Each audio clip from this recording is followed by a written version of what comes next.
Call the meeting to order. This time we'll do the Pledge of Allegiance. Mr. Dene, will you lead us in the pledge? Please take your hat off, put your hand over your heart. I pledge allegiance to the flag of the United States of America and to the republic for which it stands, one nation, under God, indivisible, with liberty and justice for all. Thank you, Mr. Mayor. At this time, we'll observe a moment of silence.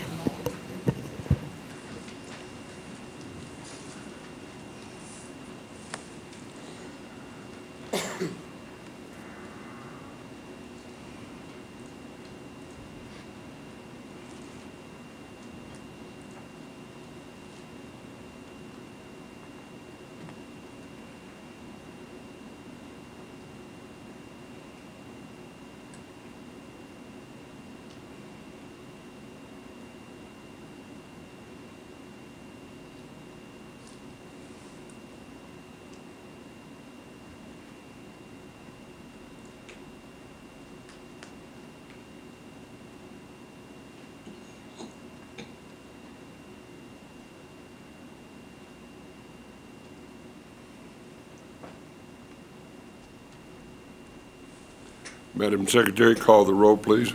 Haschev, Guston, Zadra, Sferrazza, George, Ayazi, Cashel. Here.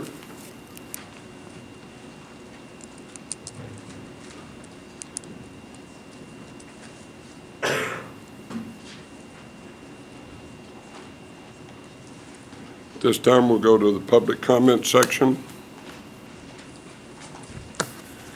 Before we do that, I want to go back to just a short moment of silence to remember one of our fellow colleagues that I forgot to mention when we were thinking about our prayers, but Councilman Ed Spoon that served on this council. So I'd like to go back to another moment of silence and then we'll go. Remember Ed and your thoughts.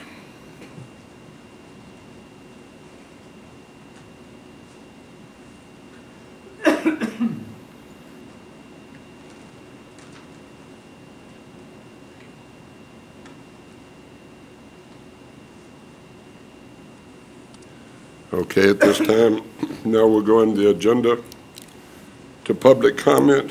Jerry Valenti.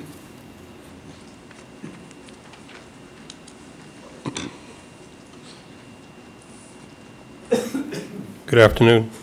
I speak on the Lander Street abandonment. Mayor Cashel, members of the Reno City Council. My name is Jerry Valenti. My home is on 1300 Humboldt Street in the affected neighborhood of the proposed Lander Street abandonment.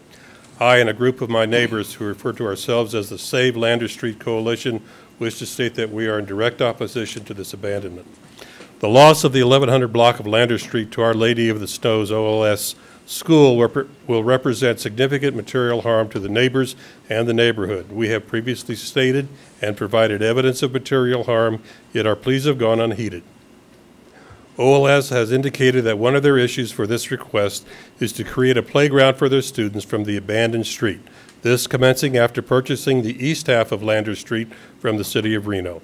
They have stated that they would erect a playground on the abandoned street with equipment provided through donations, but they would be required to fence it off for school use. In a conversation that was requested by OLS, Betty Dodson, Teresa Hunsaker, and I met with school officials and their security. We were told that the parish priest, Father Tony Versalone, refused to allow the playground to be placed on Lander Street. Therefore, a plan was being developed by OLS with City of Reno Parks and Rec to refurbish the upper west side area of Plumas Park to accommodate their playground needs. They described to us the augmenting of the basketball courts and the development of an area of new playground equipment. They would be removing the chain link fencing around the upper area and erecting wrought iron fencing that would allow public access to the upper and lower park but provide protection to the play area and the children during its use. It was at this time that we asked why then was it necessary to proceed with the abandonment process that would ultimately close Lander Street permanently when it is not used as a play area and is only needed seasonally and periodically. They stated that they feared that at some time in the future the city might eliminate their lease for the use of the park. This seemed highly unlikely since the Parks and Rec is considering expanding OLS's lease agreement from 1 year to 5 years. It should be noted that this impromptu meeting with OLS does not constitute one of the 2 community meetings that they are required to have, which was stipulated by the list of conditions set forth by this council. Again, we ask City Council to reconsider and reverse their decision to allow OLS to continue with the abandon process, since it appears not to be necessary. I thank you for your time and your service to our community, and thank you for the opportunity to express our concerns. Thank you very much. Betty Dotson.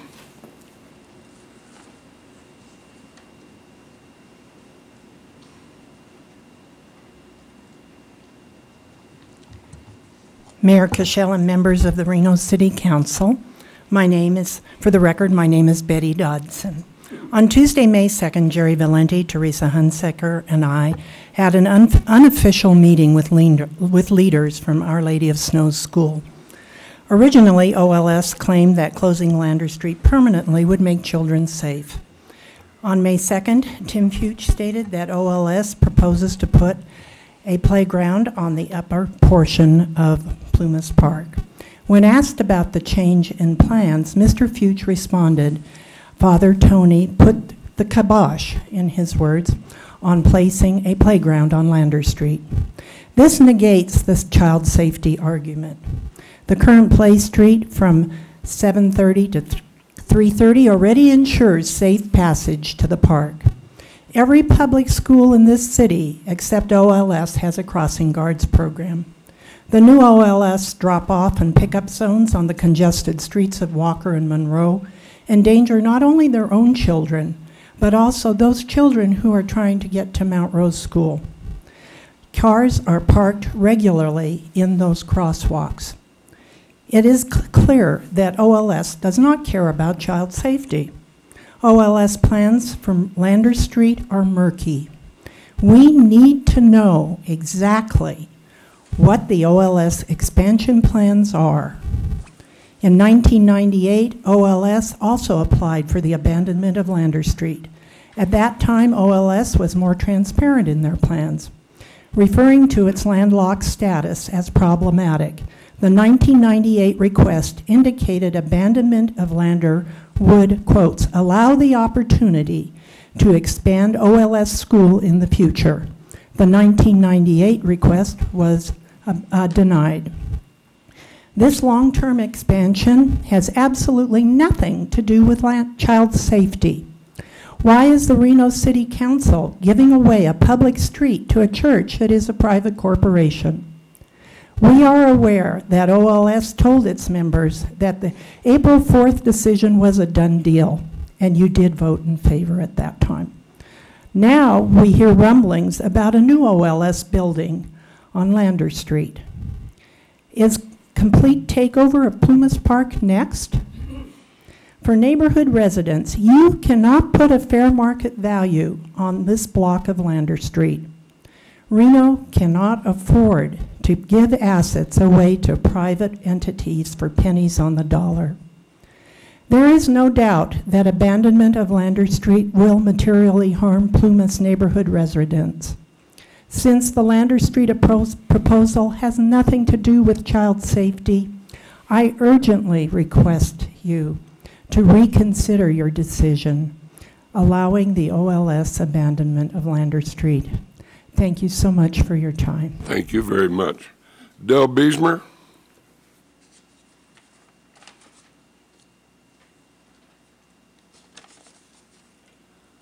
Good afternoon, Mr. Mayor, City Council members. My name is Dale Beesmer, and I'm a past president of the Podunks. Today before you have a consent agenda on a project our group is really excited to possibly have the opportunity to build and construct a pump track at the Panther Valley Park. And I just wanted to let you know we're really excited and we think this is going to be a fun and exciting project for a City of Reno park. I also want to acknowledge a few persons that were instrumental in making this project possible. That'd be Kevin Joel of the Tahoe Area Mountain Bike Association, Curtis Johnson, current president of the Podunks, and to Jeff Mann and the City of Reno Parks Department, who's helped us navigate this process and get this project in before you today. We really appreciate Jeff's and his staff's time because we know city staff is really pressed right now, a lot more to do with a lot less people, and we really appreciate their efforts in helping us do this. So thank you. Thank you. Donna Clontz. Good afternoon, Mr. Mayor and council members. I'm clanking today a little bit because I participated in the Reno Senior Games and won 2 gold medals. So I wanted to come and tell you how much fun it was and thank you, and invite all of the folks who haven't yet participated in the Senior Games to sign up. There are still 4 more events that you can participate in. Bowling today, 9-ball, go-karts at the Grand Sierra, which I'm going to try one more to do. I think the mayor should come out and do that too, and city council. And closing ceremonies, which is being hosted at the Cascades of the Sierra up in Spanish Springs. And it's a free event with lunch. If people are interested, they can call the Recreation Department at 689-8484 or go online at www.reno.gov/seniors for senior games. So this was I discovered I'm pretty good at throwing bean bags, so horseshoes, bean bags. Anyway, second thing I wanted to talk about today, I'm really concerned about the potential closure of the libraries. I know that our city council doesn't have anything to do with that at Verdi and at Duncan Trainer Schools. There's been a lot of press about the fact that both of the communities use those libraries a few hours a week. They're at the schools at those 2 places, but there's a few hours a week that the county libraries put towards staff time that allow the kids to stay after school and use the computers and use the library facilities, and also the neighbors who are there, especially senior citizens that typically have no other way or other place for them to go to use those resources. And the county is still willing to put the money toward paying for the staff there, but the final decision is with the Washoe County Library Board of Trustees that are still they have not yet finalized their budget. They have issues about the best use of staff and those kinds of issues. But I'm here to urge you as our city leaders and any city or county resident to raise their voices to tell that board how important it is that these 2 facilities continue to provide that small bit of service. Even though they may not be used in great numbers by those folks in those parts of our city and county, they are desperately needed by the kids and by the seniors and by others who don't have the ability to get to maybe one of the other libraries that may be 5 to 10 miles away from them. My third topic is that I am running for office for the State Board of Education, and I'm urging all the folks here to vote this time. Many people don't vote in primaries. Our early voting begins on this Saturday, and the primary date for the election is June 12th. So I'm urging everyone out there to take a look at the sample ballots that are coming out and to take part. We have a lot of good candidates that are running for our city council and for other races around the state. I'm Donna Clontz, running for the State Board of Education. I was a teacher. I spent most of my life working with kids in one way or the other. I'm a juvenile prosecutor and a school safety expert, and I would ask all those out there for your vote on Election Day. Thanks for your time. Thank you. James Casera.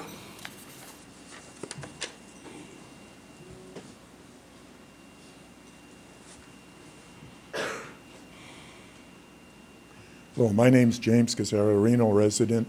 I'd like to speak on your special meeting on the bridges.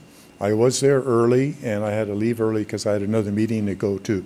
But I really like the design of the bridge.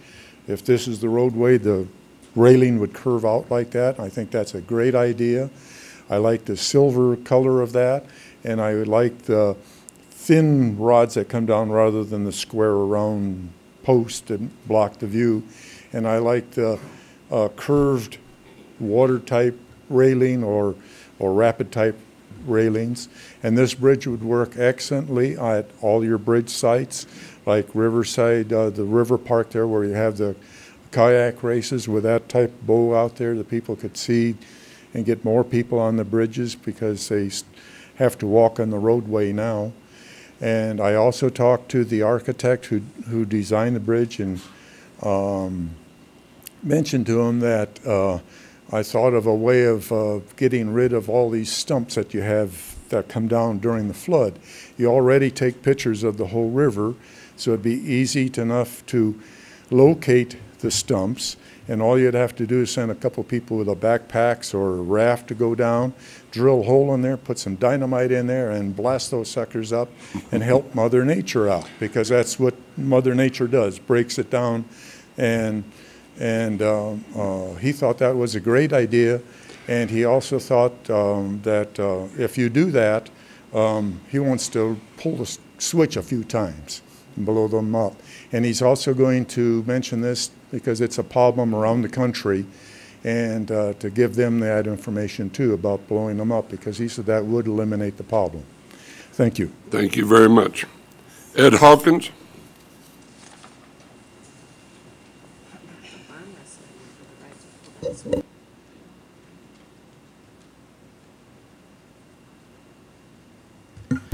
For the record, Ed Hawkins. Today I'm here to lobby for the new Reno Police Department mounted horse unit.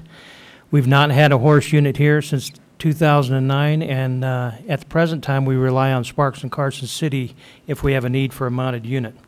Reno Police Department Officer Donna Robinson has submitted a package to Chief Pitts and possibly in the hands of the city attorney at this time. And funding for this, as far as tack for the horses, would come from a hoofs grant, approximately $3,000. Department of the Justice, DOJ, has grants for overtime for police officers on mounted units. It would be a great asset for the summers down in Wingfield Park and in downtown area. High visibility, great for PR. It'd be excellent for special events to include some of the crawls as well as the New Year's Eve party that takes place down under the arch. One officer on horseback is equivalent to 3 to 4 officers on ground, because the way they can move a crowd and look above the crowd for anything going on. And again, they are a great PR tool. I've got 1:50 seconds left, and I want to ask the mayor one thing, to give me a hand with Walmart. I think they need a spanking where I'm at, and they're not abiding by the 3-hour rules with the RVs. They're still camping overnight up there, and I've talked with the manager, gave him the special conditions for keeping that business open that Claudia Hansen was so kindly to give me, and so he knows the rule book. He has the rule book, and I think it's time we spank him. Thank you. Thank you. Is he a big guy? Since you were asking for my help, I want to know how big he is. Huh? Okay, thank you. Stand behind him, you'll be good. Yeah. Mark Markell.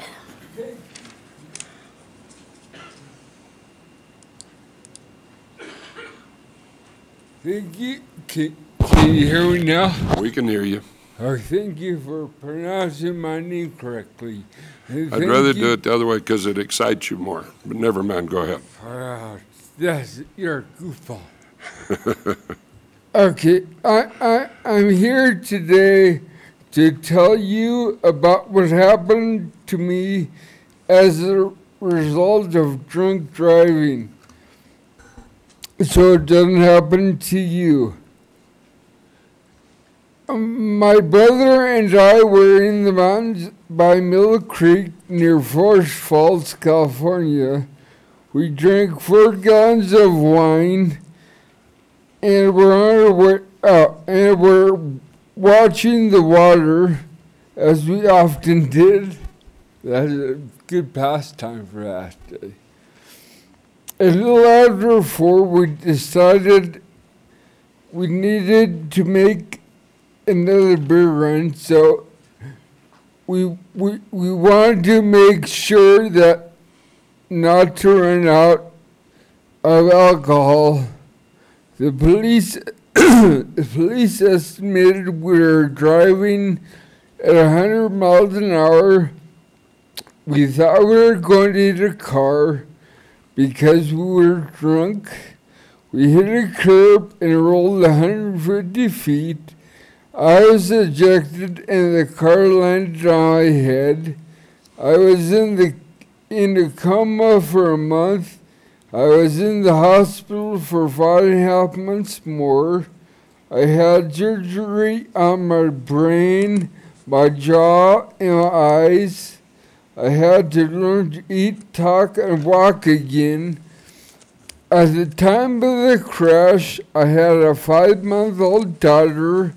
She is now 22 with 2 kids, a 5-year-old son who is now 28, was a sergeant in the Army. My wife turned to drugs. 8 years later, she died. My kids didn't grow up with a mom or dad. Since the crash, my life has changed. I can't walk. I have bad coordination. I can't see. Well, I can see, but I'm reading from a script here. Because I do this, I don't have blonde. Shoot. I can't drive. I had future plans to go to school and become a paramedic. Because of drugs and alcohol, I didn't follow through. I am now in school for computer technology. I'm here today because I don't want you to go through what I'm going through. Still, I don't want... wait. You need to wrap up, Mark. Okay. Why? Your time's up. I have 3 minutes. You had 3 minutes, Mark. Oh, you're a cougar. Thank you, Mark. Thank you. Your message is very Don't good. be a car drunk driver. Thank you. Your message is very good, Mark, and we appreciate it. And Mr. Mayor, the city actually has helped sponsor some of the Safe Sober graduation ceremonies that'll be coming up next month. So I cuss so they're like me. Thank you. yeah. Thank you, Sir Mark. Mr. Sam Dene. Sam Dene, the Encyclopedia of Reno Government, and the political epidemiologist who does everything philanthropically. Sam, that's me, loves it when there's a large audience for the Sam Dene Show. Sam is an Air Force Academy graduate. Sam has spent the last 18 years of his life. Actually, I've been at these city council podiums since before those Reno high school students back there were born. Sam has 4,677 public testimonies, but who's counting? Sam is not using this podium to announce that he's running for United States Congress.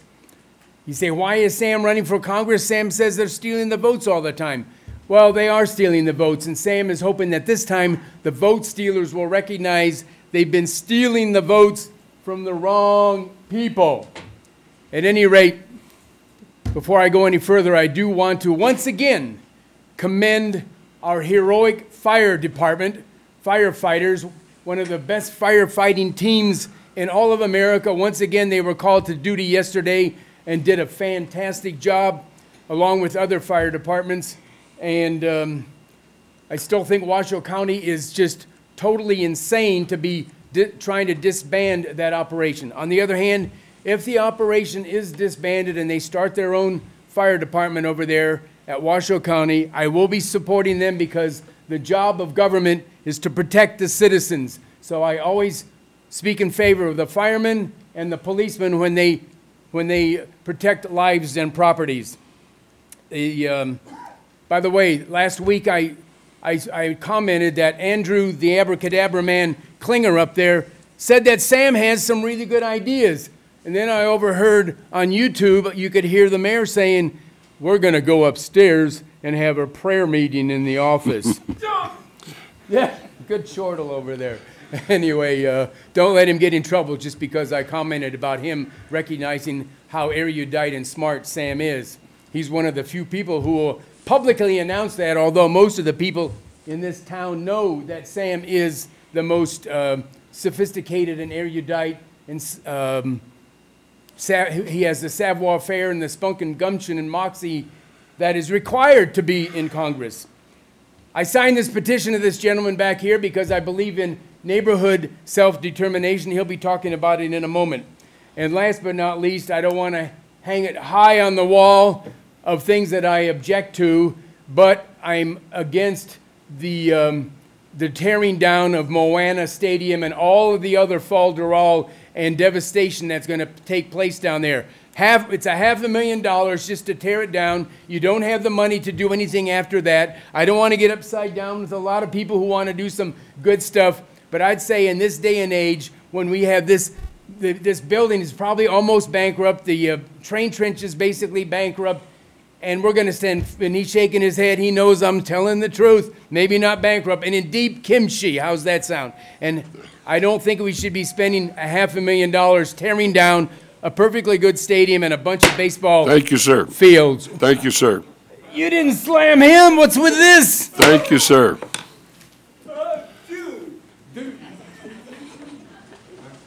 That's all right, Mark, that's all right. Okay, have no other public comment cards. I'm going to close the public comment section. We're going now to item A4, approval of the agenda. Before we, what do we have? I've turned in 3 pieces of paper. Are you under a specific item? Did you want to speak under the Quest House or under public comment? Under public comment. Okay. Okay, well, come on up. I'm sorry. No, if you want to speak under public comment, and then we speak on the items. When the item comes up, you can speak on the item also. She'll turn the overhead on. Give me a couple of minutes then. Please introduce yourself for the record. My name is Ashton Caselli. I live at 1439 Hunter Lake Drive. I'm a neighbor and I'm a community supporter. I got a petition here that I'm going to read. What I got here is about, didn't count, but at least 500 signatures from neighbors of Hunter Lake and people who live in the city of Reno. And this is a copy of my petition. And a picture of our protest we had yesterday, a small picture showing that. Let me read our petition. Due to safety concerns, we are opposed to the Quest group home intended for operation at 1453 Pass Drive, Reno. Among these concerns are the following. According to the April 1st, 2012 Reno Gazette-Journal article, the Quest group home will house teenagers with alcohol and drug addictions as well as mental health issues. Some will be on parole or probation. The group home will not be a lockdown facility. Per Executive Director Denise Everett of Quest, most kids use anything they can get their hands on to get high. Their drugs of choice include methamphetamine and heroin. The article went on to say that the Quest group home's address is not being published for fear that dealers might try to engage clients in drug activity. The address on Pass Drive has subsequently been identified in multiple editorials in the Reno Gazette-Journal and on KLO8. The Quest group home will be 1 block from Hunter Lake Elementary School, 2 houses down from a school bus stop, and located in the middle of a family-based neighborhood. The Nevada Supreme Court has written the children of Nevada are of paramount concern to this state. We hold that the state has compelling interest in protecting its children from the evils that follow both the use and trafficking of drugs. And within 1,000-foot radius used for sentence enhancement in the NRS is rationally related to that end. The narrow confines of Pass Drive already pose access problems to emergency response vehicles because there's already group homes on that street. With the increase in drug trafficking and with the increase of traffic and emergency response that Quest Home is expected to bring, these problems will be exacerbated that they currently exist. This home will lay a foundation for an increase in criminal activity. I'd like to identify that the No Child Left Behind Act also identifies the same concerns, and the Drug-Free Neighborhood Act also identifies the same concerns of that 1,000-foot radius that exists for any school bus, any park, anywhere that kids go, and anywhere that the neighborhood feels that there's a concern for drug-related or alcohol activity. If you go down Hunter Lake Elementary or Hunter Lake, you'll notice the kids walk to Swope, walk to Reno High, walk to Hunter Lake. There's kids in that neighborhood, and by Quest's own omission, we're potentially bringing in crime into our neighborhood, and we should not allow that to happen. Okay. Thank you very much. Thank you. Now, when we get to this item, I want to make it clear this is public comment. When we get to the item, I just found out about 30 minutes ago or something that my son sits on the board of directors of Quest. My son's a recovering drug addict and alcoholic. He sits on that board and does counseling and stuff, and I will recuse myself when we get to the agenda item. But until then, I'm going to go ahead with public comment, and when we get to that item, I will not participate in discussions about it. Okay, Joe, I can't read your last name. Panicara, yes, sir. Thank you. Hello. Now, you marked 2 here, Joe. You want public comment, and then you're talking about this? I'm talking about the Quest Group Home. Okay, all right. I did some legal research as a concerned citizen in regard to the matter, and I'll lead you through it. There's been some misinformation coming out of the city attorney's office on this issue, and we're going to clear it up. Reno Muni Code 18.08200, or 202, excuse me, under group homes, states the minimum distance between group home establishments shall be established by operation of the state law. Then we go to NRS 278.02381, and this basically tells us that these group homes are to be located a minimum distance between each other of 1,500 feet. Now, we already have a group home for anorexic women at 1,500 Pass Drive. The proposed Quest group home will be right next door.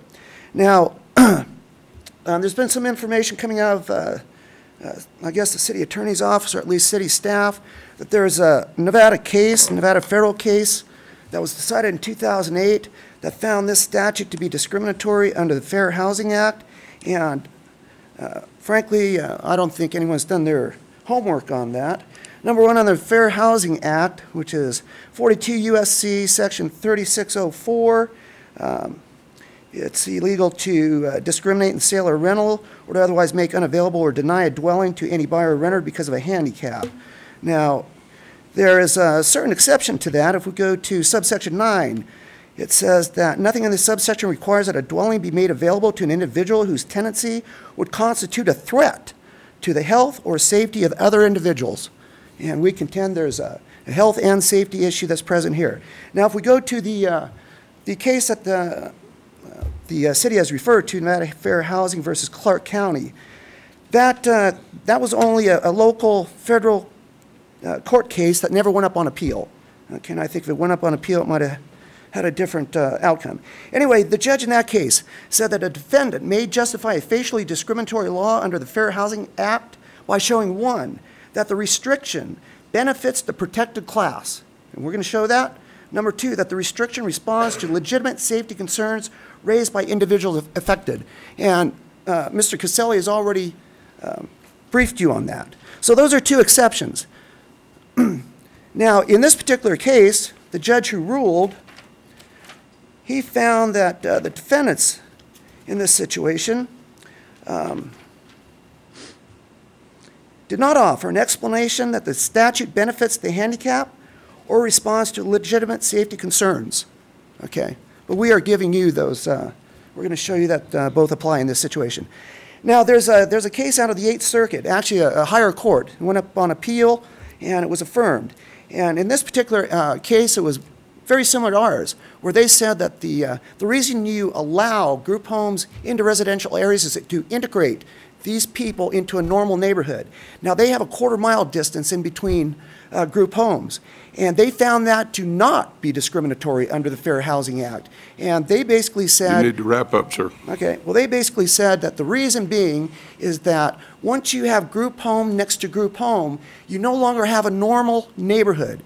And the whole idea of allowing these group homes to locate in residential areas is to integrate them into a normal neighborhood. When you have group home after group home, you no longer have a normal neighborhood, and therefore you're defeating the purpose of integration. Okay, so thank in you. this particular case, they found that the quarter-mile distance was not discriminatory and actually benefited the group. Thank you very much. Jacqueline Peterson?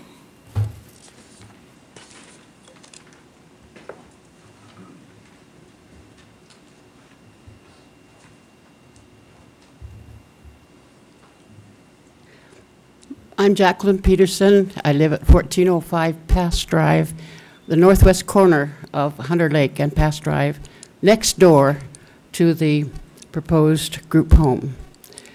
I've lived there for 15, 16 years, maybe 20, I've lost count, since 1987. And I've seen many, many, many children go up and down Pass Drive. There are families between Hunter Lake and the 2-block-long Pass Drive. There are families there with children that go to Hunter Lake School. My neighbors across the street have 2 little grandchildren that they are partially raising, and those children are all the children that are in that neighborhood, and those who go to school are potential problems as far as what can happen with addicts. I love children. I have nothing against any children. I especially love teenagers. I taught school for a long time in Nevada. It's not that I don't like kids around, because I do, but I worry about their safety. I worry about the traffic that goes up and down Hunter Lake and Pass Drive. Since the one home was made into a group home for women or girls with eating problems, the traffic has increased threefold, I'm sure. And that presents a problem for children. There are a couple little kids that ride their bikes on Pass Drive to get to their house a block away from Hunter Lake. And I've lived there long enough to see many, many kids, and more moving into the neighborhood. My concern for the children is overwhelming. I'm there every day. I can see what goes on. I know that not all those children have parental accompaniment walking home from school. Maybe they should, but they don't. My concern is great, as is a concern of every one of the neighbors in that area. I don't know what we can do about it. We're trying very hard to change the situation. I think it was a poor choice of a home, beautiful home, but I think it's a poor choice because the street is much too narrow to accommodate that much more traffic. And if there were a fire, for instance, you couldn't get 2 fire trucks in there. There are no curbs. It's a narrow street. Sometimes it's hard to get 2 semi-large vehicles passing one another in that street. And the second street of Pass Drive to the west, there's no outlet, just the one on the corner of Davidson Way. We ask all of you to consider all our concerns. Those with children, I don't have children myself, but I do live in that house on the corner, right on the northwest corner, and I see so many things that take place that shouldn't. Traffic is terrible. It's hard to see getting out of Hunter Lake or getting into Hunter Lake, getting out of Pass Drive. There's so many cars that park along the curb. Thank you very much. Thank you, Mayor. Thank I'd like you. to say more, but I guess I don't. Thank you. I can't read the first name, but Bell. Please identify yourself for the record. Karen Wait until you get to the microphone. Yeah, Hunter Lake, where it's, you know. Identify yourself for the record first, please. No, you need to do it with a microphone. Here, we'll pass those out for you.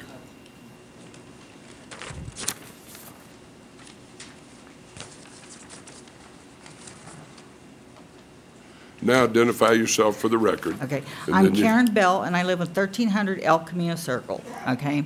Okay, and you can see Plum Lane, you can see Hunter Lake. Now, if you go down Plum Lane on Hunter Lake, the first stop is a halfway house, okay? That halfway house is producing a lot of traffic. They park in the red zones, and they park on the other side. When I pull out of El Camino Circle, I absolutely can't see. And, you know, if there's not a stop sign put there, a red line put, and they park in the red zones anyhow. We even had a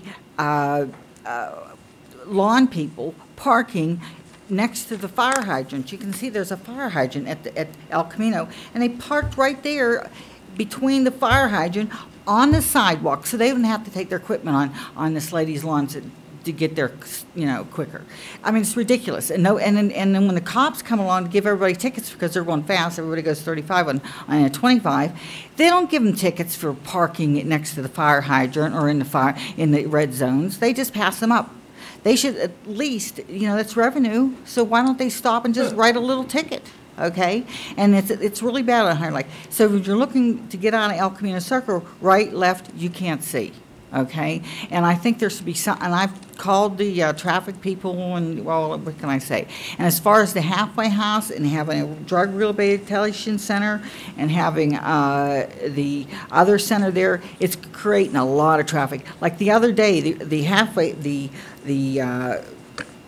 center for the kids with the eating disorder, they must have had some kind of function. There was like 15 cars on Hunter Lake parked up and down both sides of Pass. I mean, it's just ridiculous. and these people have to put up with it.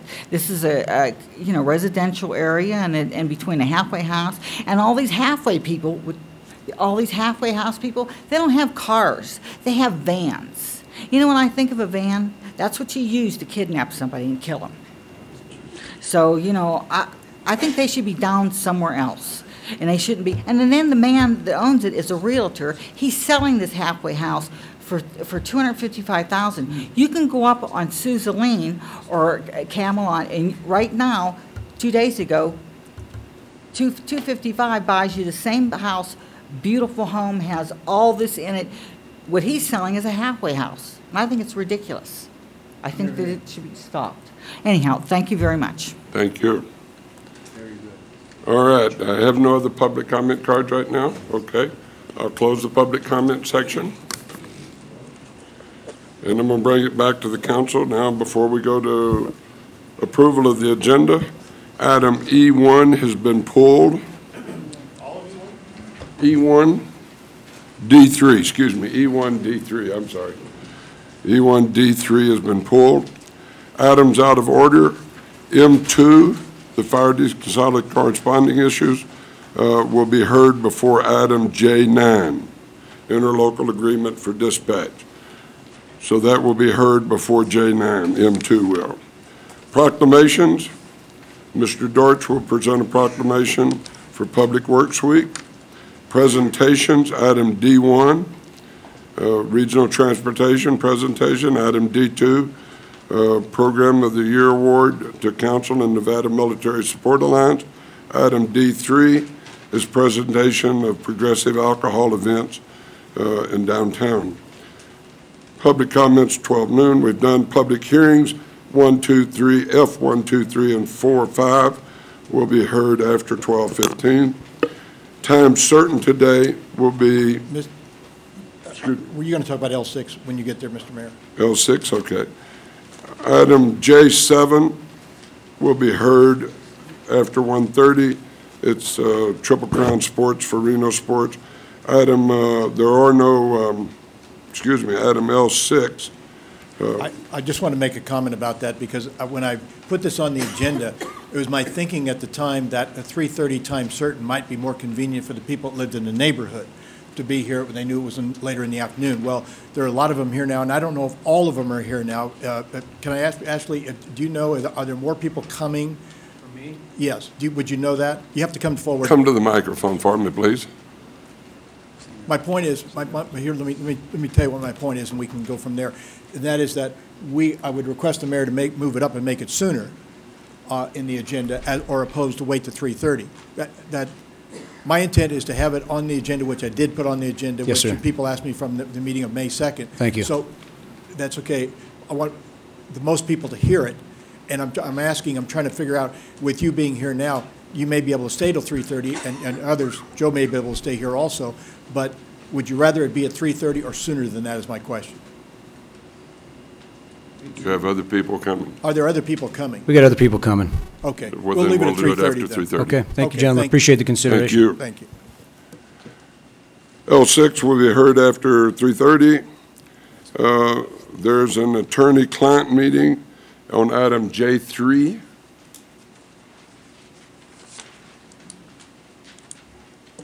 And we can go into that attorney-client meeting right before item J3, if that's okay with the rest of the council. All right. Chair will entertain a motion for approval of the agenda with these corrections. Have a motion to second. All in favor say aye. Those that oppose, no. Motion carries unanimously. Mr. Mayor? Yes. So these gentlemen know they can leave. They don't have to sit through the rest and come back at 3:30 if you want, because we won't hear anything before 3:30. No, we won't hear anything. But there's so much important, exciting stuff. I know, but I'm giving them the option, Mr. Delay. I know we lock you in the room, so you have to stay, but they. Dan, do you think we'll get to it? Yes. I was going to say, there's not a lot on the agenda, Mr. Mayor. I'm sorry, Pierre. We might be able to get to it before 3:30. You're still optimistic, huh? Yeah. The time doesn't matter to me. I'm just trying to accommodate the come back people at who asked me 3:30. on May 2nd. It doesn't matter to me. We'll just be here. All right, leave it at 3:30. Well, we can go now. There's a lot of people in here, and I don't want to keep them away, so. Well, we don't want to hold you up, but we did post it and tell people it would be after 3:30. Okay, then if you've had communication outside Huh? of me, then. No, we haven't posted. No, we can change it right now if y'all That's want what- to. No, I think 3:30 is good. That way there are other people can be here. More people show up. We'll let them talk then. Can we do it both times? No, we don't need to get beat up more than once. We're trying to not get beat up. I know you're not. I know you're not. All right. I have a motion to approve the agenda as corrected. All in favor, say aye. Aye. Those that oppose, no. Motion carries unanimously. Approval of the minutes for April 25, May 3rd, May 9, and May 15. Move to approve. Have a motion second. All in favor, say aye. Aye. Those that oppose, no. Motion carries unanimously. At this time, cash disbursement. Mr. Hashev, none for you. Mr. Dorch or Mr. Guston, none for y'all. Chair will entertain a motion to accept. Have a motion and second. All in favor, say aye. Aye. Those that oppose, no. Motion carries unanimously. Item C1, proclamation, Public Works. Mr. Flansburgh. Mr. Dorch.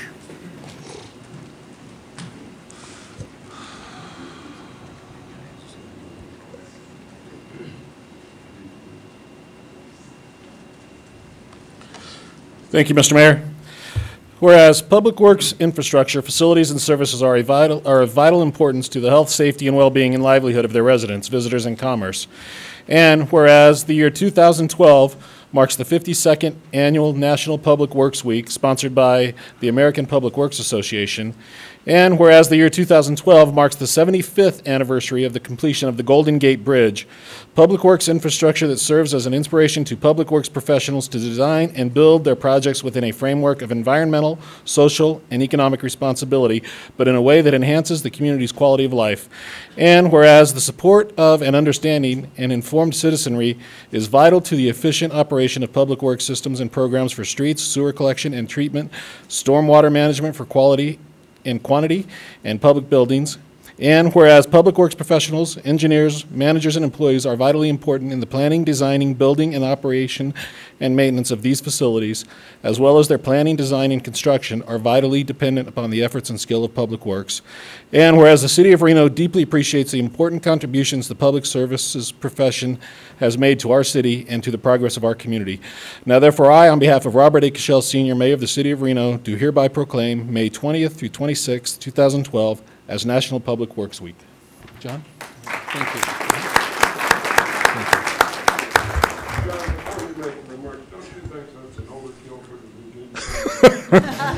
I thought that's what you guys would like. I thought that was the next presentation, Mr. Mayor.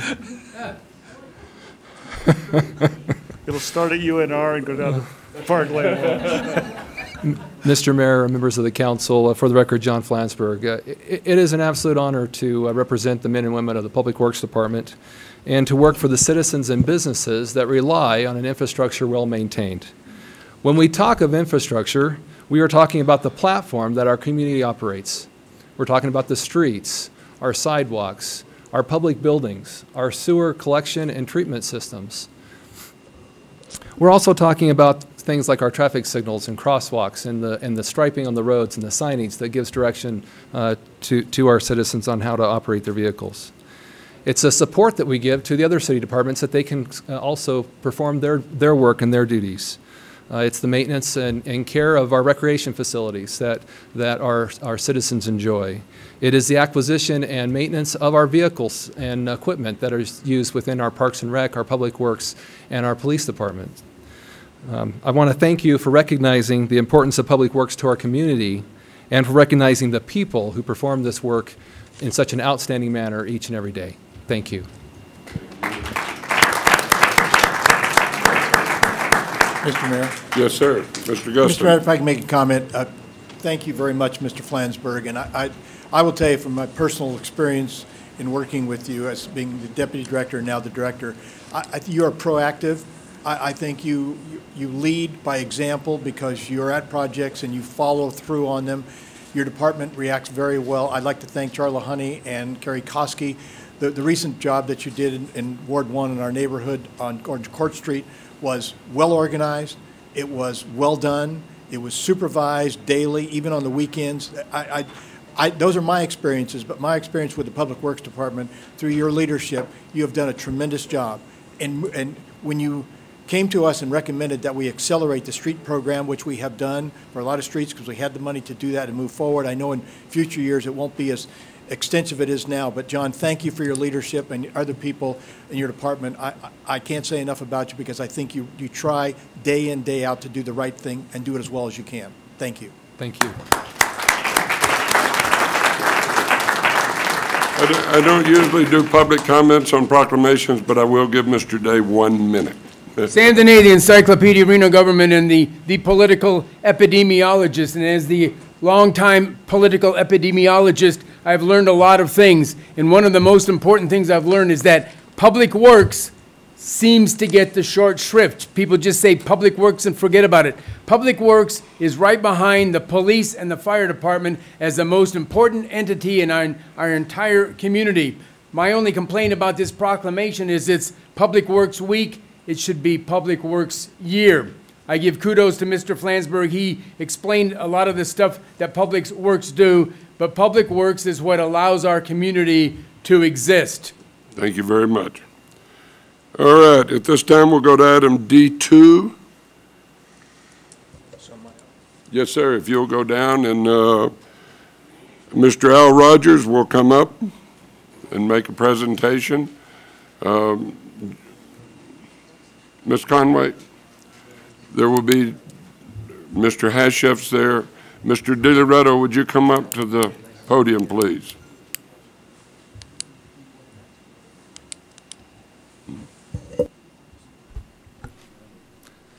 Good afternoon, Mr. Mayor, council members, Mr. City Manager. Always a pleasure to be back at this podium, especially today. For the record, Al Rogers, today representing the Nevada Recreation and Park Society as a current and long-standing member and board member for over 20 years. Nevada Recreation and Park Society is a statewide organization that was established in 1955 and is a 501c3 with the primary mission of promoting recreation and parks as an essential service in Nevada, but also has a mission of recognizing and supporting the members of the society. And I'm here today to recognize the City of Reno through its Parks, Recreation, and Community Services Department. A key program for NRPS in that recognition of their members is the Program Excellence Award. This award is conducted yearly by the NRPS, and it's judged and really recognizes the outstanding achievements in recreation programming throughout the state that's provided by governmental agencies, municipalities, and other agencies that provide quality recreation programs. Last month, that state conference and this award was presented in Henderson, Nevada. In September 2011, City of Reno hosted an inaugural military sports camp for 15 disabled and injured service members and their guests. They provided adaptive sports, all at no cost, and held over 5 days. The military sports camp was an excellent program. Excuse me, it was the best program. And it had brought together various organizations to share adaptive Paralympic sport experiences with our Nevada servicemen and women. So with that, and on behalf of the Nevada Recreation and Park Society, I would like to present to Councilman Hascheff and staff the Program of the Year for the military sports camp. Congratulations.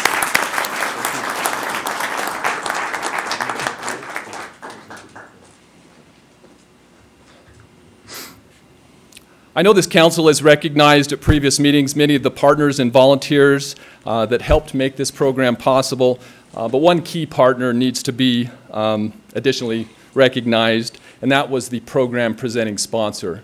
That presenting sponsor, the Nevada Military Support Alliance, made a tremendous success to this event with their monetary support. So again, on behalf of Nevada Recreation and Park Society, I would like to recognize the chairman and president of the Nevada Military Support Alliance, Mr. Perry DiLoretto.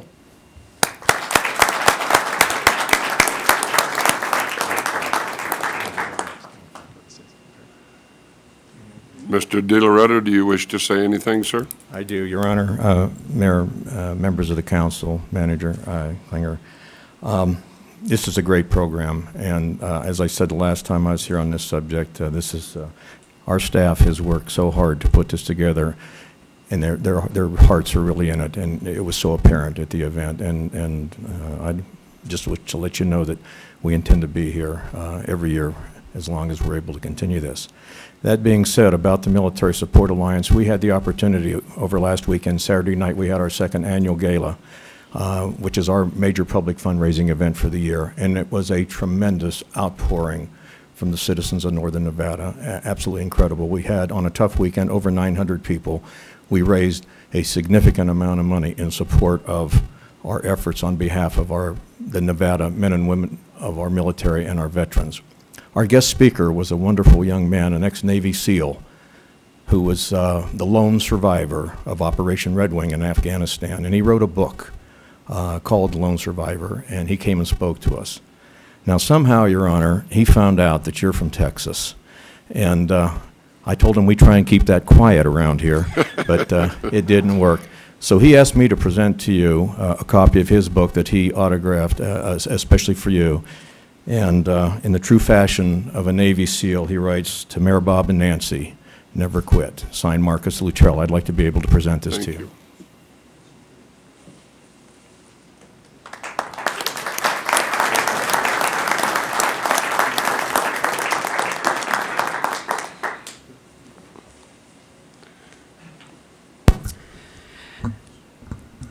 Thank you very much, Perry.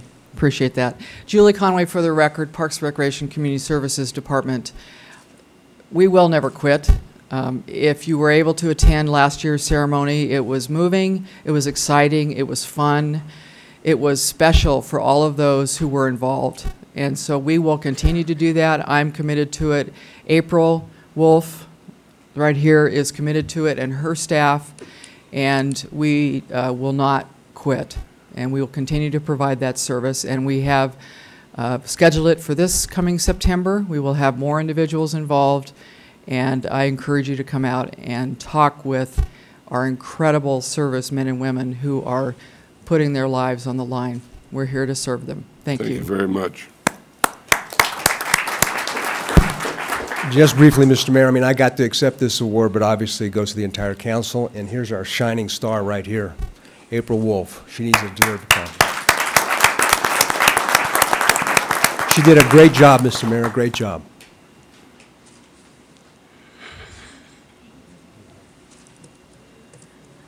I just wanted to, for the record, April Wolf, Therapeutic Recreation Specialist. I want to thank you, Mayor Bob Cashell, for making this connection with the Nevada Military Support Alliance. Without that, been able to offer this program, and I'm excited to be able to do it again this year and in the future, and hope to serve more Nevadans in this area. Thank you, April. Mr. DiLoretto said you kept him working 24/7, so we appreciate it. Thank you all very, very much. Thank you. Now, in my anxiousness, I jumped over one to item D1. A report on transportation. I apologize for jumping over you. Oh, thank you so much. I'm Amy Cummings, the Director of Planning at the RTC, and I appreciate you taking time to talk with me about the Regional Transportation Plan update. Let's see if I can, oh, too far. And the Regional Transportation Plan is a requirement for us to update every 4 years to make sure we remain eligible for federal funding. And we want to take the opportunity with this update to really refocus our efforts on safety and on livability and on economic development. And in terms of where we are with the process, we started to identify the guiding principles and the goals back in the fall, and we had a big public workshop at the Discovery Museum in December to define those. Right now we're in the phase of identifying the alternatives that the community would like us to consider in the Regional Transportation Plan. Had a big public workshop a few weeks ago to go out to the community and gather ideas, and we're currently going to planning commissions and other groups around the community to solicit their ideas for us to consider. Our next phase will be doing the analysis on all those projects and programs, both technical analysis in terms of travel impacts as well as the financial analysis. And then we hope to be finished in the fall. And this slide shows you the 4 guiding principles that we developed with the help of our working groups. We have a community working group and also an agency working group, and we appreciate the participation of Reno staff as we've gone through this process. But safe and healthy communities, economic development, sustainability, and increased travel choices are our guiding principles for this document. And of course, we're partners with INDOT and Zero Fatalities. We want every project we do to make our roadways safer. We're also partnering with the Health District. We want to make sure that there's active transportation options, as well as working with Safe Routes to School folks to improve health and safety throughout the community. And economic development. We're making progress with our corridor studies to identify ways that transportation investments can help what the cities are already doing on the economic development side. And with an update on what we've heard so far, the key thing that we've heard at all of our public meetings, and we've had some roundtables as well. We had a roundtable at Worcester High School focused on youth transportation issues, and a roundtable focused on senior and ADA transportation issues at the Senior Center. And both of those groups told us the same thing, is that they're places where people feel very isolated in their neighborhoods and they don't have the level of transportation options and mobility options that they would like. And so that's what the circles that you can see on this map, in Cold Springs and Spanish Springs and Damani Ranch, those are areas where people identified they would like additional transit options and other mobility options in their community. So this map identifies some of the transit corridors that people would like us to take a look at expanding, both around McCarran and up Pyramid Way, as well as down to the south in the Damani Ranch area. We've also asked people what their vision would be for the 20-year future of our rapid system. And what we've heard so far is that the core areas that they would like us to focus on are Virginia Street, expanding the system we have now from UNR down to Sierra Summit and TMCC, and then an east-west connection on 4th Street extending out into Sparks to the Legends. We're also working on our Complete Streets program. We want to make sure that we're providing sidewalks, ADA accessibility, and bicycle facilities wherever possible as we do that. And the great thing we found through the other Complete projects that we've done is that it reduces crashes, it slows people down so that they're going about the speed limit, and that generates a lot of benefits for mobility region-wide. And we have a map that we're working on, and again, this is all just what we're going around and getting community input on places where people want us to look at Complete Streets improvements. And there are lots of different ways where people can get their ideas to us, and lots of sources for ideas for the Regional Transportation Plan. Our starting point, of course, is our current plan, and we're going to be doing an analysis of all the projects in the current plan to make sure those are still relevant and needed. Our corridor studies, the working groups. We're going to be having some more roundtables, additional roundtables for senior issues, as well as youth transportation issues and safety and economic development. And we have a smartphone app, so if you search for your Washoe RTP, you can go and send us pictures or video or audio clips of projects that anyone would like us to consider. And finally, we have a big milestone coming up in June. On June 14th, there's a joint meeting of the RTC Board and the Regional Planning Governing Board, and that's where we're hoping to get the 2012 consensus forecasts, which TMRPA has allocated out to the traffic analysis zones, and that's the final piece we need for our travel demand model. So after June 14th, when we have those official numbers, we can finish the model and do the technical analysis on all of the projects. And on a side note, we have several public meetings coming up for other RTC projects. I just wanted to take a moment. On May 24th, this week, at 6 p.m. at Anderson Elementary, there is going to be a public meeting about the Plumas corridor and some Complete Streets improvements in that corridor. And then later in June, we have meetings on June 13th for Pyramid 395 Connector, our Wells-Oddie corridor study on June 20th, and Mill Street Terminal Way on the 26th. And finally, I wanted to again thank Mayor Cashel and Councilman Ayazi for participating in the FTA visit. We had the FTA administrator come to Reno, which he has never done before, and he was here for the ribbon cutting on our new station outside of the Discovery Museum, and that was a great event for transit in our region, and we appreciate your support. Thank you. Thank you. Any questions or anything? Thank you very much. Great report. All right, item D3, Ed Atkins.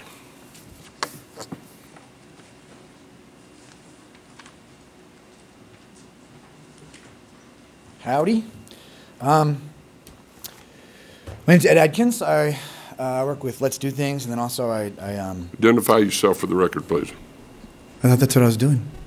Oh, okay, go ahead. I didn't know that. I was just looking for a name. I'm sorry. I'm Ed Adkins. Okay. And I work with Let's Do Things, and then also through that I do the zombie crawl, the vampire crawl, the superhero crawl, and then help out with a couple of the other crawls. Just wanted to give you guys a presentation about the crawls, because we have been talking about the proposed changes to Municipal Code 513, and sometimes there's some confusion about what a crawl is, so a few of us got together and we kind of came up with something I'd like to present to you. So what are the crawls? They started off as a get-together and a chance to bring people downtown and support local bars. The goal wasn't really much more than anything than to have fun and then to bring crowds down to where we love. But then people supported them and they grew. But what differentiated them from other events? Well, apart from the obvious, they're not a special event that's held in one place. You don't need a ticket to get into the crawls. They really just are events that encouraged people to come down and visit local venues, and then also the casinos and such. There's been a growing trend of things called cash mobs and food mobs, which are very, very similar. Oh, by the way, we're giving you some cups and maps so you see kind of what crawl participants get when they go to these crawls. Real quick, has anyone here on the city council been to any of the beer crawls or bar crawls? You see it, show of hands. Okay, then I'm so glad I'm doing this. All right, so these cash mobs and food mobs, they encourage people to come down to local businesses. They're not necessarily one event, and these are events that are growing that are a lot like the pub crawl phenomenon. Why they've grown? Well, people love to dress up. We've cultivated, I think, a great crowd of people who are fun-loving citizens, people who know how to have a good time and how to respect each other. And we have a unique culture here in Reno that I don't think exists in other cities.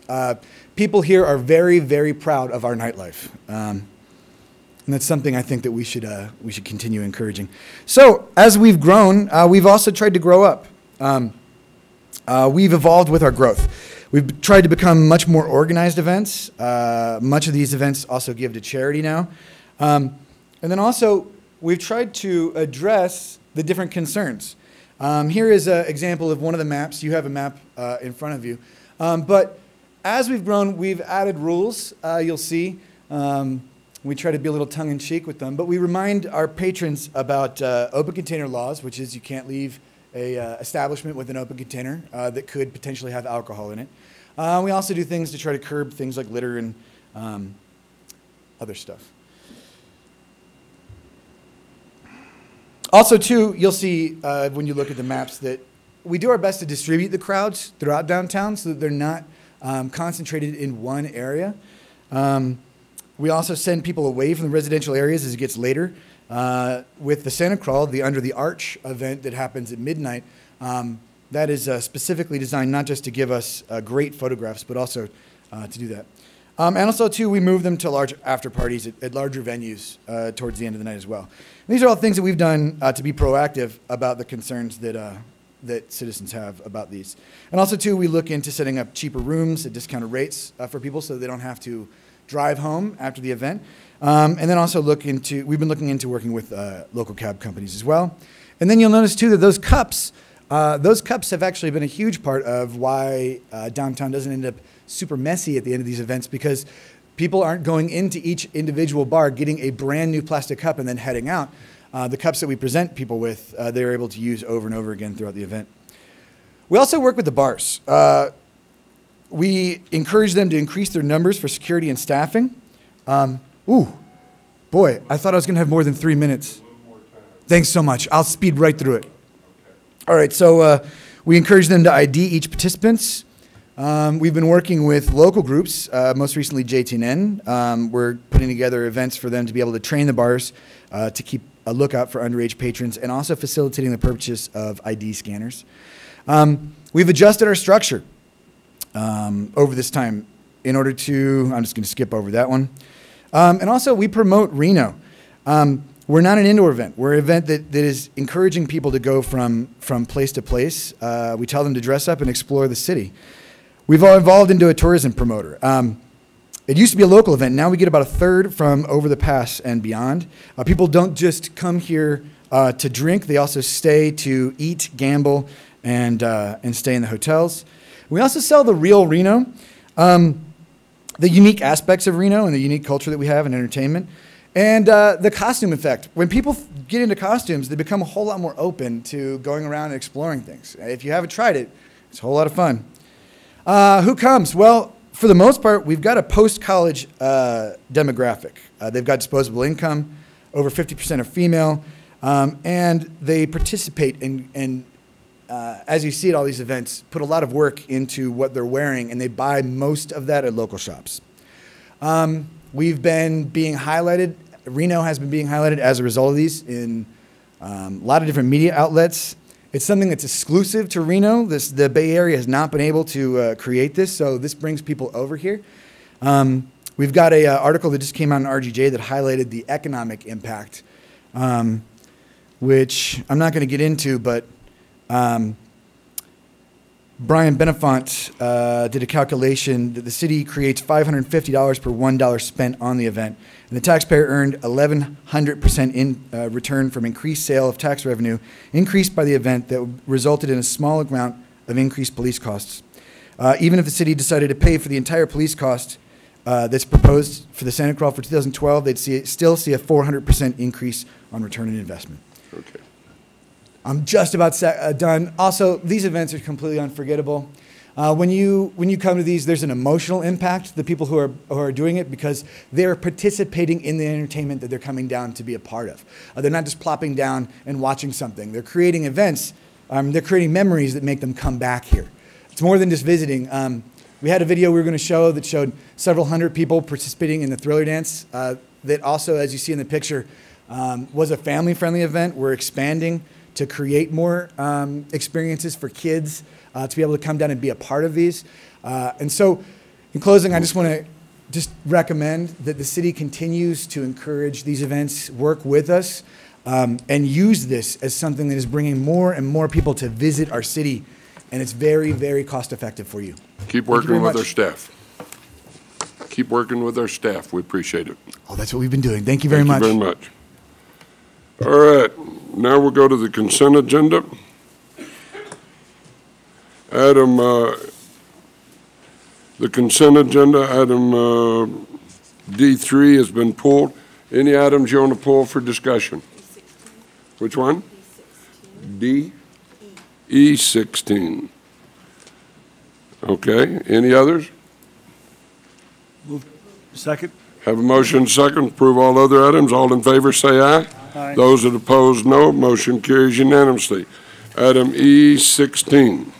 Thank you, Mr. Mayor. This is a very long project that we've been working on, oh gosh, for probably at least 7 years, maybe longer. 8 years to get what we all remember, we ultimately wanted to have, and will, just not in short order, a complete public service center out there, safety center with police and fire, and community room and public services out there where, licensing and things like that could even be taken care of. And this is kind of the first step. The property owner, developer out there, Mr. DiLoretto, actually donated the land to us 8 years ago, and personally agreed to assess property owners per house sold to be able to get us there. So this is kind of our first step. I just need to have Bill, if you would clarify what we'll be able to accomplish with the 180, and is this an absolute cap, and will we have input into the design criteria, the parameters? Right. For the record, Bill Thomas, Assistant City Manager. What you have before you is a option agreement that, in short, what we would be doing is the city will be putting up $180,000 or paying $180,000 to the property owner, Nevada Tri-Partners, to hold the property until 2015. It's a typical land deal where we have not finished all the details of the land purchase or lease, nor the design of the fire station, and so we're purchasing the right to hold the land. The way that the agreement is written, it gives the city full involvement and participation in the design of the facility, so we can make sure that the fire station, which will be built on the site, actually meets our specifications as well as our expectations in terms of what it includes and how much it costs. And we should probably clarify, Chief, if you want to, we could do this later on the agenda as well. But the residents out there recognize that currently their service comes from Station 12 that is located next to the Walmart that's out there off of Damani Ranch Parkway. And this location was always to replace that location, this one on Steamboat Springs. But in the interim, with the divorce that the county has initiated, we will be up and operating in very short order down on the more north end of Double R, if you want to give that location for people who just Yes, ma'am. For the record, Mike Hernandez, Reno Fire Chief, you are correct. Due to the deconsolidation, we are preparing to move out of the existing Station 14, which is in the Walmart property. That property will be assumed by the county. We understand they have plans to either utilize that as a volunteer station or perhaps a combination careers, put some career personnel there. We're not quite sure what their plan is for that facility. However, we have leased a warehouse facility on Trademark, which is in between Double R Boulevard and right at Double R, just right off of South Meadows Parkway, which is right in the core of that central area, which will provide service to the citizens of Reno in the interim while we move ahead with this project. And once we get this project finalized and we get the station built, it'll adequately serve the citizens of Reno in an ideal location. Great, thank you. So, Bill, thank you, Chief. We've had multiple designs at Mr. DiLoretto's expense along the way, trying to bring this in within, funding reality. And so this will accomplish the kind of final, correct? This will allow us to go to the next step, which is to define the project. I think, as you've pointed out, in the past there have been many iterations of what the project's going to be. It's time now, because we need that new Station 12 to really define what it is we're looking at. So there'll be discussions with the owners within NTP and dialogue with them about what the station is to include. And so we will have the final product before you see anything, before you, such as a purchase agreement or a lease for the fire station. So council will see the details of what exactly is going to be built there before the city commits to the purchase or lease of anything on that site.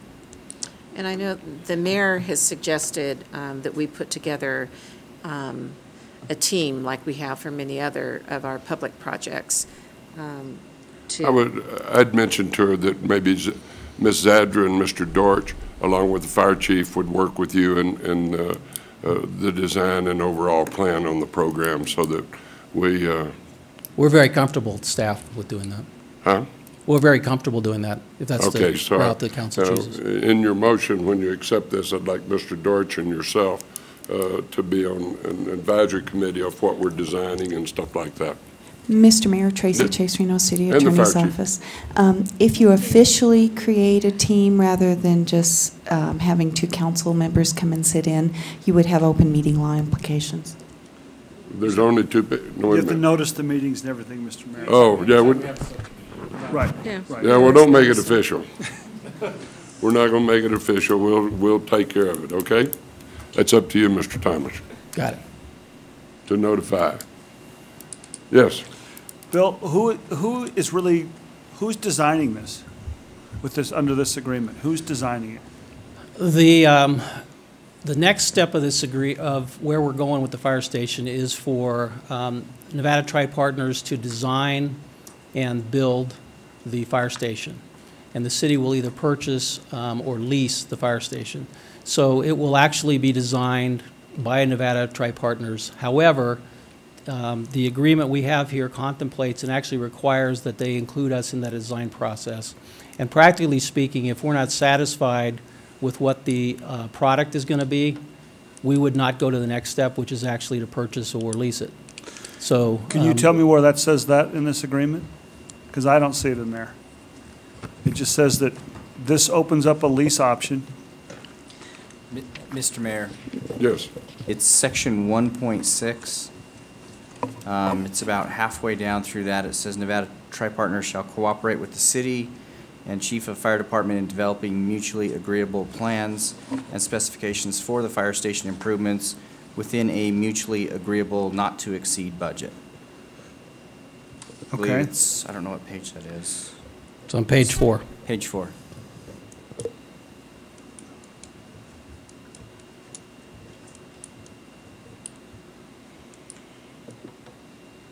And this $180,000, that's only if we go into a lease agreement. Does that apply toward the lease, correct? If we purchase it outright, that $180,000 goes to the NTP. The way this is structured right now, it's $180,000 to NTP without any strings attached or anything as far as the city, because we're paying for the right to purchase or lease the property. If we don't move forward with the agreement, then there's no provision for a refund. However, what we do get is in this agreement is any plans that would be completed or any drawings that could be, other than the site plan, could be transportable to another site. In other words, if we didn't move forward here, we could take the plans that were put together and move them to another site and get the value out of that plan set, which most likely would be much more than $180,000.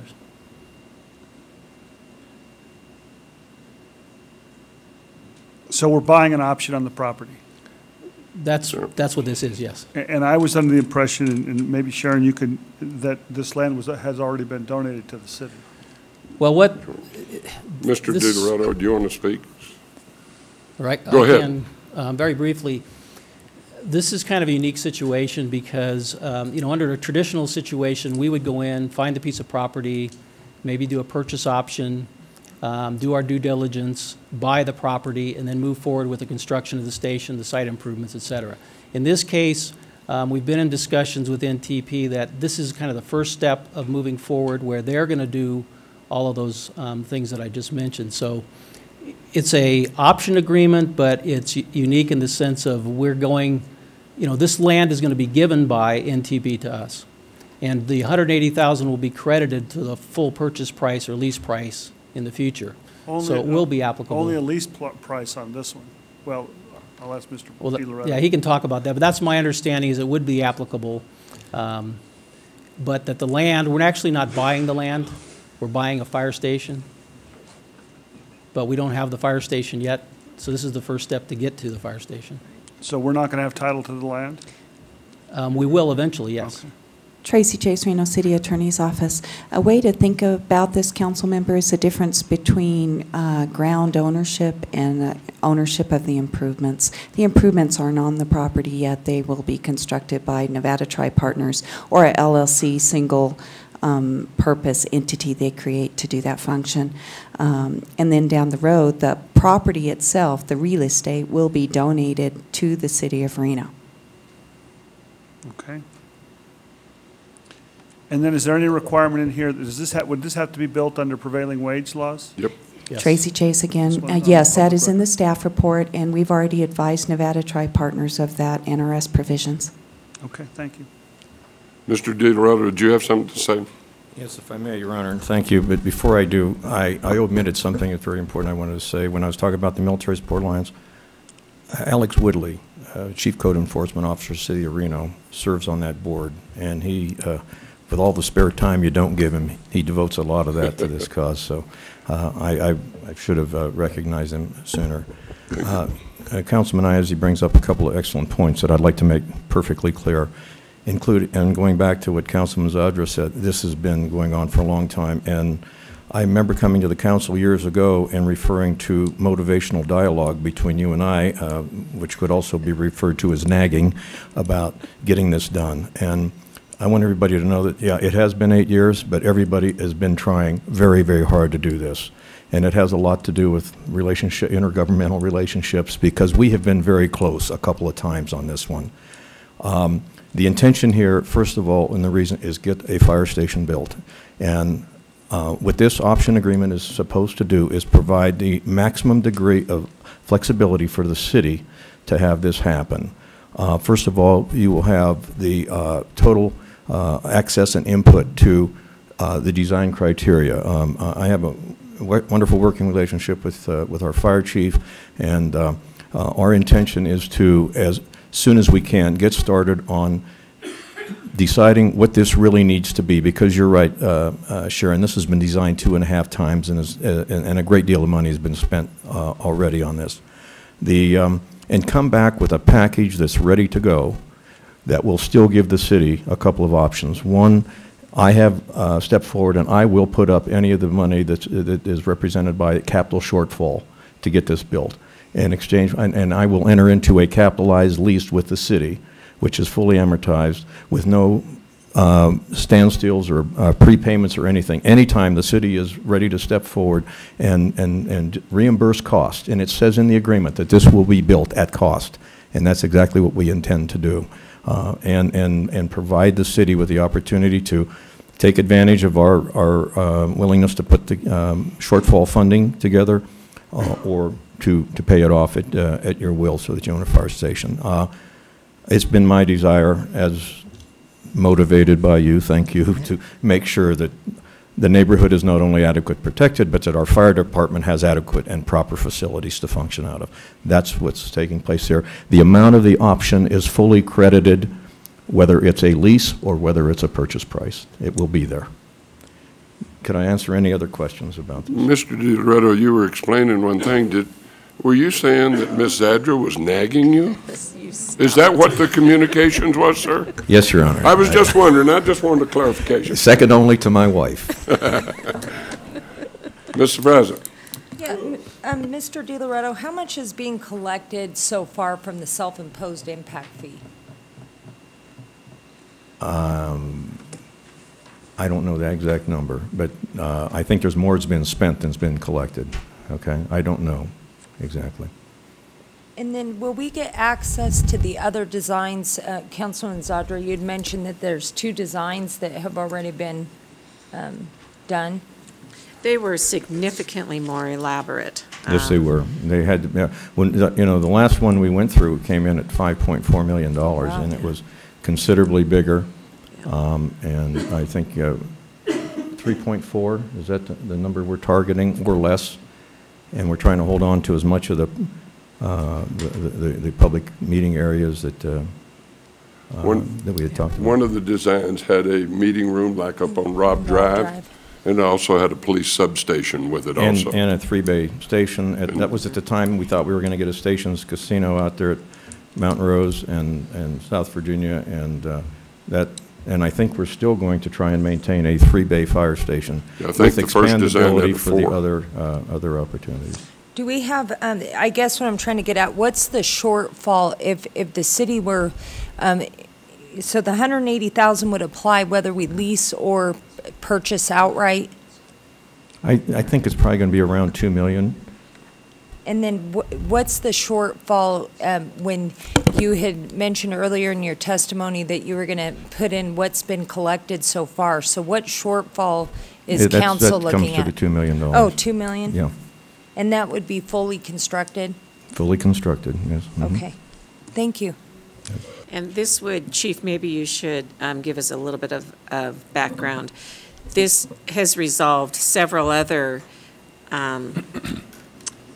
developers out there that had, were holding space for fire as well. So we had to go into extensive negotiations with at least 3 different property owners to kind of get this progressive effect to get us to this point, if you want to highlight that. Councilmember, you're correct. For the record, Mike Hernandez, we did have 2 separate other properties.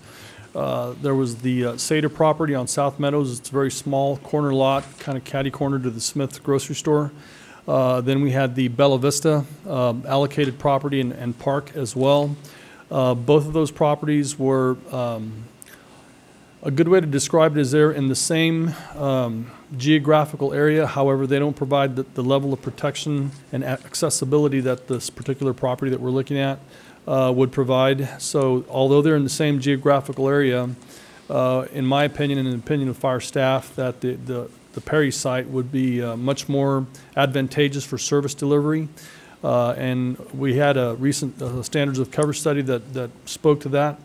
And as we move forward, this station will adequately protect that region, eliminating the need for those other two lots or other two stations that we've identified. And those are agreements that were entered into long before I got here, and just kind of fell into place. But yes, this would resolve those issues. And potentially could bring us, the city, some additional revenue, particularly on the site that we refer to as the Seder, because there have been at least 2 different developers who have, in one case, wanted to pay cash right now. So we've put off some potential development that could be paying us there is some that property tax. potential. There has been some funds that have been collected on the Seder property, and I think legal can probably address the issue of the sale of the property that will be given back to the city, and that would, certainly generate some revenue for the city.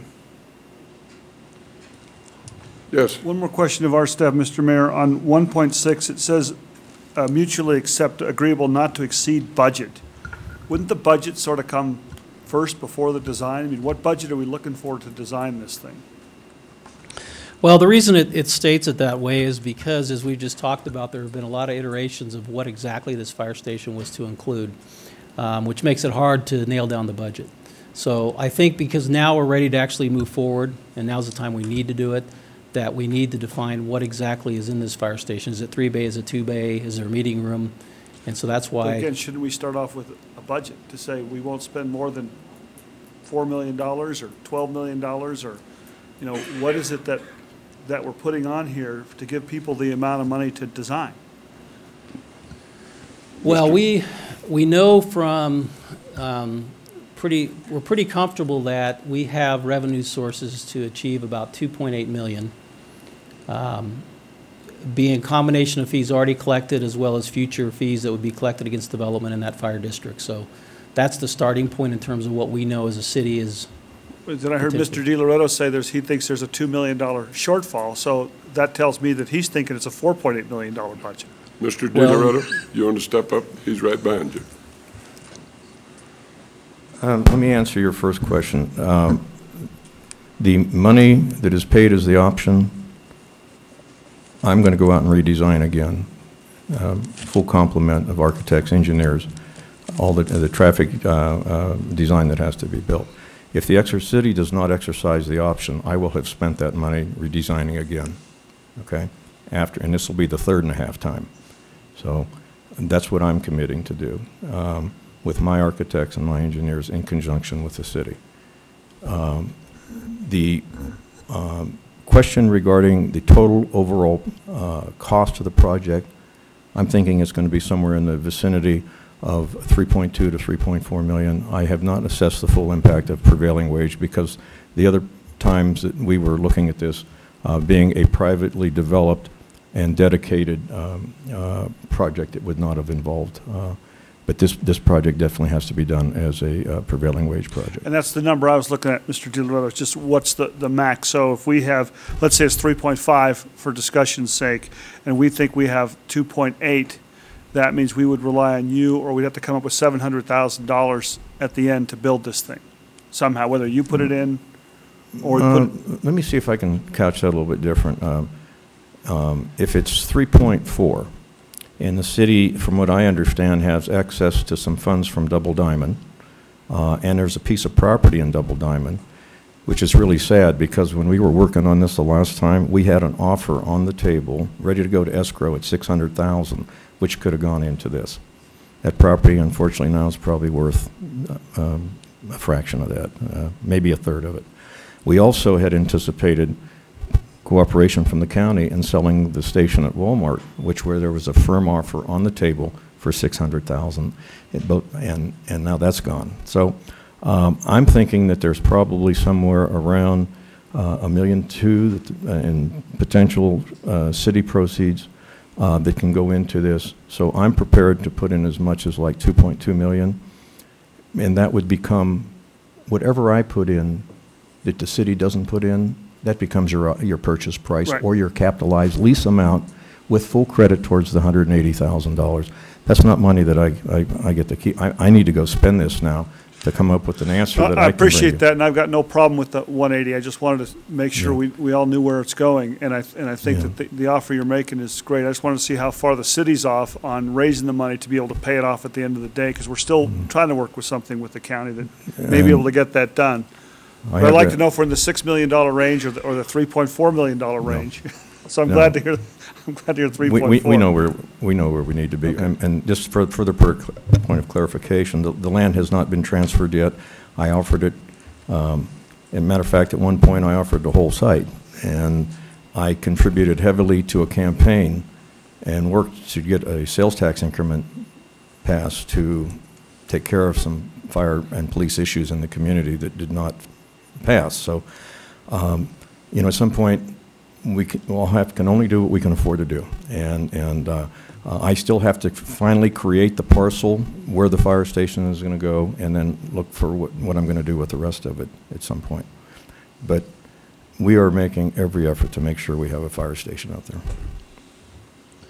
Any other questions? Mr. Mayor, Tracy Yes. Chase, Reno City Attorney's Office. As additional background, the Bella Vista and the South Meadows Fire Station, which has been referred to Mr. Saders, but he's the attorney and he has an interest in that, are both planned unit developments. So there will be processes that legal and staff will be working on to bring amendments through, and we will get your direction to institute those amendments. So there's a lot of process that will be completed in the next 6 to 8 months to finalize funding sources for the ultimate capital lease and purchase agreement that's entered into, and that will come back to council. So you will see this along the way, each step, as all the pieces of the puzzle come together to make this a reality. Yes, Ms. Said, Mr. President. One last question, following up on Dave, your question. Are we going to set the parameters today on what we want? Because I could see that being a problem. I agree with Mr. DiLoretto. First, you have a room, then you've got a substation.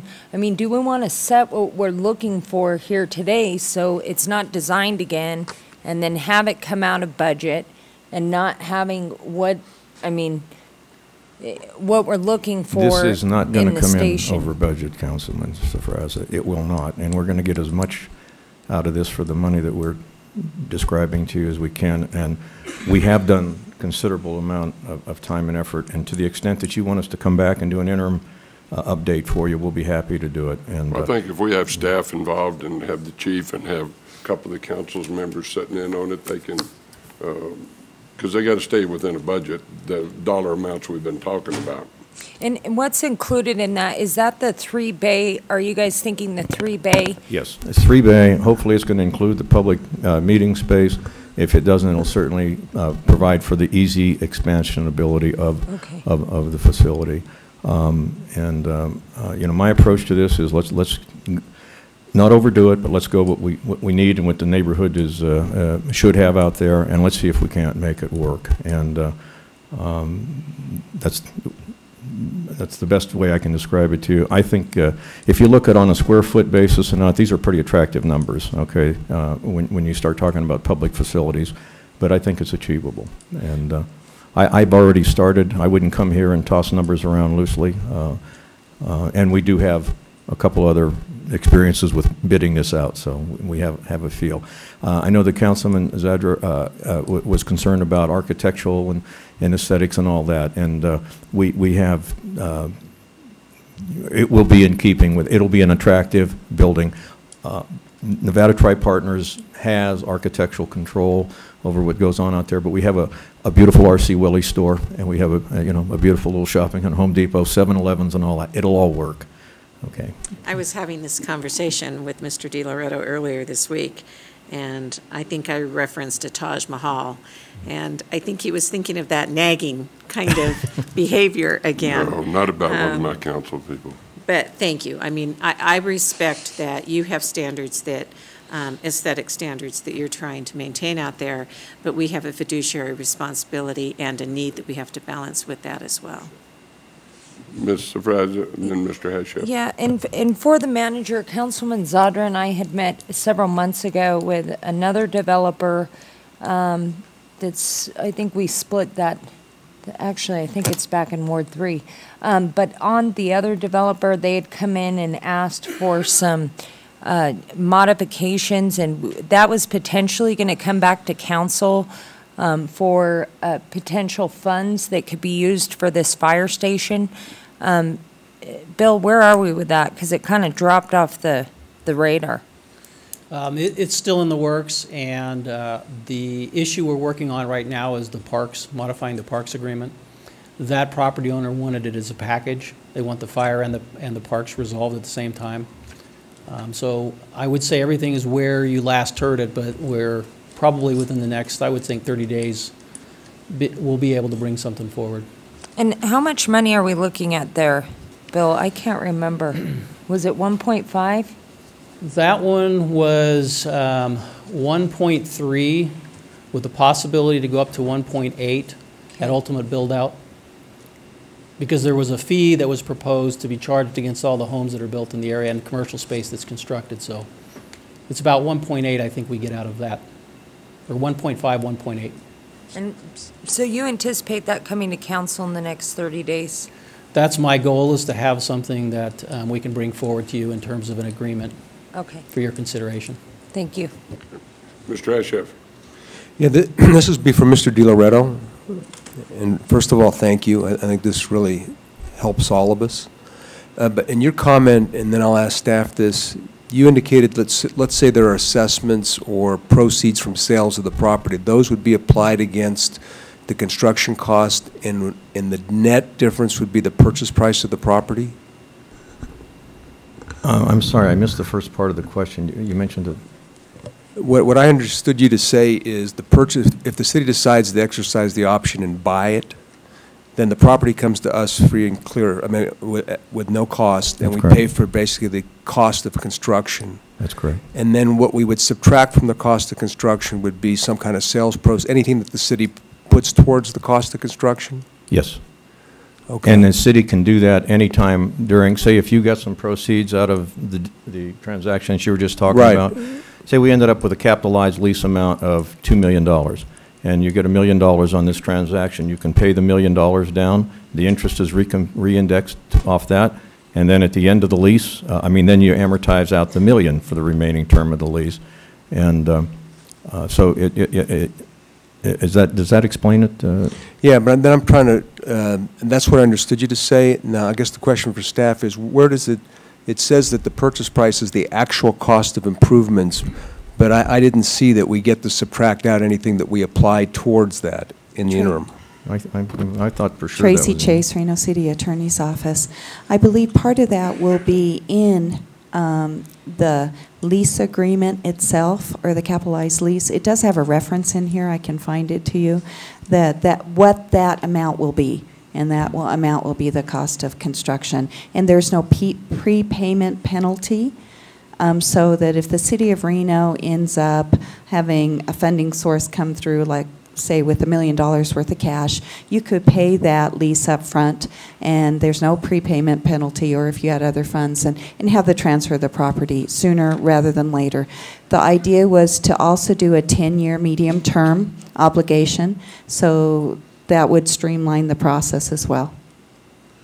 Yeah, so when I look at A, 1.5A and 1.5E, it says basically the lease or the purchase price, whichever one we select, is equal to the actual cost of constructing the improvements. If you look at A, the maximum lease rate, which is the capitalized lease amount, is equal to the actual cost of construction of the fire station improvements. The option payment paid to NTP shall be credited. Right, I see that. Without interest toward the capitalized lease amount, and the balance will be payable in equal monthly installments of rent during the term of the lease and amortized over with 6% over a period of time, which is, we have it somewhere in the agreement, I'll have to find it, which is a medium term, 10-year term.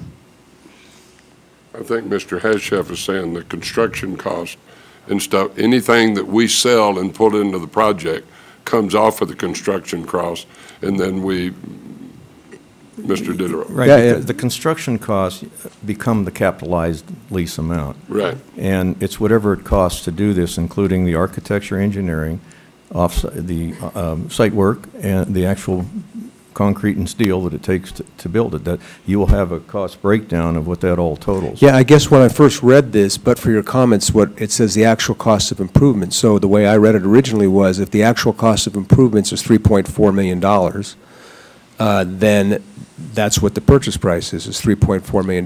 But it doesn't say less, the actual cost of improvement, less whatever the city applies towards the purchase price, whether that's the sale of property or whatever source of funds we have. That's correct. I'm not prepared to finance $3.4 million. I'm anticipating that we're going to get about $1 million in proceeds out of the Double Diamond because they don't have to build a station, and then put that piece of ground up the city, for sale, and we're anticipating proceeds out of that, which would get us down to that number that you were looking at. Okay. Well, So as you long would as take- everybody's clear about that, I guess Yeah. you're okay.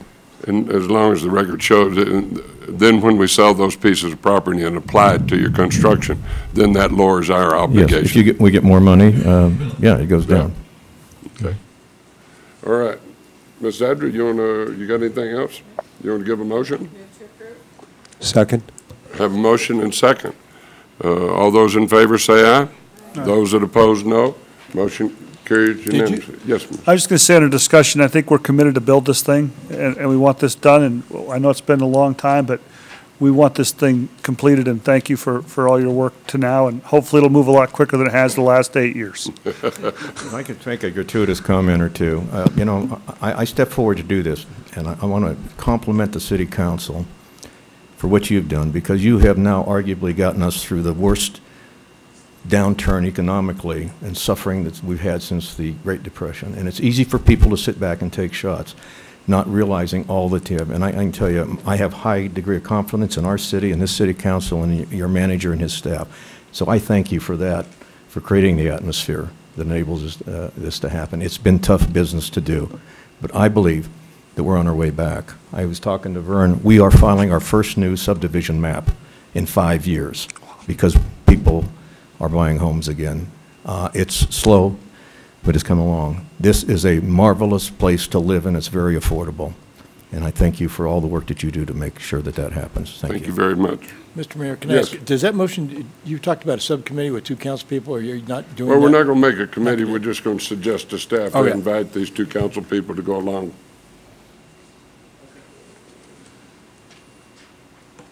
All right. How's that for putting you under the bus? All right, now we'll go to public hearings. Madam Secretary, have all the notices been sent? Yes, Item Mr. Mayor. F1. Yes, Mr. Mayor, proper notice was given. We received 1 letter of concern from the North Valley Citizen Advisory Board.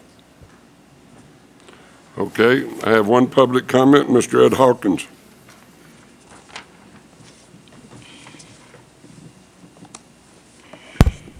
For the record, Ed Hawkins, Ward 4, North Valley's chair.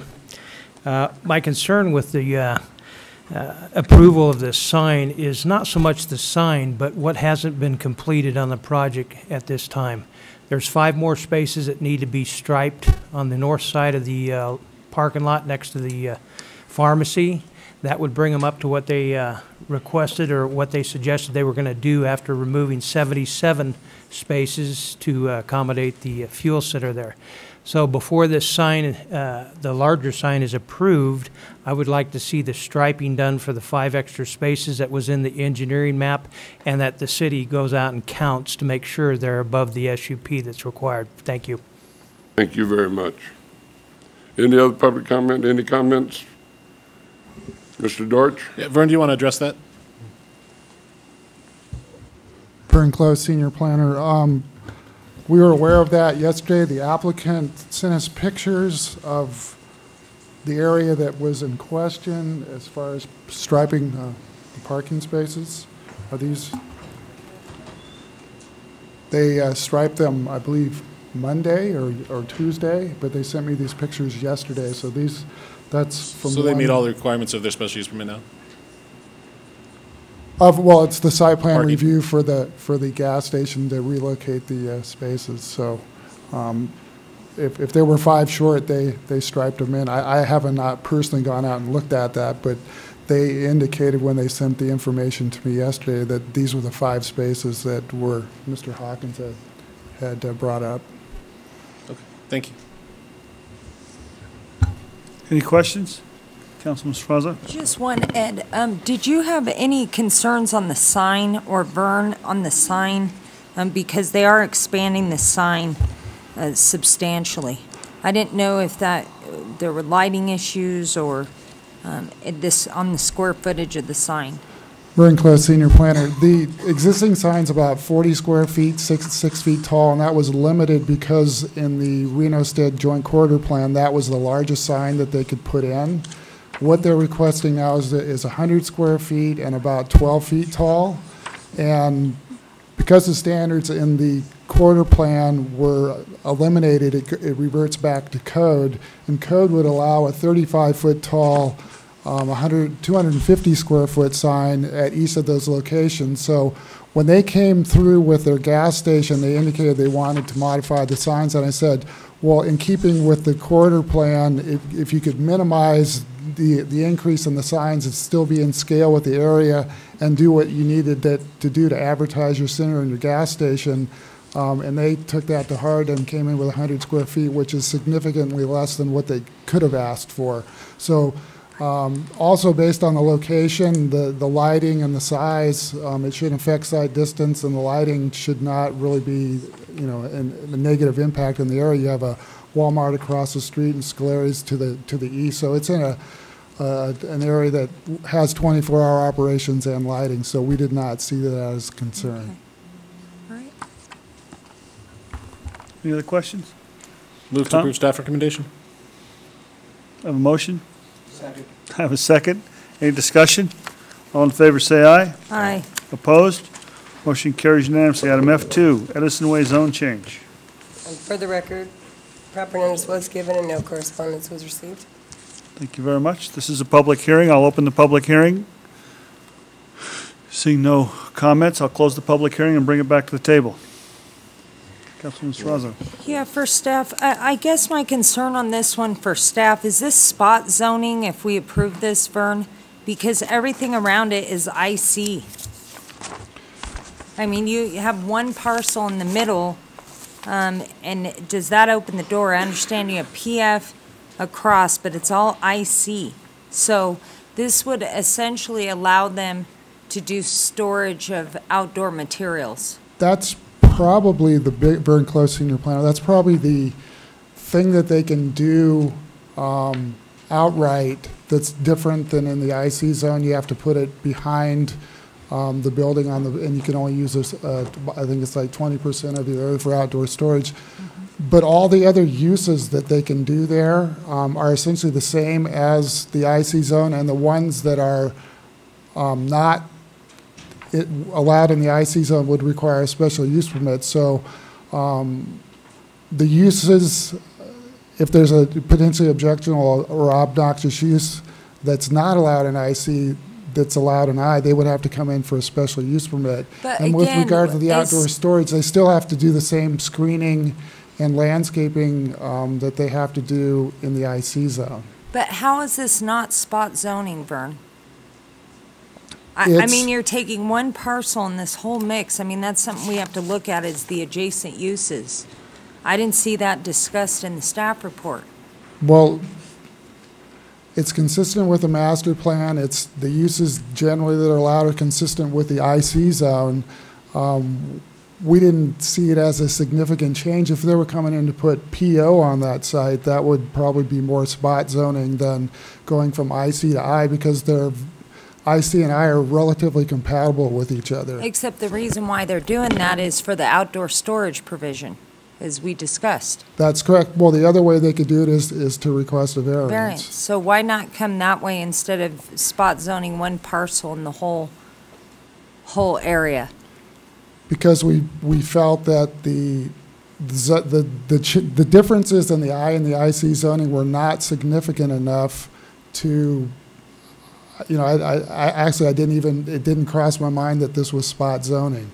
Usually it's more you have a commercial zone in the middle of industrial or a residential zone in the middle of commercial or vice versa. These are relatively compatible zones, the I and the IC zones. So we didn't really look at it that way. We looked at it as a way to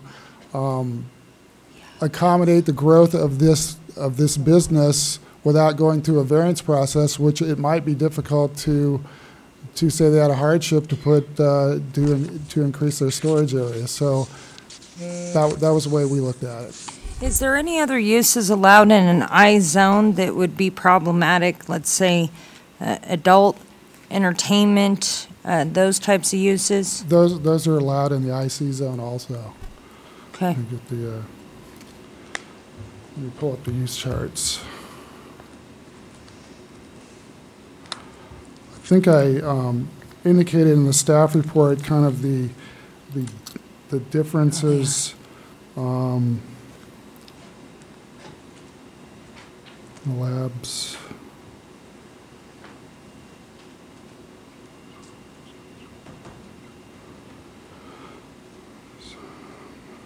Probably the uses that aren't allowed in the IC zone is an asphalt concrete batch plant, animal and animal byproduct processing, mining, sand and gravel excavation, septic tank services, wrecking, salvage yard. Those are the uses that you can do in I that you can't do in IC, and they all require a special use permit. So if you wanted to come in to do some of those uses in the IC zone, they would have to get a special use permit to do them, the ones that are common with the I, and then the ones, if you, excuse me, the I zone, they would have to get a special use permit. So those things will be looked at as they come in. But the IC zone, doesn't it require with storage as well that it can't be put in the front of the parcel? Yes, that. So this, by doing this zone change, we're essentially allowing that? Yes, provided they meet the standards of screening. Okay. Yeah, the applicant to respond to that. Why not go for a variance instead of taking one piece and changing the zoning on one piece of property when the rest is IC? For the record, Dave Snellgrove with Wood Rogers representing the applicant.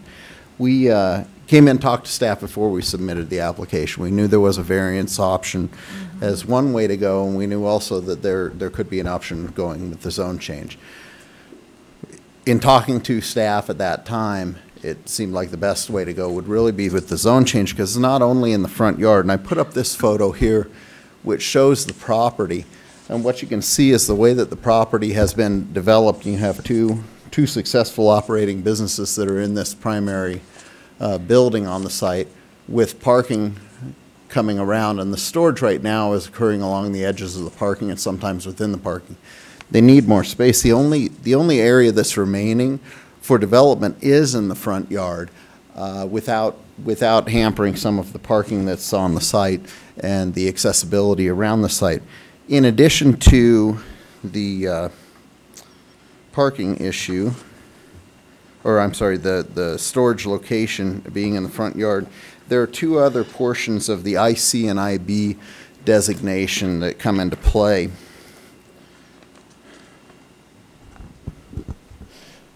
Item 6, outdoor storage shall only be located in the rear one-half of any site. That's only applicable to the industrial business and industrial commercial zones, which are allowed in the industrial master plan designation area, as well as the industrial zone, which we're requesting.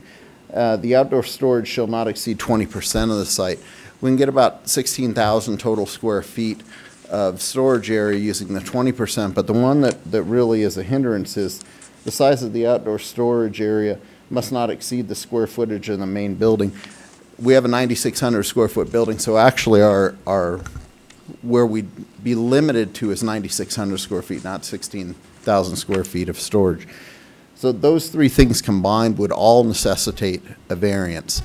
Vern had mentioned that there are screening requirements and standards that we do have to meet. Same screening that you have, same screening requirements as in industrial, commercial, industrial business. If you have things over 6 feet tall, your fencing needs to be high enough to screen. In addition, along the frontage of the site, part of the construction will be the landscaping that goes along the front that matches in with the properties to the north and to the south. In terms of your question for spot zoning, I'll go to the zoning map. Well, look at the master plan map. The master plan for this entire area is for industrial, which allows for industrial, commercial, industrial business, and straight industrial, which is what we're asking for.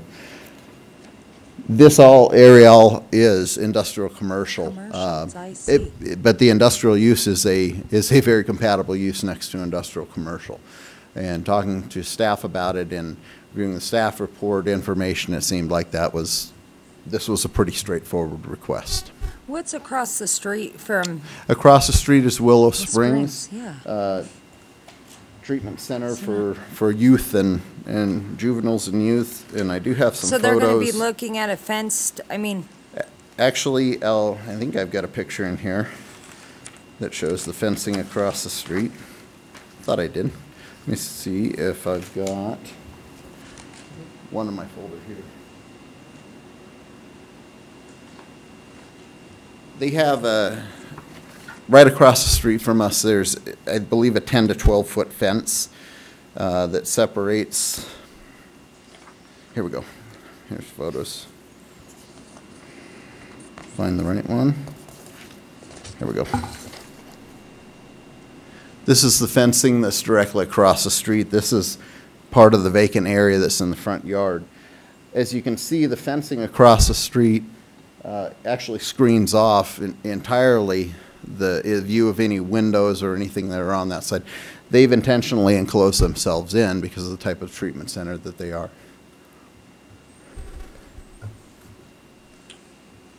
Okay. Comments? Motions? I do feel uncomfortable with this. I do, I understand what the applicant's trying to do, but I do think it's spot zoning when you take an I zone and then in the middle of everything that's surrounding it is IC. And you're allowing storage, substantially allowing frontage storage. And I think once we open the door for one, you have to, if there's other applications that come in, you could create the I zone with storage fronting the buildings. It's not so much this site. I understand what you're saying with the Willow Springs, but I guess that's where I need to be convinced is how this, I want to hear from Vern on this, how this wouldn't open the door, because there's a lot of other uses in that Edison area, in that industrial area. You have school, you have daycare, you have technical centers, you have there's a few different schools over there, too. Brent Close, Senior Planner.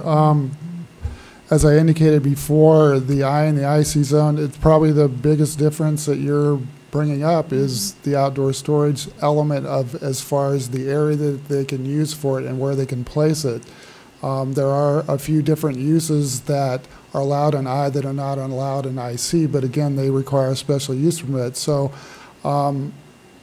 would the storage require a special use permit? no, the outdoor storage is allowed in IC with those limitations that Mr. Snellgrove showed you on the overhead, and but the screening requirements are very similar, but there isn't an SUP for outdoor storage. That's an allowed use. Yeah, I think I think that was the same comments that the NAB had too. Was their whole concern was on the storage part of the site. So, I don't know. I'd like to hear from the other council members. Any other questions or comments? Does anyone have any concerns? Comments? I think that's what she's looking for. Yeah. Yeah, I guess, from my standpoint, if you can't put industrial here, I don't know where you can put it. It's master plan industrial. You try to buffer industrial from less intense uses, which would be IB, IC, industrial. So you try to put that buffer in there, which I think this accomplishes. If this isn't an appropriate spot for industrial, I don't know where it would be.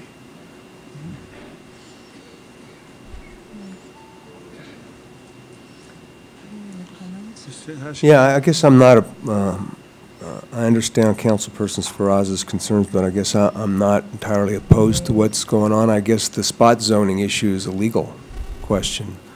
I mean, and I'll let you answer that question first. Go ahead. Marilyn Craig, Deputy City Attorney. This would not likely be found to be spot zoning by a court, given all the characteristics of it. The things that Vern has mentioned, also the comments from Councilman Dortch. And then Vern, on the, what I heard from Mr. Snellgrove is he put a picture up that there's going to be some landscaping and some buffering on the front end of where the storage is going to be in addition to the fencing, correct? Vern Close, Senior Planner. Yes, that's correct. That's required by code. The front yard is required to be landscaped. How much landscape are we talking about for buffer? Minimum of 10 feet.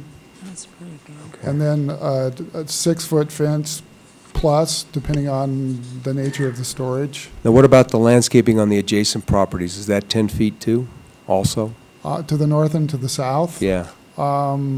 That's IC zone. 10 feet is the front yard setback. I didn't specifically measure it, but that's what the requirement would be in the IC zone is 10 feet also. So the setback for both zones is the same. Okay. That's my comment. Yeah, I think, just one last question. On the screening, what type of fencing has to be used? Solid view screening. So when you say solid view, would You it be? can't see through it. So can they just put up a chain link and put the green, the, Slats? the, The green screen or the green slats? yeah. That is one thing that they can use, but there's fencing, there's walls. I don't know that they would put up a wall in this case because that's usually for sound, but that is a method that they can use, is the two-way diagonal slats and a chain link fence, so that it's basically, you can't see through it. Well, I'll go ahead and approve the Planning Commission's recommendation. I do have reservations about this, but if staff feels that it's not spot zoning and this is an appropriate place for the storage, I just want to make sure that those requirements are followed as far as landscaping and the screening on the fence, especially if this opens the door to other applicants who come in and want to do screening. Can I ask a question? You said that the landscaping is the same on IC and I? Yes, it's, in the I zones, it's the front yards that are landscaped, and it's a minimum 10 When I foot. saw the picture there, I didn't see landscaping on this one.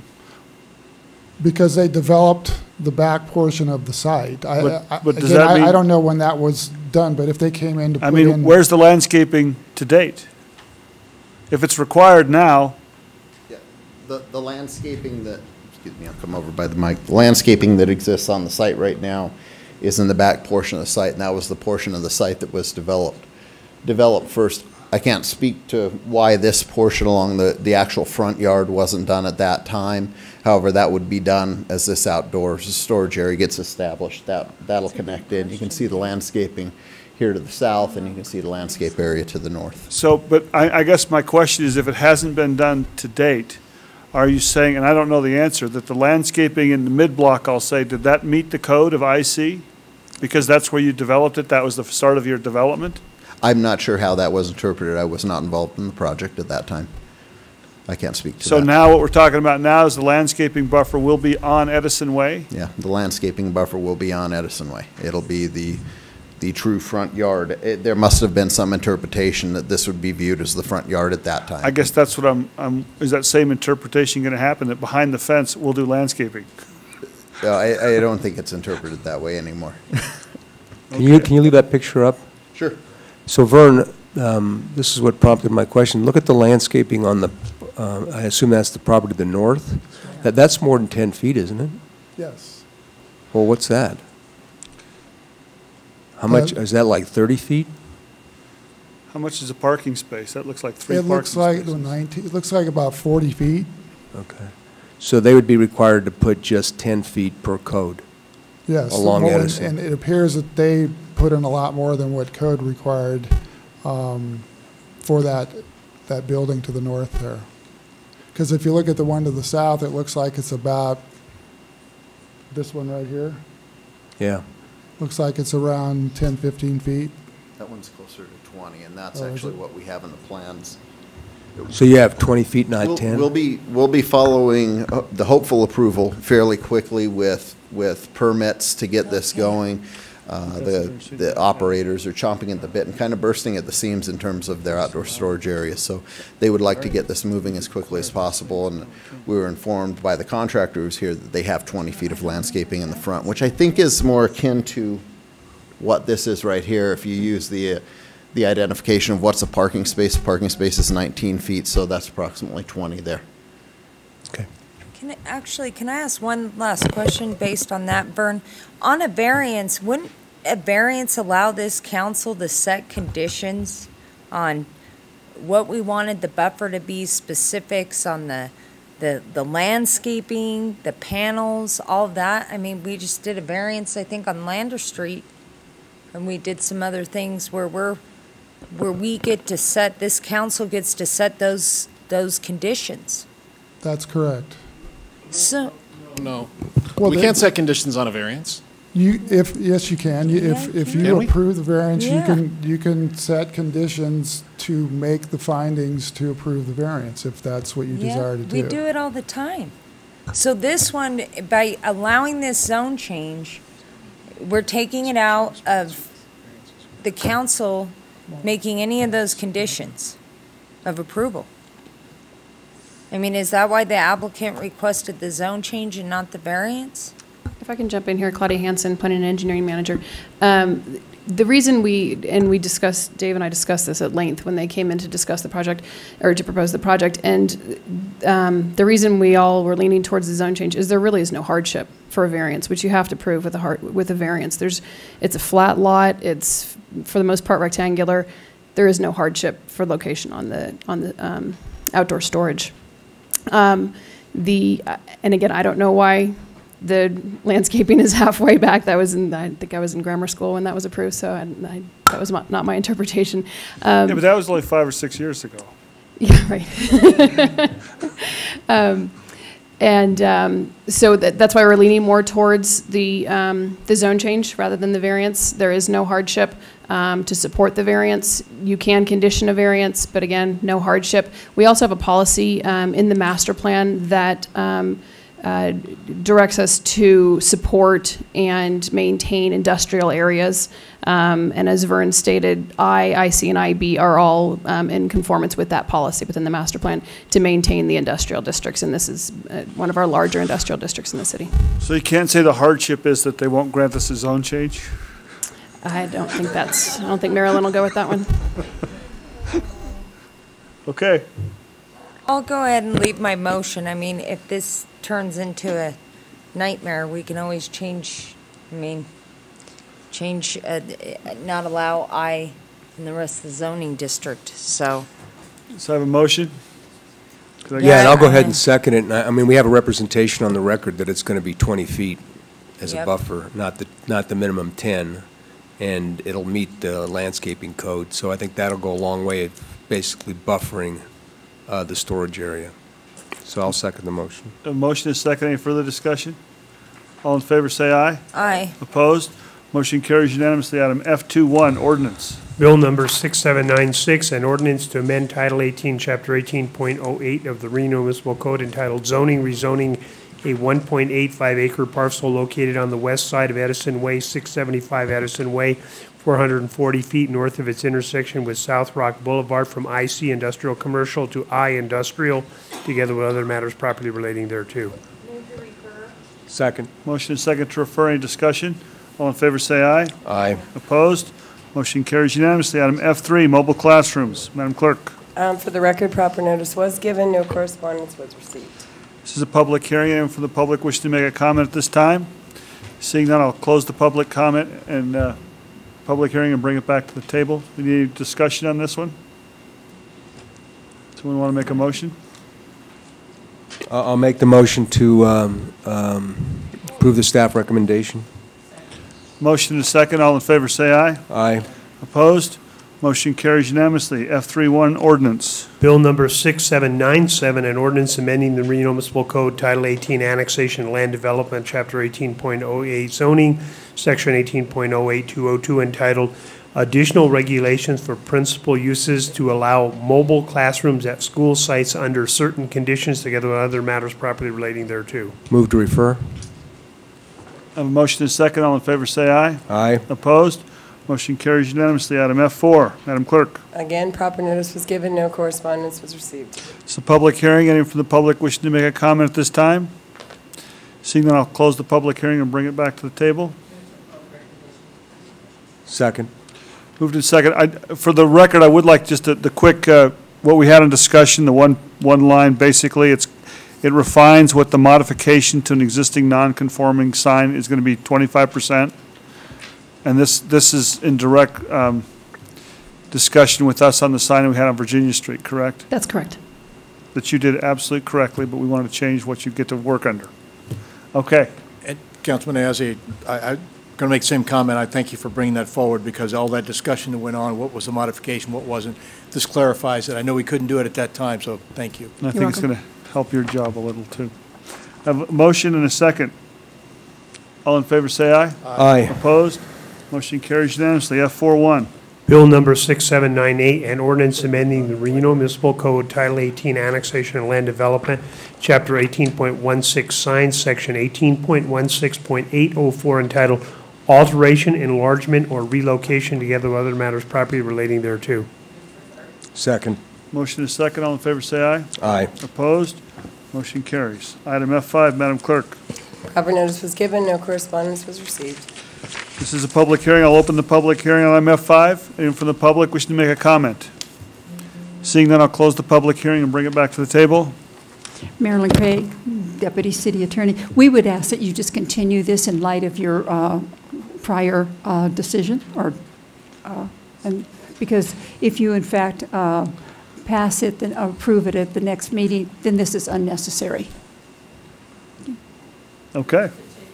Well, we don't have to do this at all, correct? You should move it to continue it, but okay. if you do approve it next time, then we would ask you to abandon it and not go forward with it. Okay. I have a motion to continue. Second. And a second. All in favor, say aye. Aye. Opposed? Motion carries unanimously. Item G1, Mr. Mayor. This is ordinance number 6228, an ordinance annexing to and making part of the city of Reno certain specifically described territory being .67 acres of property located on the east side of Lemon Drive, 120 Lemon Drive, 475 feet southeast of its intersection with Sky Vista Parkway in the special planning area of Reno-Stead Joint Corridor Planning General Commercial Land Use Designation, Washoe County, Nevada, together with other matters properly relating thereto. I do have a public comment card. Mr. Hawkins. Okay. In favor. You're in favor, correct? Have a motion? Second. And a second? Second. All in favor, say aye. Aye. Opposed? Motion carries unanimously. Item G2. Ordinance number 6229, an ordinance amending the Reno Municipal Code, Title 18, Annexation and Land Development, Chapter 18.08 Zoning, Section 18.08405E, entitled UNRC, University of Nevada Regional Center Planning Area Overlay Zoning District, by adding language to allow certain uses listed in I Industrial Zone, prohibit certain other uses listed in the I Industrial Zone, establish when and how I Industrial uses and standards may be utilized, and establishing the locations within the UNRC Regional Center Planning Area Overlay Zoning District where these standards apply there, together with other matters properly relating thereto. Second. Motion is second. All in favor, say aye. Aye. Opposed? Motion carries. Item G3. This is ordinance number 6230, an ordinance to amend Title 12, Chapter 12.16 of the Reno Municipal Code, entitled Public Works and Utilities, Chapter 18.16, Sewer Service Division 6, Billing Collections and Enforcement of Sewer User Charges, by amending Section 12.16.395C, Appeals to Municipal Court, together with other matters other matters properly related thereto. Move to adopt. Motion Second. and a second. All in favor, say aye. Aye. Opposed? Motion carries unanimously. Item G4. This is ordinance number 6231. Ordinance to amend Title 5, Chapter 5.13 entitled Special Events and Special Activities of the Reno Municipal Code by adding new section 5.13.091, denial of permit issuance, and by adding and deleting certain wordings to section 5.13.010 definitions, 5.13.020 purpose, 5.13.030 permit required, 5.13.040 exceptions to permit requirement, 5.13.050 permit fees, 5.13.060 when application complete, 5.13.090 application for permit, 5.13.092 event reviews and advance denials, 5.13.100 event alcohol permit, 5.13.110 form and condition of permit, 5.13.120 insurance and indemnification, 5.13.130 business hours of regularly conducted businesses during events, 5.13.140 impacted neighborhood notification, 5.13.150 authorized event vendors, 5.13.180 unlawful to interfere with event, 5.13.200 suspension or revocation of permit, 5.13.210 cost recovery for events, of 5.13.220 appeal and other matters properly relating thereto. Anyone want to make a motion?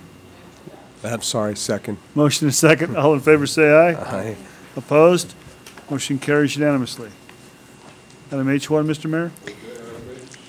Item H1, resolution. It's resolution number 7703, resolution of intent authorizing the sale of city-owned property located at 252 and 262 East Liberty Street at public auction for a minimum price of $171,500 in accordance with the provisions of NRS 268.059 through 268.062 and Title 15 of the Reno Municipal Code. Move to adopt. Have a motion, have a second? I'll second for discussion, Mr. Okay, Mayor. discussion. I'm just curious, we bought this because it made the city hall over there more valuable. We also own another building now. If we get rid of the parking now, will that make our building less valuable that we wanted to do something with? What's going to happen to the building we have over there where building enforcement is? For the record, Bill Thomas, Assistant City Manager. We did look at that. We also had the Sinclair building appraised.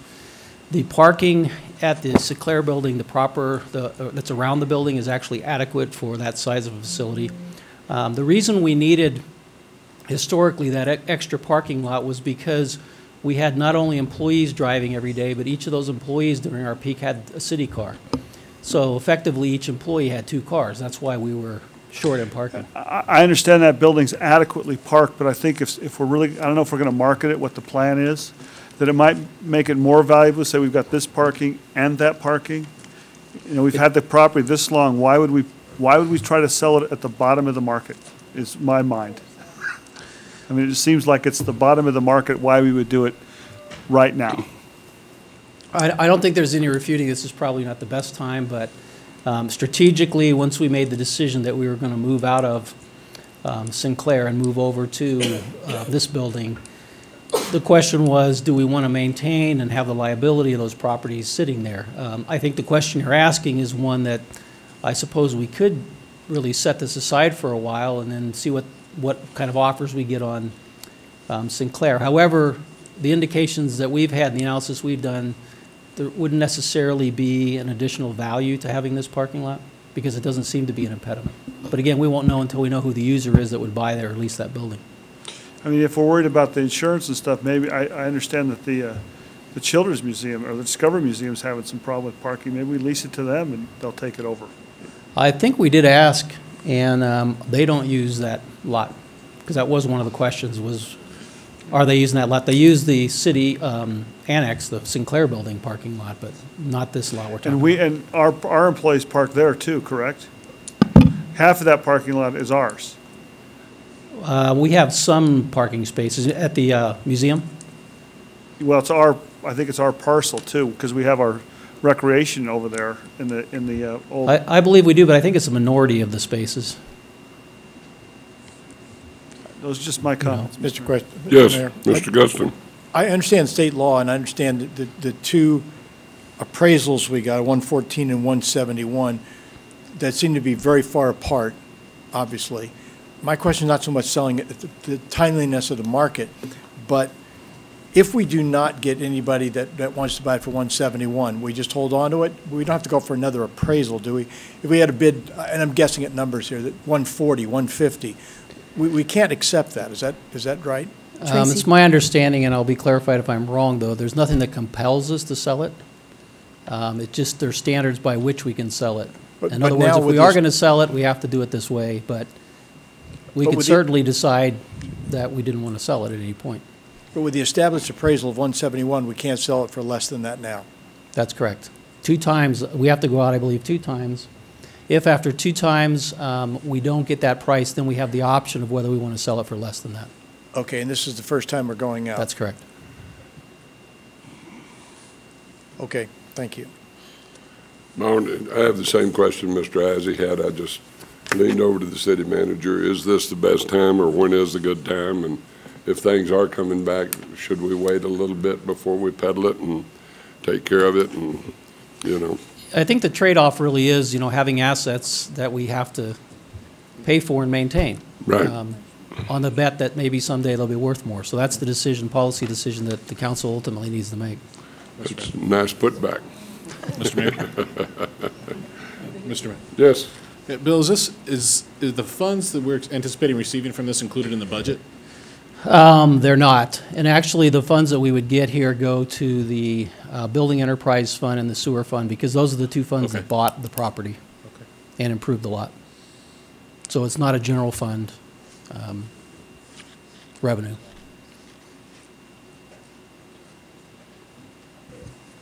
All right, yes, Mr. Frazel. Mr. Mayor, I think we should follow up on Councilman Ayazi's question with the Discovery Museum, because they may, if we're doing it for $1 a year or something, they may want that parking. They're full all the time. And allow them the opportunity to maintain the site. I just think it's a fire sale if we do it right now. I mean, we're at the bottom of we're not, I just think the timing, the long-term vision to just sell this piece right now is the wrong way to go. I bet we can find somebody out there who would be willing to maintain that site. I mean, when you say maintain, what do we really have to do to that site? It's a parking lot.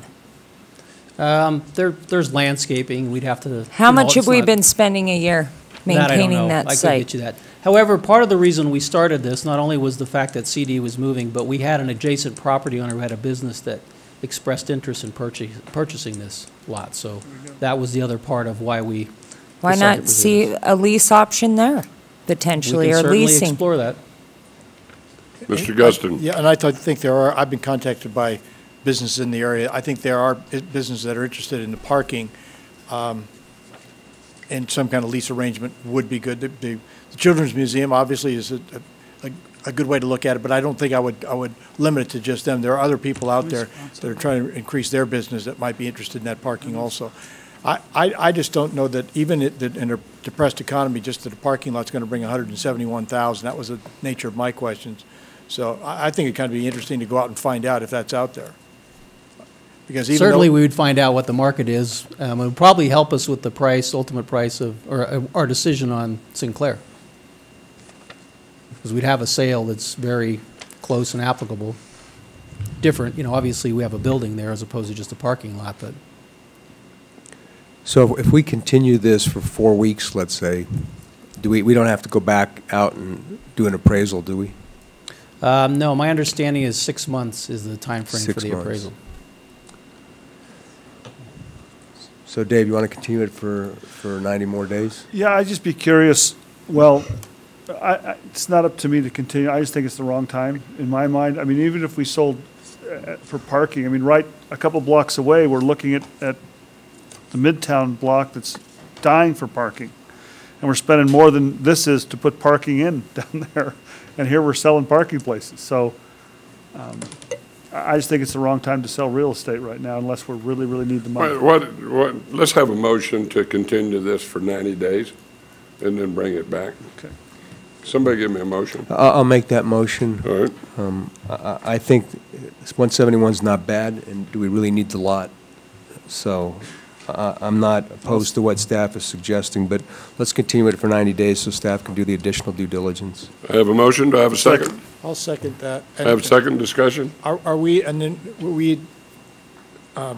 Councilman Hashjeff, are we asking the staff to go out and look at the possibility of leases for the entities been mentioned here? Yeah, just the comments that were made by council. Okay, let's go out and then put a time limit on that, whatever, 3 years, 5 years, whatever that is. Okay. I have a motion. Second. All in favor, say aye. Aye. Those that oppose, no. Motion carries unanimously. Item H2. This is resolution number 7703. This is a reassignment of that resolution since it was not utilized in the last item. Resolution granting community pride grant funds to the Rain Shadow Foundation, Be the Change project to purchase paint and supplies for a wall mural in partnership with Reno Artworks in the amount of $500. This is your award, I think. Motion. Second. Motion second. All in favor, say aye. Aye. Those that oppose, no. Motion carries unanimously. Item H3. Resolution number 7704, a resolution granting community pride grant funds to True Vista Foundation Family Needs Program to provide critical care assistance for families participating in the reunification process through the Family Drug Court Program in the amount of $7,193. Move to adopt. Motion. Do I have a second? Second. All in favor, say aye. Aye. Those that oppose, no. Motion carries unanimously. Item H4. Resolution number 7705, resolution granting community pride grant funds to the Smithridge Elementary School boosters for the Smithridge Elementary Community Learning Center and Garden in the amount of $4,220. Second. I have a motion second. All in favor, say aye. Aye. Those that oppose, no. Motion carries unanimously. Item H5. Resolution number 7706, resolution granting community pride grant funds to Washoe County School District Read and Succeed Incentive Program book to provide take-home books to start family libraries and increase family literacy in the amount of $23,623. Move to adopt. Have a motion second. Have a second. All in favor, say aye. Aye. Those that oppose, motion carries unanimously. Item H6. Resolution number 7707, resolution granting community pride grant funds to the McQueen Boosters Guild to offset costs associated with the McQueen High School tennis courts resurfacing project in the amount of $5,000. Second. I have a motion second. All in favor, say aye. Aye. Those that oppose, no. Motion carries unanimously. Item H7. Resolution number 7708, resolution granting community pride grant funds to the Washoe County Safe and Sober Foundation to offset costs associated with the Damani High School Safe and Sober Senior Grad Night in the amount of $1,000. Have a motion second. Second. All in favor, say aye. Aye. Those that oppose, no. Motion carries unanimously. Item H8. Resolution number 7709, resolution granting community pride grant funds in the amount of $45,763 to the Great Basin Youth Soccer League, a 501c3 nonprofit organization, to offset costs associated with Miracle on Turf, the rebirth of Moana Stadium Fields. Second. Motion second. All in favor, say aye. Aye. Those that oppose, no. Motion carries unanimously. Item H9. Resolution number 7710, resolution granting community pride grant funds to the Nevada Bicycle Coalition to offset costs associated with the Bright Reno Lights Personal Cyclist and Pedestrian Safety Light campaign in the amount of $1,500. Move to adopt. I have a motion second. All in favor, say aye. Aye. Those that oppose, no. Motion carries unanimously. Item H10. Resolution number 7711, resolution granting community pride grant funds to Silver State Young Chautauqua to offset costs associated with their Young Chautauqua Scholars Community and Art Town educational events in the amount of $5,504. Have a motion second. All in favor, say aye. Aye. Those that oppose, no. Motion carries unanimously. Item H11.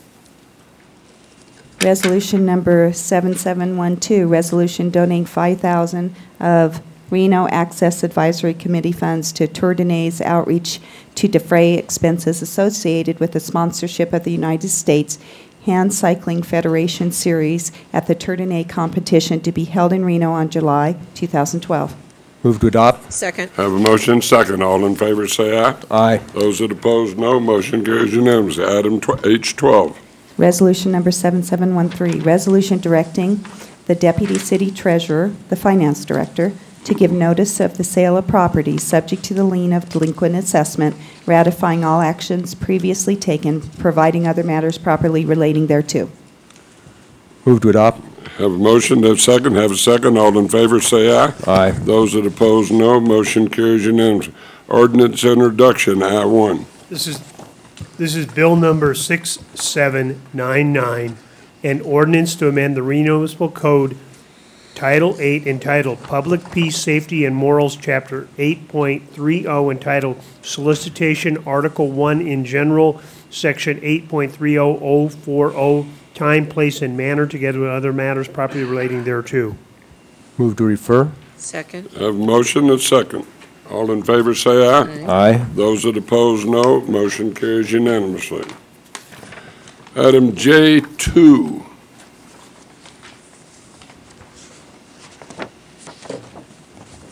Good afternoon. Steve Bonnell, traffic engineer, Public Works. This is a quick status report on the residential parking permit program. And actually, there's two components to it. The first one is the residential parking permit districts.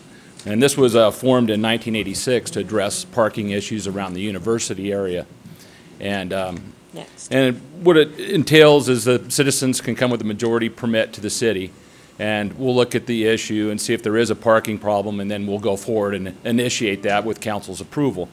The other component of the residential parking permit program is the individual resident parking, which is the IRP. And that's when a single-family residence can come to the city if they have a parking issue and they have 2 or fewer off-street parking places. We can look at giving them an on-street parking place, and they apply to the city for that. And so we'll go out and have a look at that. And we do about, I think there's probably 130 of those throughout the city. And we get maybe 15 requests per year. And on average, maybe about a quarter of them we will approve. Most of the time they're denied on the basis that they have more than 2 off-street parking spaces. So I can answer any questions. Any questions, anybody?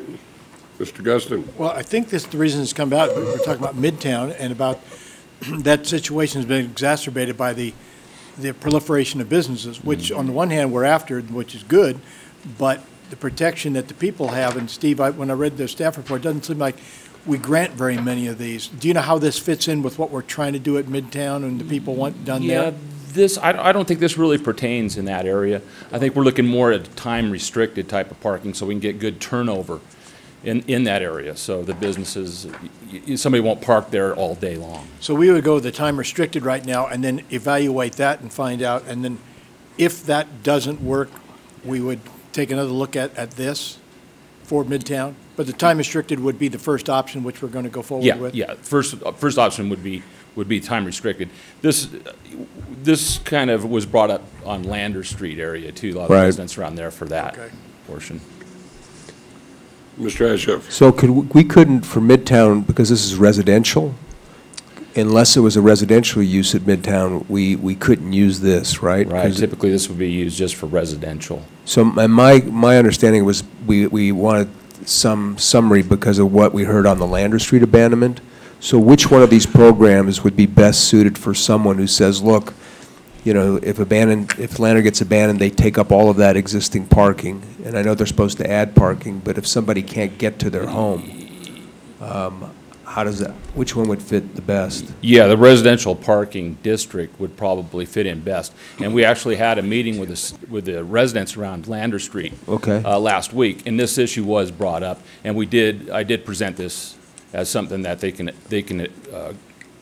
apply for? Apply for if they want to with the petition.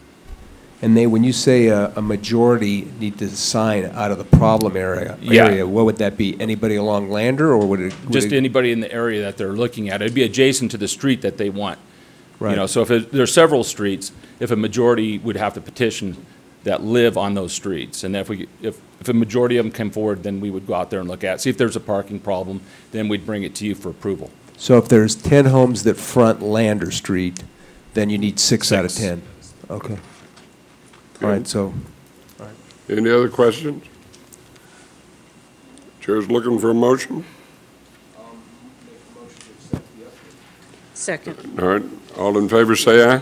Those that oppose, no. Motion carries unanimously. Ladies and gentlemen, we're going into recess for, not recess, we're going into adjourn now into a. It is recess.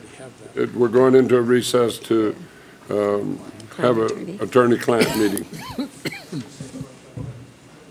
That's the playground's outside.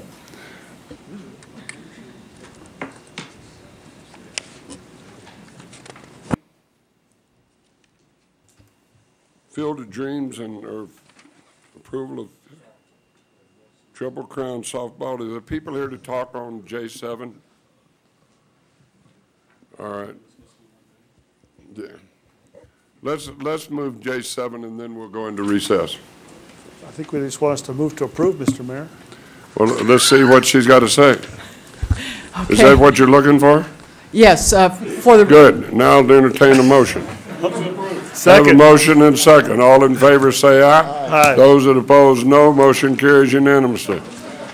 You should have raised your hand sooner. I would have got you. I saw you glaring at me, but I didn't know what it was for. Okay, we're in recess.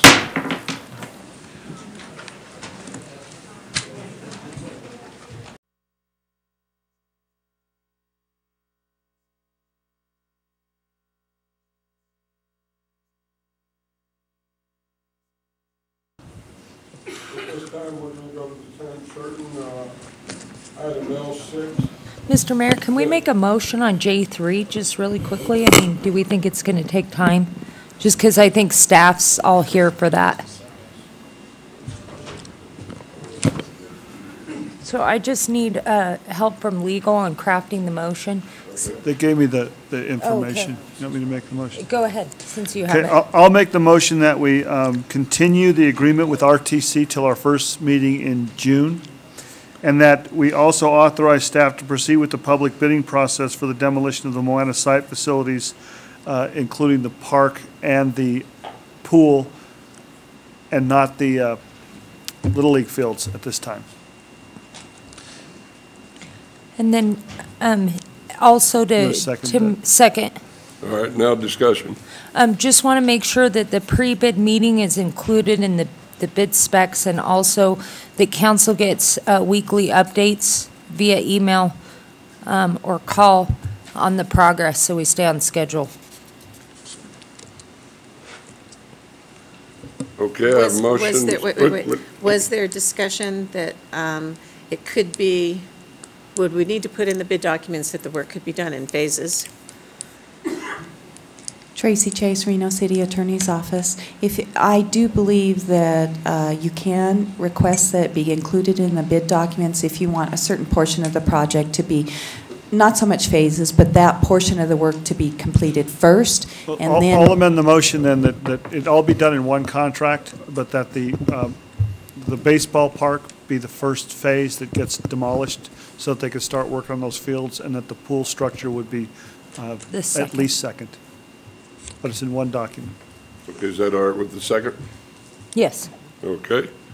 Have a motion, second. Any further discussion? All in favor say aye. Aye. Aye. Those that oppose, no. Motion carries unanimously.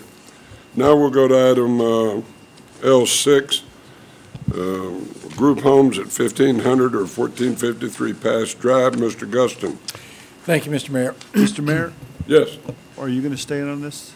No, that's right. I'm leaving. I'm leaving. It was pointed out to me, and I did not know it until he pointed it out to me, that my son sits on the board of directors of, what's the name of that The group? applicant. Quest. And so I'm going to recuse myself from this. And Mr. Izey, you're in charge. See y'all later. Have fun, gang. Thank you. And for the record, because it came at the last minute, I've never had a conversation with the mayor about this project at all. So Ditto. Okay. Same disclosure. Mr. Guston. Thank you, Mr. Mayor. There was an application put forth by a company called Quest to the county for a group home on Pass Drive. As a result of that, there was some concern and some information that residents on Pass Drive wanted to make sure that the situation was aired.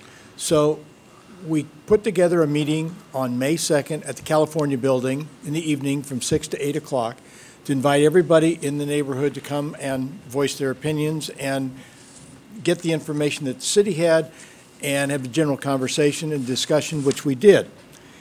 And out of that conversation, I had a couple sidebar conversations with different people that said that they weren't happy with the resolution of the meeting, and they wanted to make sure that they had an opportunity to speak in front of the city council, present their facts, present their information, present some of the legal cases they had, and I said I would certainly facilitate that. So that's why we scheduled this meeting, so that we could, in front of the rest of the council, air the situation that's going on, the application, and have staff present pretty much what they did that night, what is involved here, and what the community feels about it. So that's why we're having this meeting. I think, Mr. Mayor, I think it might be wise to have staff, planning department, even Deputy Chief Juan, he's here now. Okay, he attended the meeting along with me, and even the lady from the Fair Housing Act, and she was invited. I don't know if she made it today or not. She did not come. Okay. Anyway, to present the information so you hear it, and then also the people that are here that came back, or the people that showed up for the 3:30 designated meeting, could again have their time, their public comment. And I think if we get that, then we can ask questions. But I think you need to understand where the city is in their predicament right now, and let the city staff present that, and then we will go to the people who are from the neighborhood and then facilitate whatever discussion necessary. So that's how I'd recommend we go Fair forward, enough. Mr. Mayor. Claudia, would you come forward? Get the overhead. Get the overhead, please. You were there longer.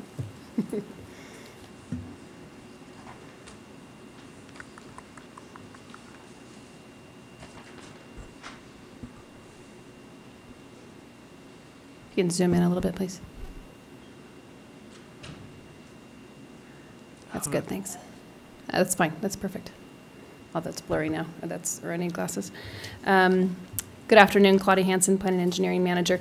Did you all get the information that I emailed earlier? I have extra copies of a memo that we used at the meeting. Oh. It's titled A Brief History of the Regulations for Spacing. Does everybody have that? Okay.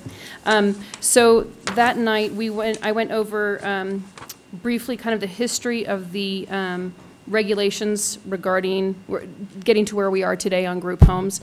And it dates back to 1968 when the Fair Housing Act under President Johnson was adopted.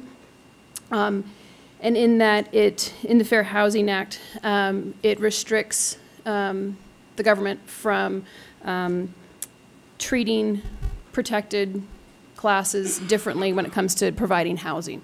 So in 1990, the ADA was added to the Fair Housing Act as a protected class. And so at that point in 1990, anyone that falls under ADA is also protected under the Fair Housing Act. In 2007, NRS was amended to require that local governments establish spacing requirements between 1,500 and 2,500 feet for group homes. That was challenged in 2008 and was overturned, challenged by the Nevada Fair Housing Center. Through that lawsuit, the subject section of NRS was preempted by federal law, being the Fair Housing Act, which states that we cannot establish spacing for group homes. So we have to treat in a nutshell, we have to treat group homes the same as we treat single-family homes. So if you look into the zoning code, wherever there's single-family homes allowed, group homes are allowed as well. And they're defined on the number of people that can be in there. If they have disabilities, then it would be 10 plus the caregivers. And that's what's allowed under the group homes. and we are prohibited by the Fair Housing Act from establishing spacing for those facilities. Looking at the site specifically, I went out there with Trey Palmer from Fire and Kurt Dietrich from Public Works to look at the right-of-way issue. That is something that we can address for this situation. And you'll see, this is the new facility going in. This is Quest, and this is the existing group home that is there right now. And if you can see, the property line for the parcel across the street, Pass Drive is actually in their front yard. And the right-of-way is this odd shape here that is actually in the front yards of those two parcels. There is a paved right-of-way, or paved access there. It's only about 17 feet wide, so we would not want to see parking in that area. We would be able to post the sides there to prohibit parking through that section on the street. And we had it, we parked our cars on the side of the road just for a little experiment out there. And you can get 2 cars by, but it's challenging, and one's going to be a little bit into the dirt. So it's tight. It would be difficult with emergency vehicles if there were multiple vehicles out there at the same time. So it is something that we can market for no parking to help that out in that area. At the meeting at the California building, we went over the issues. We told them that we would go out and look at the parking in that situation. I explained the Fair Housing Act. I'm not sure if you want to add anything else at this time. Sure. Good afternoon. For the record, Mike Wan for the Reno Police Department. As Claudia was saying, I went out there as well with Councilman Guston. And a lot of the concerns they had in reference for us was also for fire and the fire and police access, REMSA access. I hadn't been out there until after the meeting. I went out there and I reiterate what she had mentioned as far as the size of the street. The issue that we have is for us to enforce any parking issues there, we don't have curb or gutter or red, it's just a dirt property line. So there is no enforcement options for us as it sits for anybody parking on that street the way it sits today. And we have worked with Claudia and traffic engineering on traffic plan.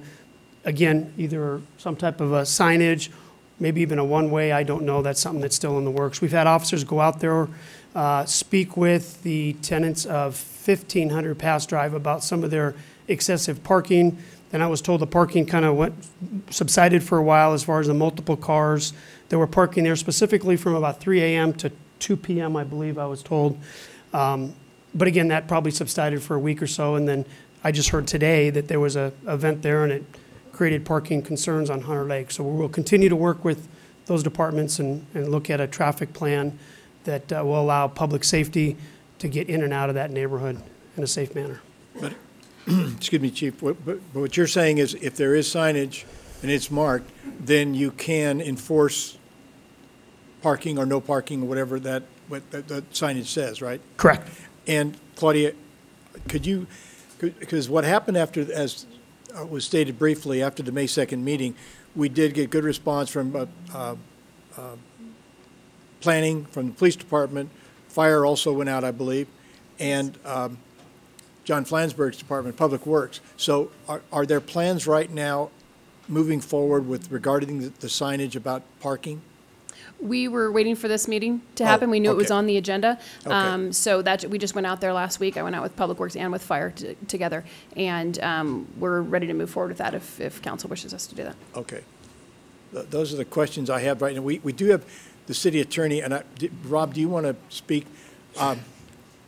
One of the gentlemen was out there, talked, and he did make a statement this morning in public comment about some of the legal cases, and then delivered them, as I requested, delivered them to office, said I would pass them on to our legal department to take a look at them and evaluate them, and they have done that. So I think if we hear from Mr. Boney now about the information that I was given and passed on to you, yes, that'll give the council a little fuller picture anyway.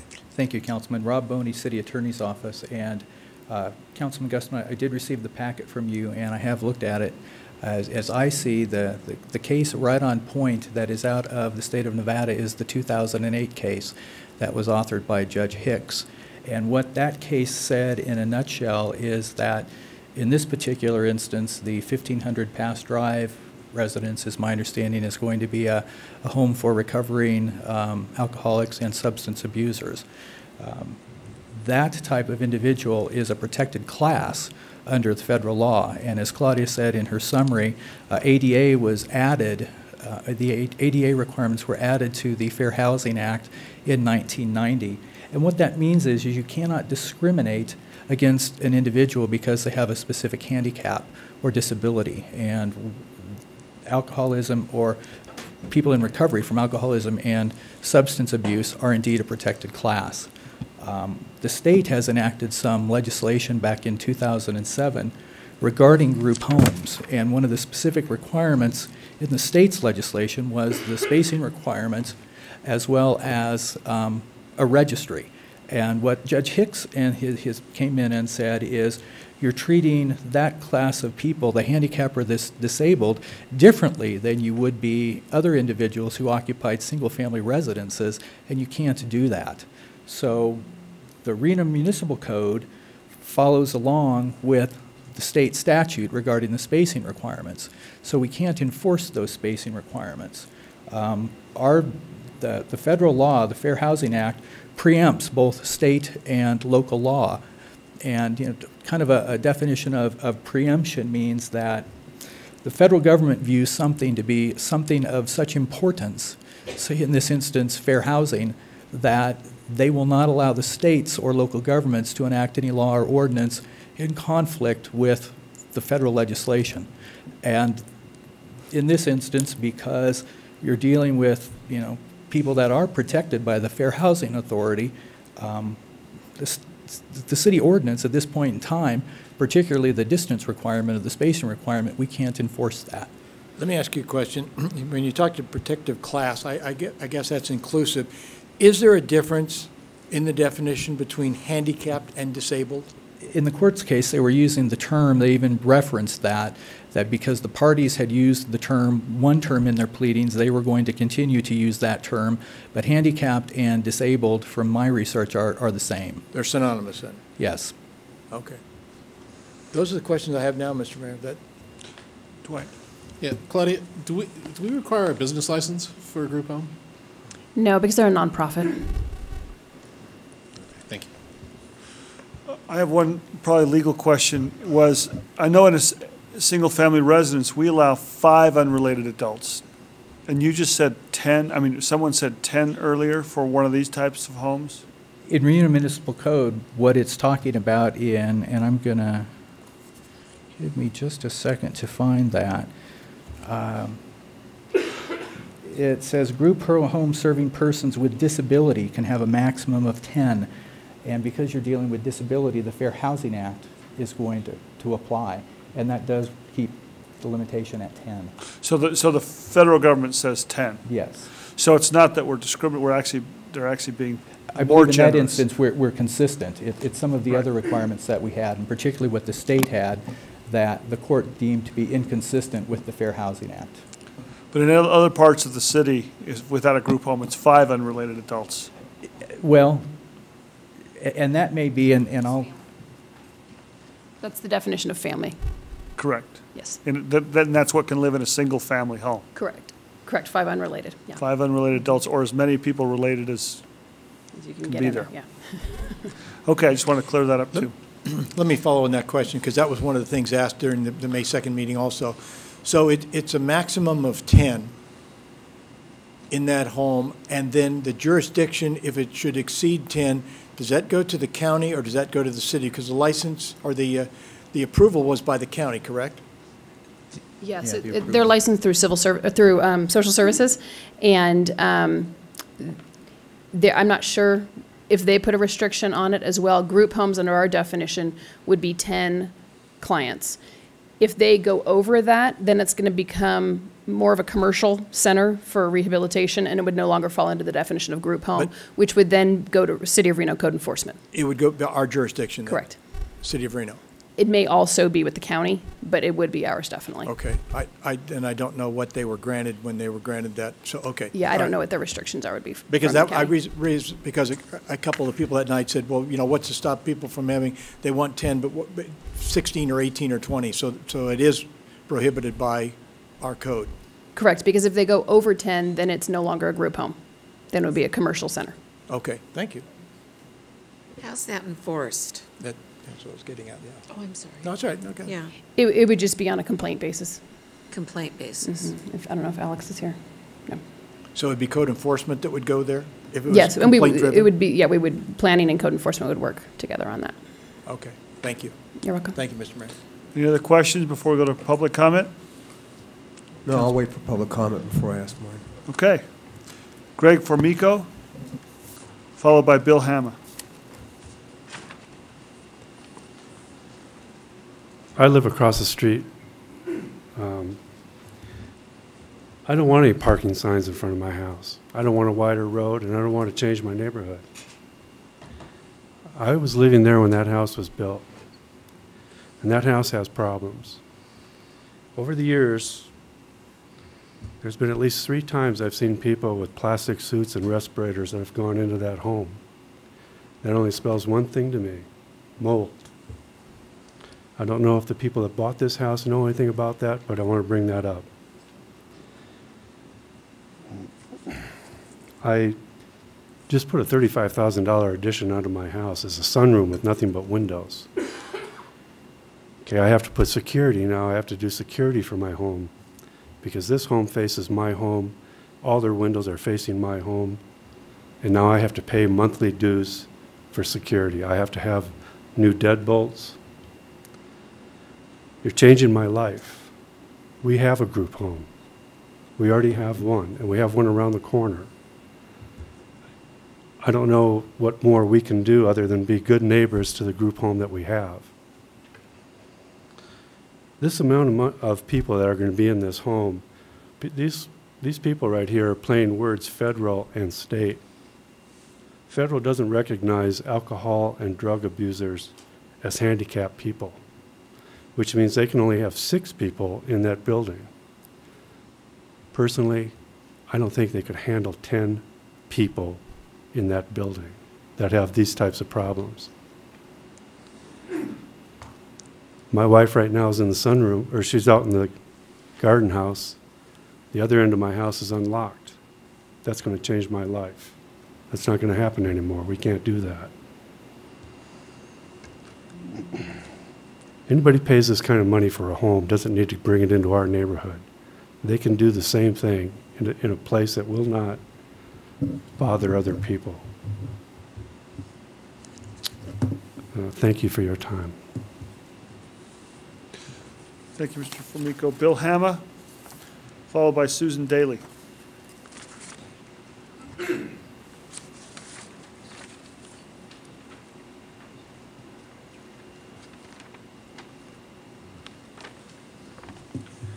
I'm requested to read a letter from Dr. Larry Hatch and Anita Hatch regarding this. It's from the Silver Sage Veterinary Hospital, 1135 Hunter Drive, Reno City Council. In November 2001, our veterinary office at 1135 Hunter Drive was burglarized 3 times in 12 days. The burglar was a drug addict living in our neighborhood. His roommate was a sworn peace officer with the INS. The addict felt our office was an easy target for drugs in the neighborhood. Mr. Hamma, you're too close to the microphone. It's hard to understand you. Yeah? Okay. There you go. Perfect. Better. Okay, The addict felt our office was an easy target for drugs in our neighborhood. Despite living with a cop, his addiction drove him to obtain drugs at any cost. Based on our experience, we feel that having a rehab facility for drug and alcohol abusers embedded in our community will lead other addicts to succumb to their illness by burglarizing our office again to obtain drugs. We strongly feel the location is poor due to its proximity to an elementary school, a middle school, and Idlewild Skate Park. There are already 2 other rehabilitation homes within 1,000 feet of this location. Please consider our concerns very carefully prior to approving the use of this property for a rehabilitation home. Thank you. Thank you, Mr. Hamma. Susan Daly, followed by Ashton Caselli.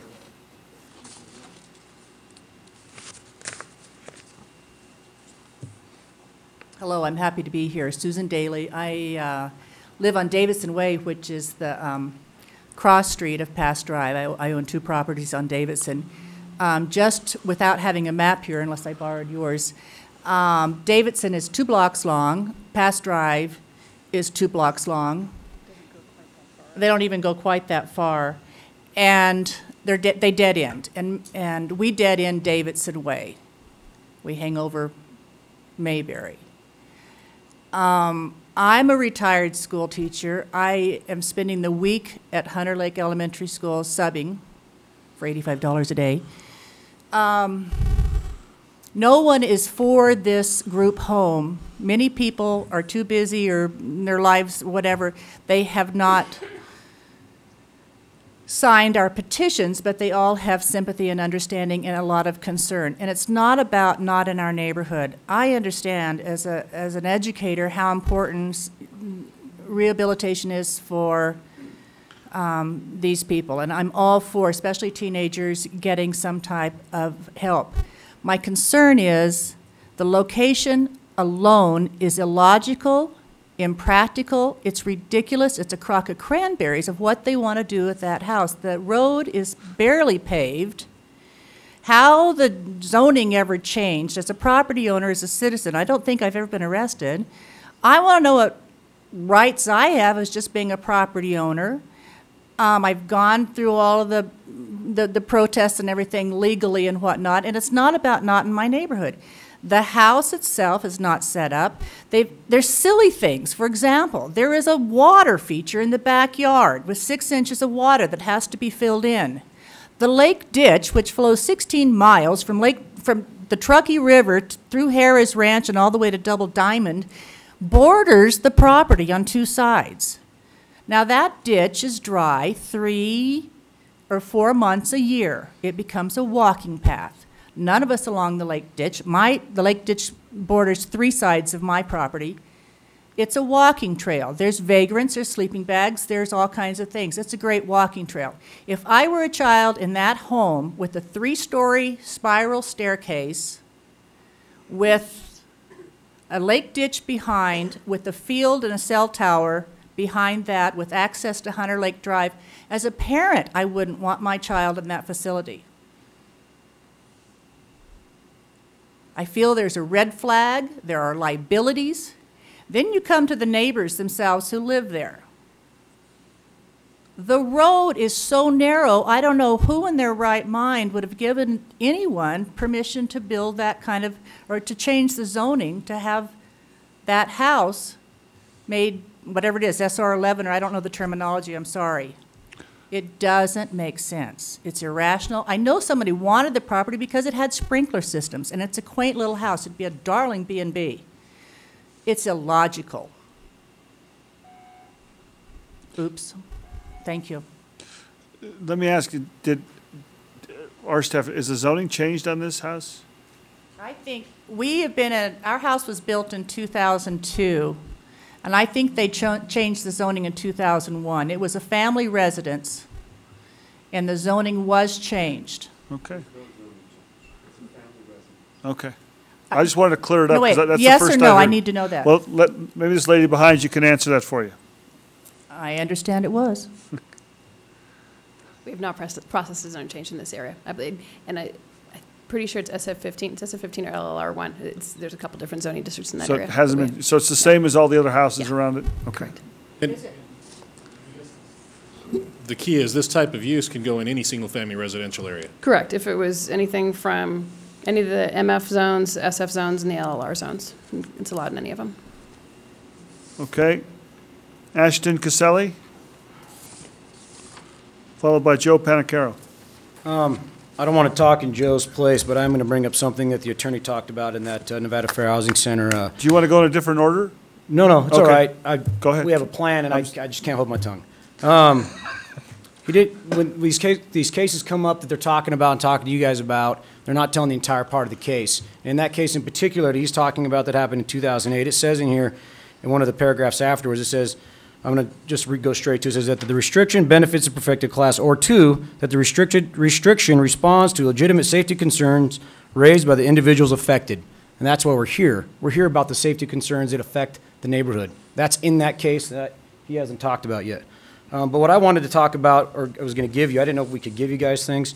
So since you're here to talk to Michelle, I'm going to give you this. That's our current petition. What's really important to identify with our petition is that there is everyone from around this community, and I mean Sparks, I mean from Washoe Valley, Carson City, the city of Reno, the North Valleys. There's judges inside of there. There's teachers, retired and active, retired principals and active principals, policemen, firemen. There's anyone and everyone, and that's only 4 days of petitioning. There's probably close to 500 signatures, maybe 4, I'm not quite sure. This is not about, like Sue said, about it's in my backyard issue that some people would like to say, hey, you just don't want it in your neighborhood. This shouldn't be in any neighborhood. Who does not want to keep our kids safe? This is about the safety of our kids, your kids, my kids. No school anywhere in the country should have addicts moving in with the potential to commit crimes in the neighborhood and or have our children addicted to drugs. And like I already ranted to you guys earlier on our protest that you see on the page, Quest has already self-admitted we do not want the address notified to the public because we fear that drug dealers will come into the community and try to recruit clientele. That by itself is a no. It's a no-brainer, as Sue said. The egress, the access to emergency services is already affected by the group home that already exists. It's going to be exacerbated by a new group home. Kids that are going through withdrawals, methamphetamine and heroin, which Denise Everett, who is the director, already identified are going to be the predominant kids in there. These are kids that are on probation or parole. These kids are already delinquent offenders. If they want a chance of success, they cannot be in the heart of a community where they have distractions, the ability to reoffend, and people to offend on them. We have potentially, these kids are moving into a hostile neighborhood. This is not a neighborhood that's welcoming these people in with opening arms. And when we're talking about the group home situation that Joe's going to touch upon, we're talking about a normalization of a neighborhood. That's case law. You take away the normalization of a neighborhood when you bring in multiple group homes. The whole point of putting a group home in your neighborhood is so that they can be in a normal neighborhood so they have a chance of success with regular society. When you take multiple group homes and put them into a neighborhood, you've taken the normalization out. Now this is a group home neighborhood. You might as well put jail upon jail upon jail, then prisons, and then go to the jails and just put them all in a big row. That's not what we do. We want these kids to have a chance of success. Success is not an option at this facility. And that's the facts. Thank you very much. Thank you. Joe I'm gonna cheat a little bit. No Child Left Behind, Part 8, Title 4, talks about this exact same thing, and the drug-free school zone also includes this same concerns. Thank you.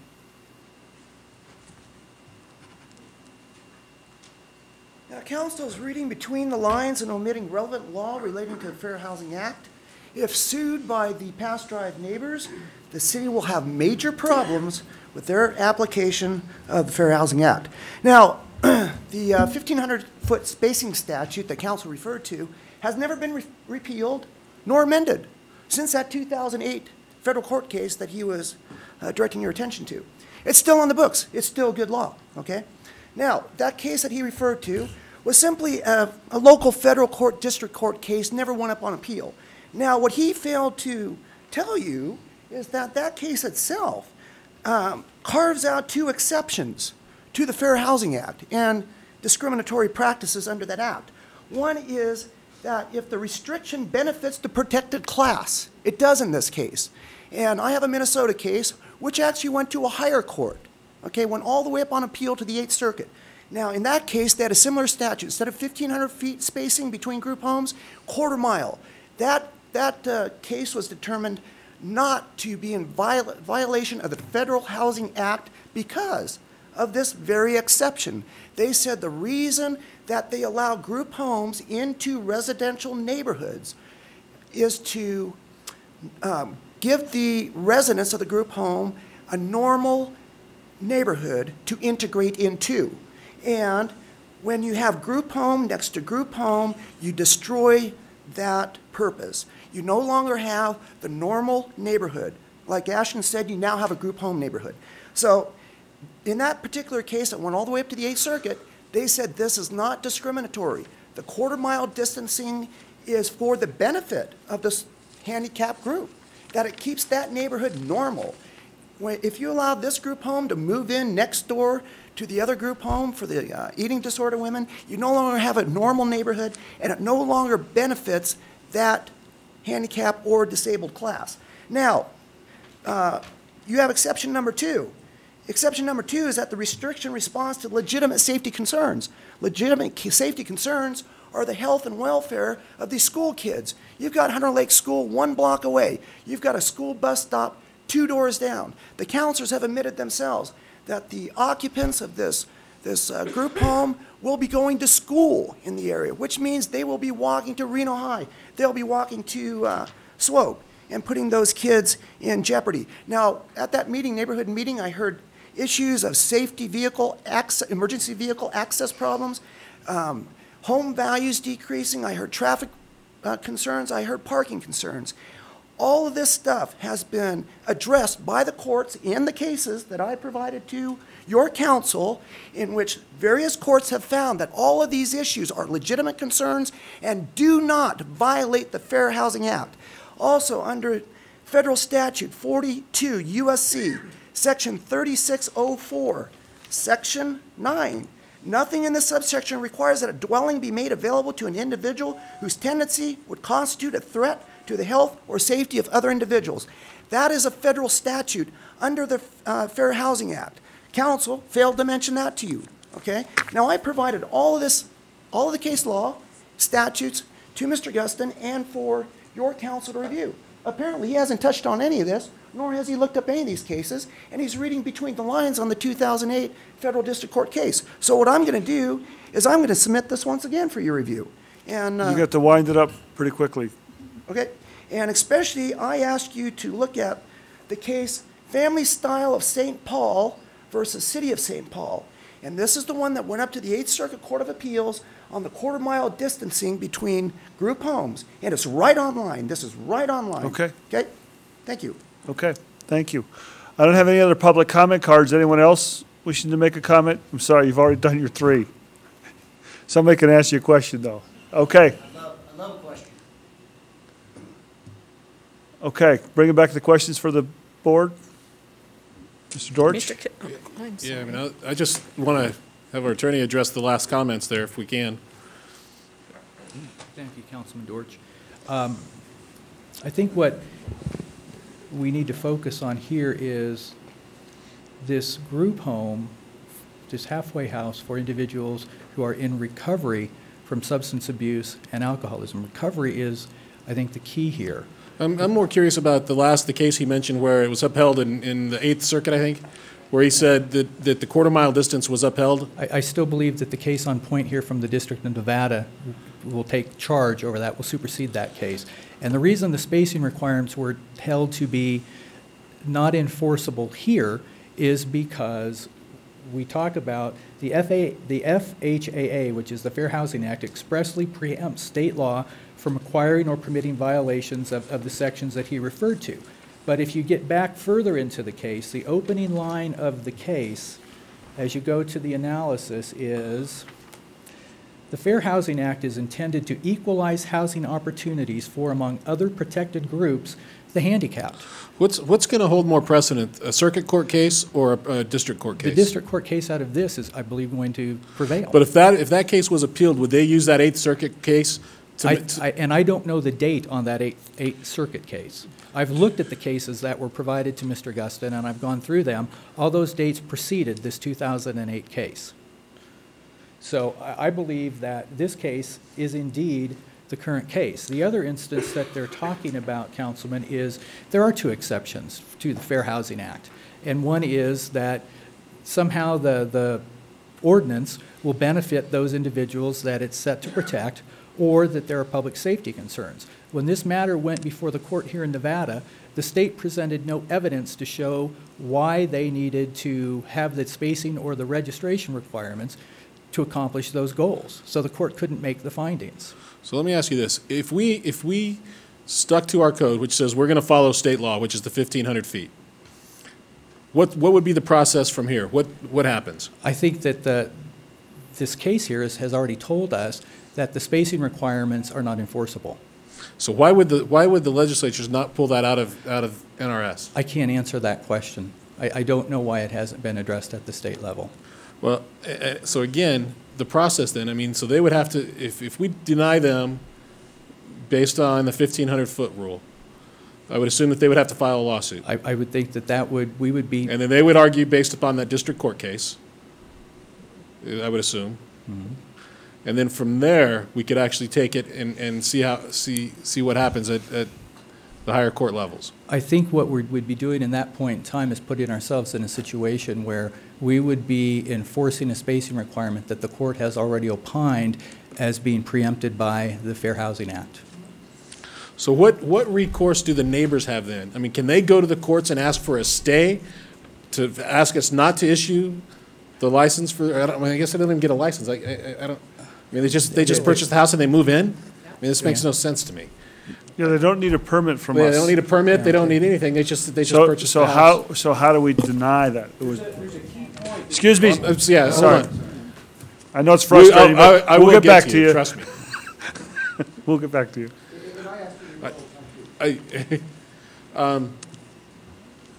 So what would the neighbors' recourse be? Because, I mean, once it's there, and there's nothing, I don't think there's anything anyone's gonna be able to do.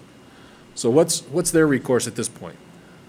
I don't know how to advise them as to what their recourse is. I can advise the city that based on the court case, the spacing requirements are not enforceable. Is that ultimately our decision? Well, I think you've got a court coming back to you telling you that the spacing requirements were not enforceable. That's all I have. Let me just follow up on something that Rob said. You said there were two exceptions, and one of them was public safety. How is public safety defined? As I read the case, it looked like public safety to the individuals that were involved, but let me see if I can find that section very quickly in the case.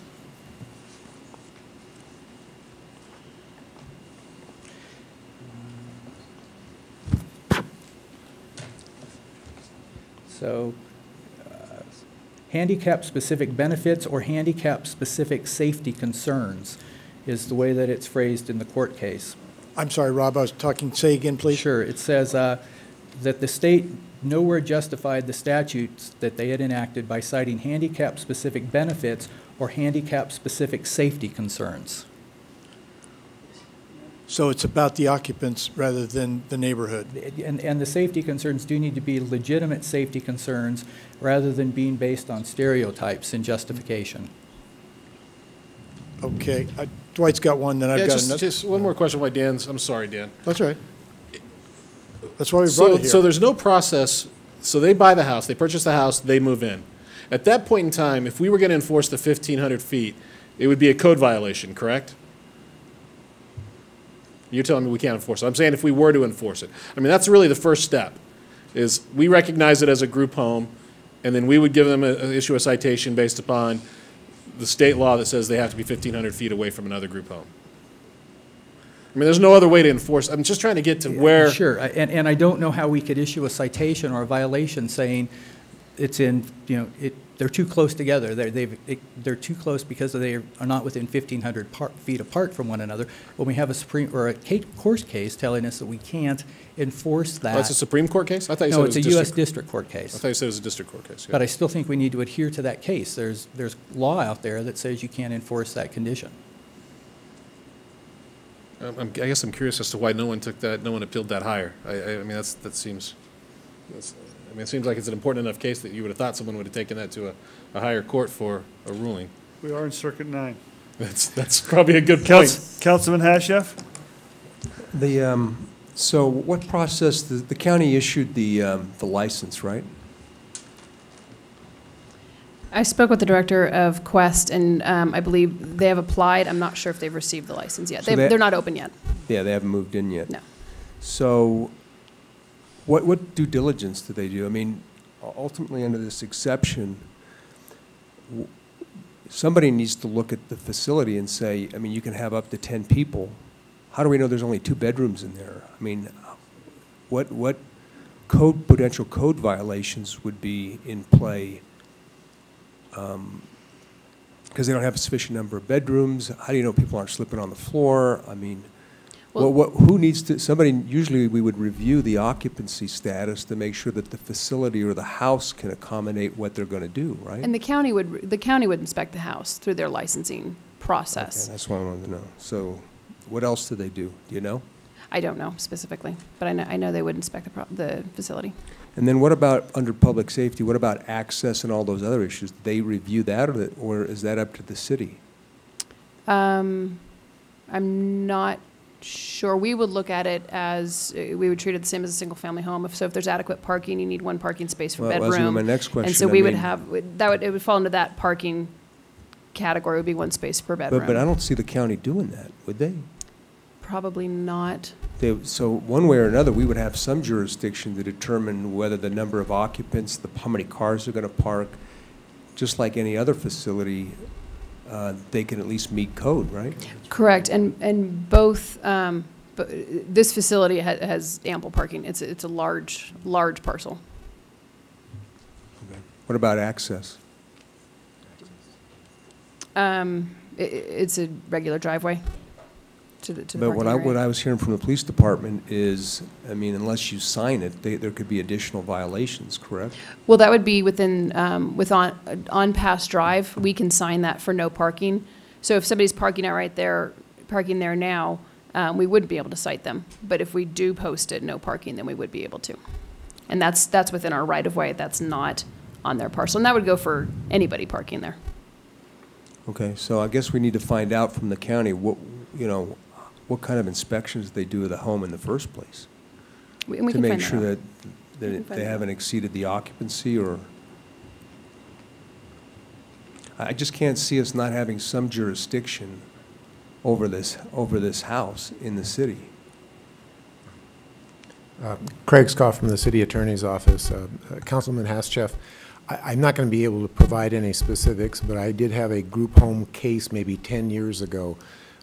So my best recollection, and it's very fuzzy at this point, is that there are state statutes and state regulations that are enforced by the county, and that they do have an application where they have to go in and meet standards that are set, and that there are reviews and so forth. So those are things that could be found out and provided to council for your information, but I couldn't tell you what they are right now. Right, and the county hasn't made a decision yet, correct? Yes. That's Yes, my they have. understanding, yes. And then the last question I have is on the ADA. It protects only recovering alcoholics, right? Not someone who's an existing. It does, not someone who is currently practicing their addiction. Right, and does that apply just to the employment side, or does that also apply to land use? I don't know the answer to that. I believe this is going to go to the entire Fair Housing Act. Yeah, could you double check that to Sure. see? Let me see. I think that's it, Mr. Mayor. Councilman Zadra? Rob, I'll get there, believe me, I will. Rob, how do you define recovering, and how is that enforced? Well, I don't know what the enforcement mechanism would be. I think what the law protects is individuals who are in these group homes that are in a program of recovery. What it says is it excludes individuals, and let me see if I can find the exact language for you.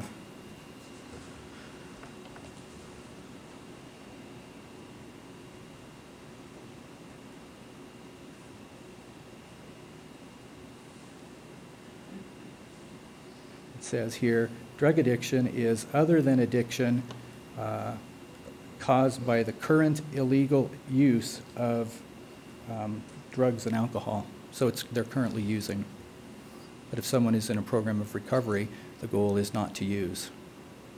And then how do you enforce that? And I don't have an answer for that. I imagine if, there could be calls to the police, even if they thought there was drug activity going on, things like that, illicit drug activity going on in the neighborhood. And speaking with the director of Quest, I hope I'm getting her title right, she did state that they have very strict policies in that, it's definitely for people who are motivated, who are dedicated to the process, and if anybody is no longer dedicated to that, then they are removed from the program and from the facility. So they're a very strict program. Would you expect any different answer from them? Actually, I've heard of some other facilities that do have more of a grace period. Rob, I'll get back with you in a minute, but Mr. Caselli, you wanted to offer a little more information, and do you actually have the date on that Eighth Circuit decision that you were making reference to? I think he's, I'd have to refer to Joe, but I think that if he's talking about the, I'm not sure which case he's talking about. The Minnesota case? Yeah. Or is that what he's talking about? I think that it is older. But two key points that he is not saying, and I want to appreciate you bringing this to the table too. The part that's most important about this Nevada case that we're talking about, the Nevada Fair Housing Center case that happened on July 9th of 2008, that in it identifies, and this is key to our argument here, that the restriction benefits the protected class, or that the restriction responds to legitimate safety concerns raised by the individuals affected. He did not say that. He took it out of context when he said it. And that is our motion here. Legitimate safety concerns raised by the individuals affected. And what happened in this case, why it didn't go forward when you asked why didn't it get farther, is because the people that were complaining did not bring legitimate safety concerns to the table. So that was why it was thrown out. We are bringing safety concerns to the table. We have identified multiple of them. He failed to leave that out. I also wanted to bring to the point when you guys are talking about the county and social services, at the California building meeting that we had, we asked Quest Counseling, Denise Everett is the director, asked her specifically a few important facts. The licensure process through social services, I asked all of these in question format, could not answer a single question. This all would have been answered in the application process. I asked her what was the daily activity routine of these kids going to be, could not answer that outside of we're going to bus them to Quest's outpatient on Lakeside. That was the only thing that they had. This is not even, what are the kids going to do on the weekends? They're going to garden in the backyard. That was her response. I don't know what you guys are doing when you were 14 or 15 years old, but I wasn't gardening. I asked about who are the people that are going to be employed to supervise these kids, these 10 kids. It's not the 3 women that have the picture in the paper. It's $12 an hour people that potentially have a degree that are going to get 40 hours of training throughout a year. This is not 40 hours of training prior to working. This is 40 hours over the year. One of the trainings that I know they're doing is how to be a mandated reporter. So that's not even anything on how to work with these 10 kids. That's in case you see something, report it to the law. This is an experiment. And I've lost my train of thought on all the other things I wanted to comment on, but I think it's very important that the attorney's office here looks at what I identified number 2 in that case in 2008, because that is a fact of safety concerns. We've identified the kids, we've identified neighbors, we've identified egress already on the street, the multiple group homes already that exist in this neighborhood, the normalcy of the neighborhood. Sue identified that, the water issues. I'll give some other people. I hope that you do a better research through this, because at the end of the day, if this building goes into effect and it only takes one of these kids that are current addicts, they're not recovering, these are kids on probation or parole, probably court-ordered to this program, they're not willing participants. These are kids that have to go somewhere for recovery, and they're going to go here. One of these kids breaks out of this house and hurts somebody, an adult, a kid, vandalizes this community, spray paints, does anything. For one, Quest is not liable. They've already identified in the meeting. They have no liability insurance to protect anyone from anything that these kids do. But one of these kids is going to hurt another kid. And I pray God that never happens. But if they do, it'll start and stop right here. Thank you, Mr. Caselli. Ma'am, you were hoping to be able to ask us a question. Do you have any? Bell. And these children, okay, they're between 12 and 17, okay? We all know they're smarter than us, and they're on crack, and they're on heroin, and wherever else they're on, or spray painting themselves, and now they're in this home, and they're just building, next thing you know, they explode, okay? So we've got 3 people watching these. I'm gonna say 24/7, 3 people. So one little girl, she explodes, she ends up in, going to the hospital. So this one lady's gonna go to the hospital with her. Now we've got 2 people watching the 9 children. So that's not right. Now we have to have still 3. The law says 3, right? So this is not good. Plus, not to mention that they're going to have inspections. Who's going to inspect them? Who's going to drop in and inspect these people? Who knows? Nobody knows. It's just give them a license, let them go. And that's what's going to happen. Give them a license, let them go. If you call Reno Direct and report something, they says they'll be out within the week. Within the week isn't real good. The reason why I'm talking to you is because you talk a lot. But anyhow, it just is not working. It just doesn't work. And not to mention, I've put myself, my husband, probably $100,000 into a beautiful home. And now I'm thinking of getting an electric gate because I don't want to be out front gardening and turn around and have one of them standing there. Only thing I can figure, go get yourself a right to carry a gun and strap it onto your shoulder and just turn around and shoot. I mean, it's really scary. If you people think it's okay to have, when people bring hookers and stuff like that into the neighborhood and pimps, it brings crime. Drugs bring crime, and this is what it's doing: it's bringing crime into our neighborhood. They don't care. They don't live in our neighborhood. They live. One of them says, "Oh, we live in the Northwest." Hey, there's big homes in the Northwest. Go up there. They don't want them next to them. And we don't want them next to us either. Not to mention all the traffic. You can't imagine the traffic, which leads me to you. Your people do not give any tickets. Mrs. Bell, you need to address us, please. Pardon me? You need to address us. Okay. Your people do not give any tickets to people on Hunter Lake. They let them park anywhere they want. We can't pull out. You would not believe the traffic. I don't care about. But the fact that you need the space in order to see to pull out. And I don't care if they speed. I don't care. But you got to be able to see to pull out. And if you got all these cars, because of the halfway house here, the 2 other houses down here, you got all these cars parking on Hunter Lake, how do you see to pull out? And, how do you solve that? Those are issues that we might be able to address. So thank you, Mrs. Bell. Thank you. Okay, Claudia? I did get one more, I'm sorry, keep going. I get one more public comment card. Just come in though. So When you had this meeting earlier in May, was there anyone from the county there to help answer some of the questions about how they do enforce, if there are supposed to be 3 adult supervisors in the home at all times? Was there anyone there to address those questions? I don't believe so. Mr. Gusson was there the whole time. I left early. No, actually, Claudia had to get back. She was only there for a brief period of time in the beginning. She had to get back to a planning commission meeting, and Deputy Chief Juan and I were there, and there was no one from the county that was there. The other lady that was there was from the Federal Fair Housing Act. Right. Those are the only 3 of us, Sharon. And I guess back to you, Rob. One of the speakers, and I didn't note whose question this was, made reference that there's, that we're crossing over federal versus NRS versus municipal code. And the challenge that was expressed from the speaker is that it is 6 people that are allowed by the federal definition for drug or alcohol correction. How do we resolve that? And I have not come across that, Councilwoman Zudra. What I have seen here is that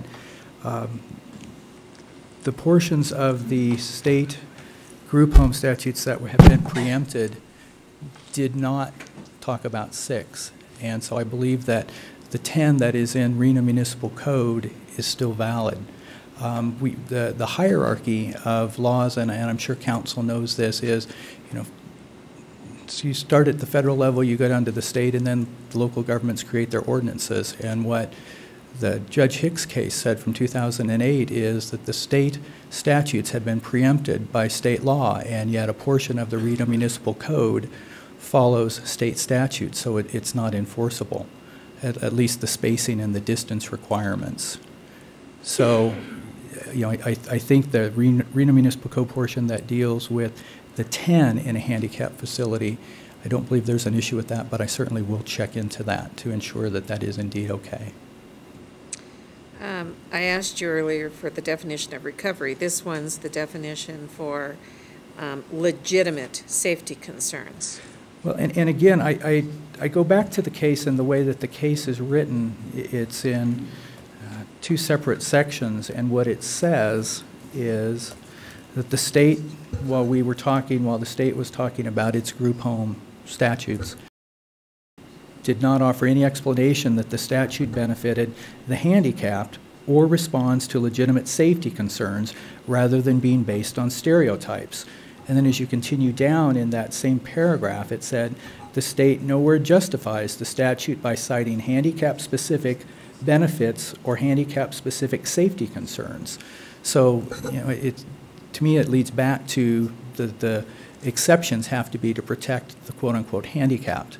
And, you know, the case clearly states, and this is a point one of the other speakers made regarding the definition of handicapped, and it says, the residents of a halfway house for recovering drug and alcohol abusers fall within the definition of handicapped under the Fair Housing Act. So, but it also does, to be fair, say that, you know, that, let me get to the point, the term physical or mental impairment includes drug addiction, other addictions caused by current, and then it says other addictions caused by current illegal use of controlled substances and alcoholism are not included. So if someone is currently practicing their addiction, they're not under the definition of a handicap. But as I understand the group home, the purpose is a recovery home. So, and I think Claudia touched on the protocols that the group home intends to utilize to enforce the fact that people are actively practicing their recovery. At the beginning of our meeting today, during public comment, a couple of the people made reference to the proximity of these homes, not just this proposed one, within proximity to the school, and they were making reference to statutes or federal regulation.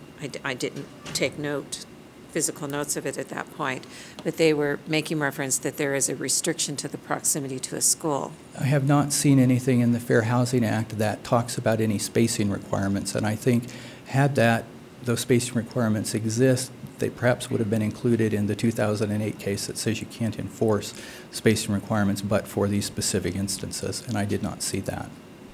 And then sort of relating back to what is recovering, what's the recidivism rate for a youth? I don't have an answer for that, Councilwoman. Is that something that we can receive?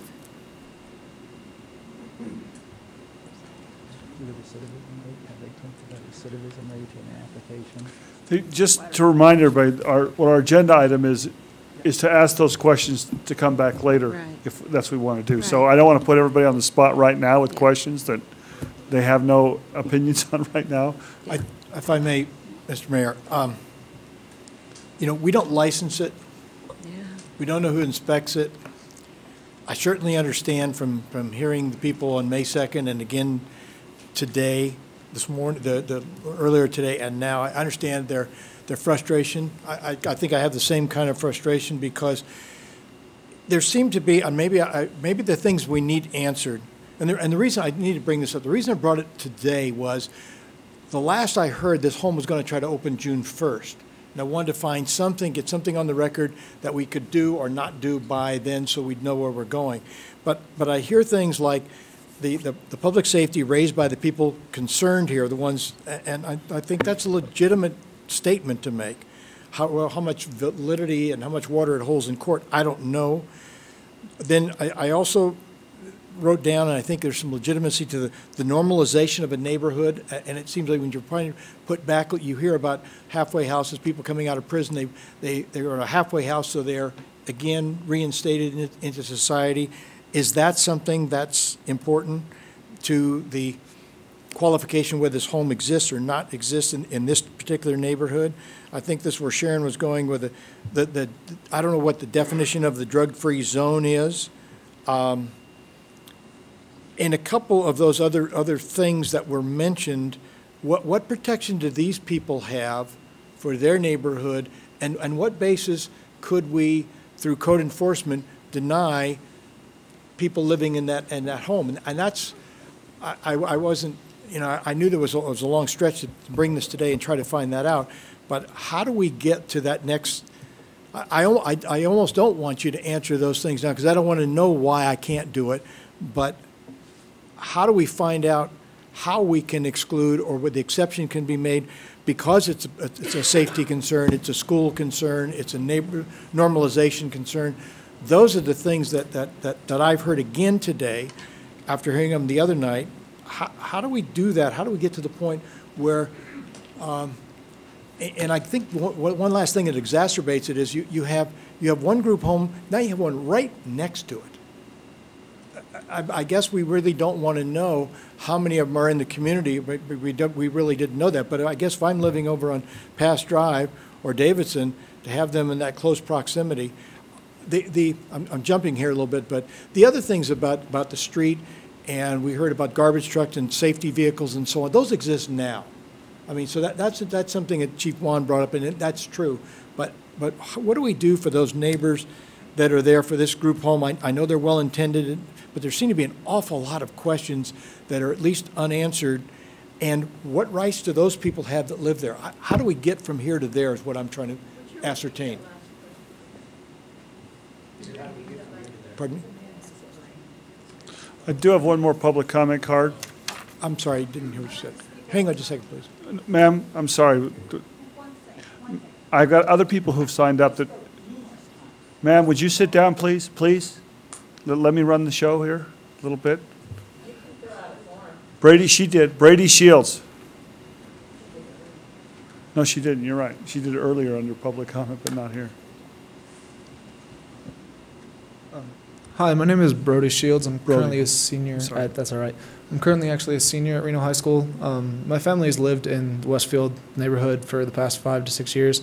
I have a lot of friends that live in the neighboring neighborhoods, like you say, where this group home is to be built. And not to, point out not so much the shunning of the neighborhood towards this new house. If it is put up, you have people that are trying to recover from addictions that they've had, probably for the majority of their life. Some of them are repeat offenders. And you're putting them in a neighborhood that has a good reputation of being a good neighborhood and having a lot of school orientation around it. And from my experience from living in multiple parts of Reno with these group homes around, you have a lot of parts of the actual people that have lived in the neighborhoods for a large amount of time telling their kids, you avoid this part, you avoid this, you avoid that house. They don't have as much of a comfort living in their own homes as they did when they first moved in.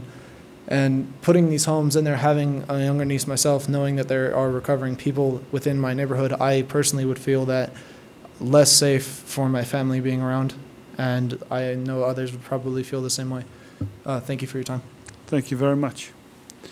Any other questions that we have? Councilman Straza?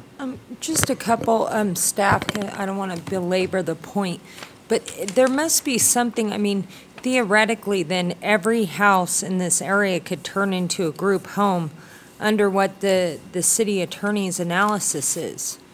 It seems to me that that there's got to be some provisions as far as distance requirements, school requirements. How does another governing agency take away the council's ability for land use and zoning?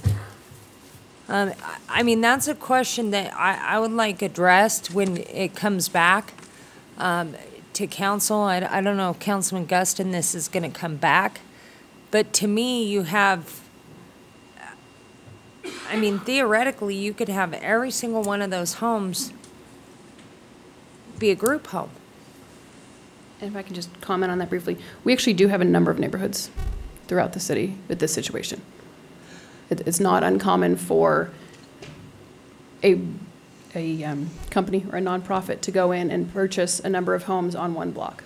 There are other areas within the city where this takes place. I understand that, but what I'm saying is that there must be something in zoning where the city council has some kind of purview to hear this at a public hearing.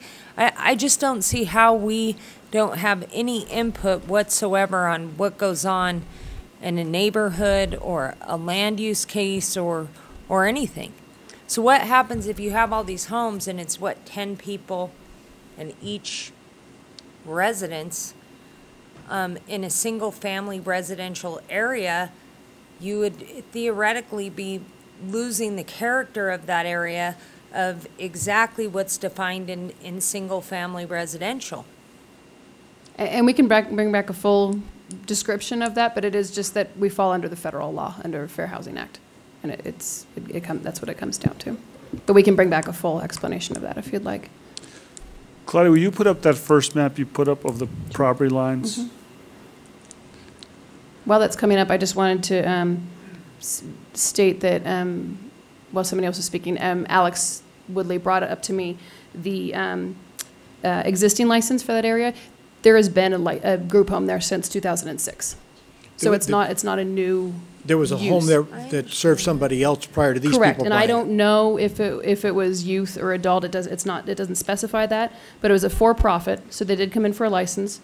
It was approved in 2006, winter of 2006, and it closed in February of this year. So it's been a group home since 2006. So it's not introducing a new use to the area. Okay. Mr. Mayor, Tracy Chase, Reno City Attorney's Office.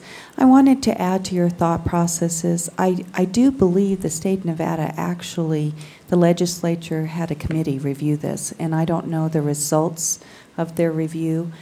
So that might be something, if we are going to look and bring back more information, because I know they went through the specific issues on this, that we could take a look at that. I believe Ms. Hanson actually may have appeared one time before that committee.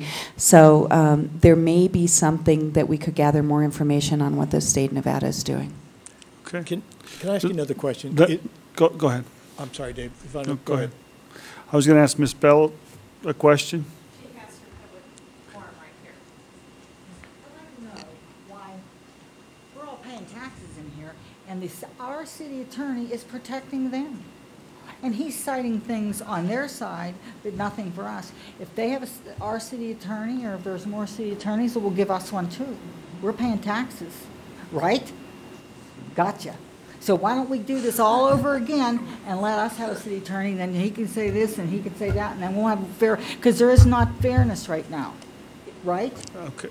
Well, Think about it. I'll think about it, but here's what I'll tell you in the city of Reno is you elect your city attorney, and they don't work for us, they work for you. Well, why is he on their side? That he's on the city side. No, he's only stating for one side. He's saying what he thinks the city is, but I would suggest that you talk to Don't his vote- boss. Don't vote for him, you're saying? He's not the city attorney. That's what I was going to say. Okay. There is a city attorney, Okay. and he's Who the is one he? you could Is he talk one of the that ones to. underneath? Yes, he is. He's, okay. Then So- why is he not working for us instead of her? That, you'll have to ask your city attorney that. Oh, I guess he will. But he shouldn't be representing, Okay. we're paying taxes. I not understand. her. I understand. And she got her money free through grant. I understand. So we should do this all over again. I'm sure we will. The question I would have on here, no, this isn't rebuttal. I mean, this is just, we're letting you talk. I think we get it. You guys aren't hearing us. We're trying to do something here. The question that I have under this line, and I can't ask our attorney because he doesn't represent you, but it seems to me that the people across the street, there's some boundary line adjustments here, that there could be some issues about who owns what property over there. That someone could, who owns the property across the street? Yes, sir. Come on, you have to come to the microphone, please. I'd like to clarify something. The group home that was in that property in 2006 was for the women with eating disorders. Okay, and there was only to be 6 people in that property. The people that started that moved over to the house next door. Okay, and that's where it exists right now for the women with eating disorders. That house right there has been empty for over a year. Okay, the people that own that house are still involved with the other group home. My question to you, sir, is, it seems to me that someone in that neighborhood should be doing some boundary line adjustments here to figure out what you, on the civil side, can do here. Not the city council, but it looks to me like there might be some, and I'm not an attorney, but it looks like there's some issues with the boundary lines there.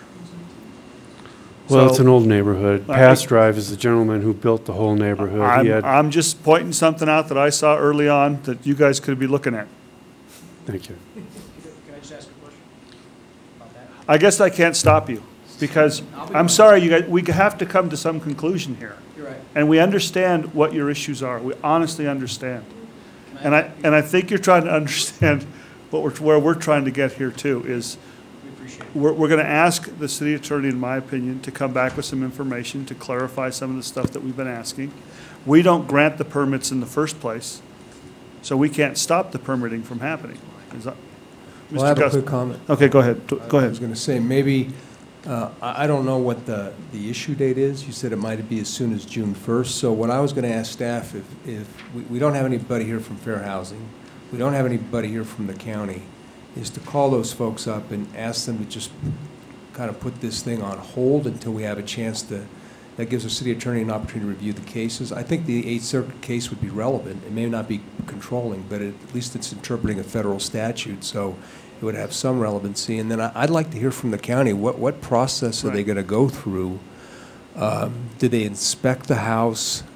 I mean, there's a lot, it seems, that we have, we would have control over just by virtue of a code violation if the county's not going to do it, and have them come explain to us how that process works. And I don't know if you remember, Dave, something similar happened several years ago where all I remember is Gary Duhon, I think, was the lawyer that was involved, and the neighborhood had came and complained about, I think, an apartment complex, a multifamily unit that was going up, and he was able to show that there was a protected class that was going in that facility or that multifamily thing, and the HOA had actually appealed the land use decision to us, and I don't remember all the details, but ultimately they dropped the appeal because it was a potential Fair Housing Act violation. So it wouldn't hurt for staff to go back and look at that to see what the options the city has, because it was a land use matter at that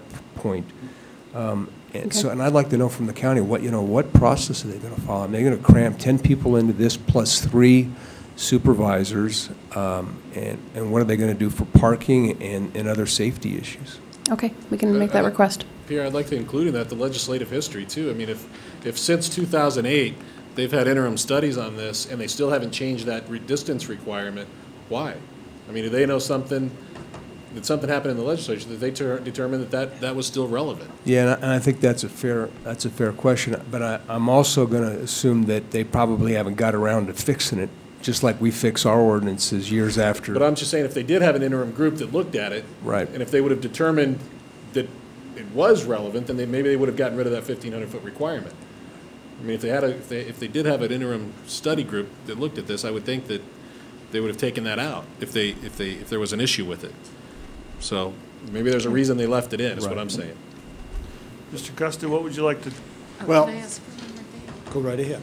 Claudia, minimally, if indeed the information that you've shared with us, Mr. Guston, that it's been proposed, or your understanding that this home may open by the 1st, we're talking essentially a week away, could you at least prepare kind of a referral for all of the questions and concerns that they've expressed? We've told them, for parking, it's a complaint to us. For if you think it's over inhabited. So who do they go to for each of those complaints? We've asked you to be able to come back to us and provide us with some of the answers that we've asked of questions today. But if this home is going to open on the 1st, these neighbors are going to need to know, who did they start calling when they see a violation or what they believe is a violation? Clearly, there's not much of it that's ours. A lot of it lands with the city and potentially with Fair Housing. So if you could just kind of take their categories of questions and put the right contact person so that they know exactly where to follow up with once this home opens if they're seeing violations. Sure, we can prepare a handout for them that shows all that, no problem. I know that's important. It was like when we had the meeting on the 2nd, people said, well, why didn't we know before this? And that was the week before was the first time I knew about it, when I got a couple messages that this was happening. I assume, have you heard again, is June 1st the operable date? Is that what they're looking at? I was told early June. Early June. Okay, maybe I just assumed it was June 1st. I don't know what the resolve is. I think there are legitimate questions about that we've heard from people about things I already said about the the safety in the neighborhood, the school zone, the drug-free zone, et cetera, et cetera. But I don't know if we can stay the opening until we get some resolve of that and find out where we stand legally. And I don't know if the people in the community have sought legal advice on this or not. I've never heard that in any of the conversation we've had. I don't know where we are. I'm not saying that they have to do that, but I'm glad that everybody at the council table has taken this, the five of you, because I was just one head. We got five more to ask these questions, but you see the frustration because supposedly the rules we're dealing with, and I understand what our attorney's saying, and he's taking the brunt of this, but we don't have any wiggle room. It doesn't seem right. It just doesn't seem right. So I would ask that we could bring it back. Now, the soonest we could possibly bring it back is the 11th of June, right? Correct. Well, the problem there, Dan, is they don't need a permit from us to move in anyway. Exactly. That's right. So there's nothing that we can do to stop it from happening. We have to deal with that as a code enforcement after it happens. So we could take the approach that we don't think it's a group home and that you can only have 5 unrelated adults there. You know, we could have. Right. We could have staff. I mean, that's just the options. I don't know whether we really can or not. That would be what the attorneys tell us. But we don't have anything to stop anything from starting. We have to do it after the fact, is the way I see it. Well, unless, like I asked Claudia, call county. Washoe County Social Services, I assume is the one that issues Yes. the permit, and just tell them there's concerns at the council level. Right. To kind of just put this on hold until they can come back to us at our next meeting and at least explain the process. And I can request that. Right. I'm not sure Do how you far know, to is go, it- but I can. Do you I know can what request. department it is? Is it the health department? It's social services. Through the social services, okay. I would move then that staff come back to us on the 11th with what they have found out regarding the state, regarding everybody else, but in the interim, to call social services and find out, again, how are they going to regulate? Are they going to inspect the home? How are they going to regulate it? How are they licensed? All those other things that have been asked. And then staff will have to come back to us on the 11th after finding that out and finding, again, looking into the public safety issue that was raised. How are these people in this neighborhood protected? Maybe a further definition of the normalization of the neighborhood. That seems to resonate with me and make sense about that. Is there such a thing as a drug-free zone? How does this affect the students at Hunter Lake, the students that are dropped off on the bus, their proximity? How is that affected? I don't mean to talk too fast, but those are the things that we've heard. Do you want part of the motion to be to ask the county to postpone issuing permits until? Yes. Yes, I would like to add that into postponing any permit process.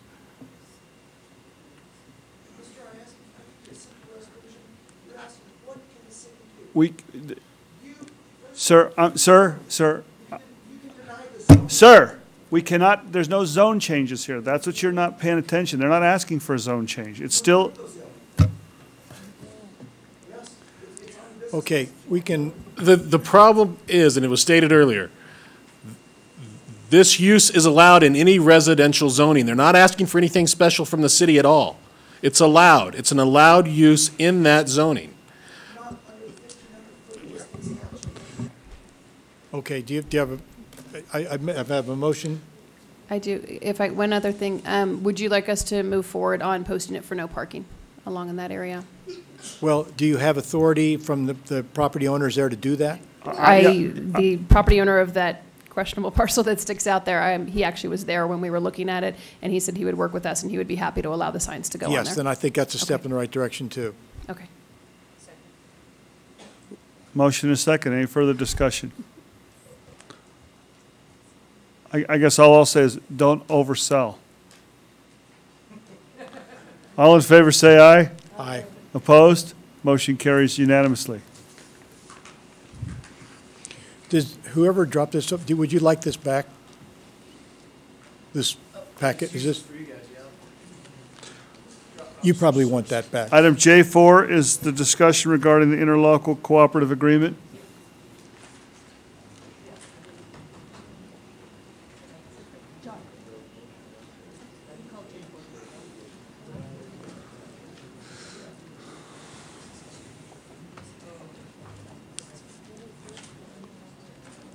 J4. I guess the J4 is still the interlocal cooperative agreement. As we know, well, maybe you don't know, in transferring the money over to the flood control, the county has said they won't do that now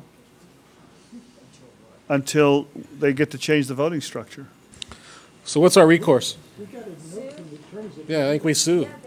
Well, our option now is to sue them to make them turn it over. So moved.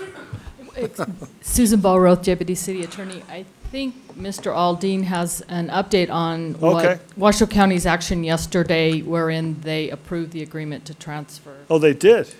They changed their mind? For the record, Jay Aldean, Executive Director of the Flood Project. They approved the transfer of assets with one clause that was put in there, but that clause is something that there needs to be a small discussion on that, but it will come back to the FMA. What's the clause? I don't have it with me, but it basically says that the county, and I'm paraphrasing here, but the county wants to make sure that there are proper controls, an executive director. This clause was put into the initial transfer. At this point in time, and really not trying to render a legal opinion, I don't think it'll have any impact. They have an executive director. That contract has been approved by all parties, and therefore there should not be any problem with the transfer of assets, especially the first or the initial transfer, which involves the 24 plus or minus $1 million and property assets. So we don't need to do this then? Yeah, I think this can be done, and I think we're there. I think you are in a very good situation. I mean, we can leave the voting arrangement the way it is. Yes, that was not stipulated as Okay. part. They talked about that during the item, but it was not in the final motion. That's good to know. Correct. Susan Ballroth, as I set forth in my memo, the condition of transferring funds is not the voting structure. Okay. So how soon do we anticipate the transfer of funds taking place, though? I mean, For the record, Jay Aldean, the FMA, TRFMA, made an official request to the county to transfer the funds, and the 90-day period will end approximately July 15th or July 16th, I believe. That's the last request. second What was the 90 first request? December. When did the 90-day period end from the first request? The first request was subject to legal interpretation. It would have been in March. It would have been in March. The transfer should have occurred in March, but there was legal interpretation as to whether or not that particular request was valid. I happen to have signed that, I being the deputy director of the department at that time, and therefore, and again, we're getting into a legal discussion, but what happened is that we went back, as staff, went back to the FMA and asked them to have the chair make a request, that it became an official request from the TRFMA, and that should that should yield a transfer as of mid-July. There's no major money being spent before then anyway, so. So we just wait till July and see if it shows up? Let's see if it shows up. So we don't have to take any action on this at all then. We're on J6, Mr. Mayor. Go ahead for me, just 1 minute. J6, possible auction, public auction, I'm sorry, I have two public comment cards. Bill Henderson.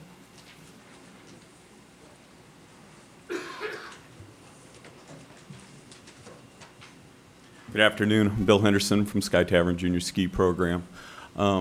First off, I'm here to thank you. You guys signed on to the vision that a bunch of parents came up with for what Sky Tavern is, could be, will become. And without your support, we couldn't have done it. The other thing is that without Julie Conway and her guidance and her staff's guidance, we wouldn't be as far as we are right now and how far we're going to go. So thank you to them also.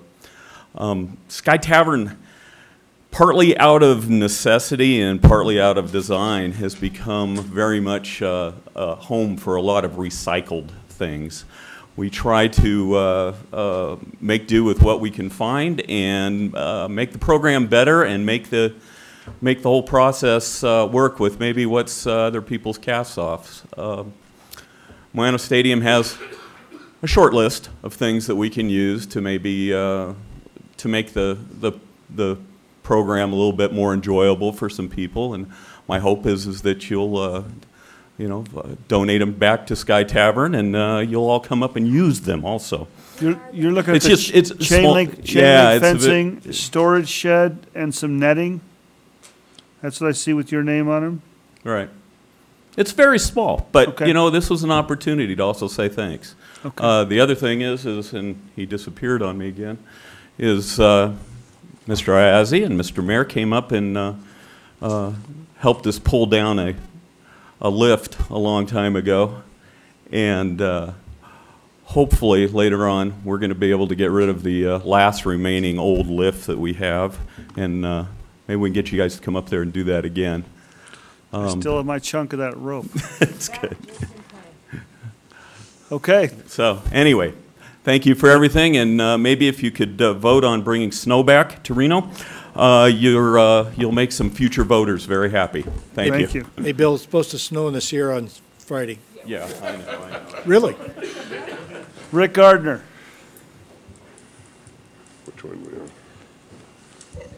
Good afternoon. Thank you. I won't try to oversell. Thank you. Okay. After listening for 5 hours, I did learn a lot, and you guys probably don't hear this much, but in the last 15 minutes, some people didn't recognize how much heart you guys have. So I just wanted to commend you. You guys have a lot of heart for dealing with some of these things. I think, I don't know if I need to explain. I copied every one of you on a letter. We bid on some items at Moana Stadium because we're in the process of opening a restaurant here in town. Our family has the Red Huts up at Lake Tahoe. It's 53 years we've been serving breakfast and lunch at Lake Tahoe. We recently opened in Carson, and we will be finalizing the lease over at Moana West Shopping Center and on Friday. And my wife's family's from Sparks, and I'm from Tahoe, and this is a natural expansion for our restaurants. And everybody on my in-law side and my side have played ball or played baseball or softball in the Reno area for the last 50 years.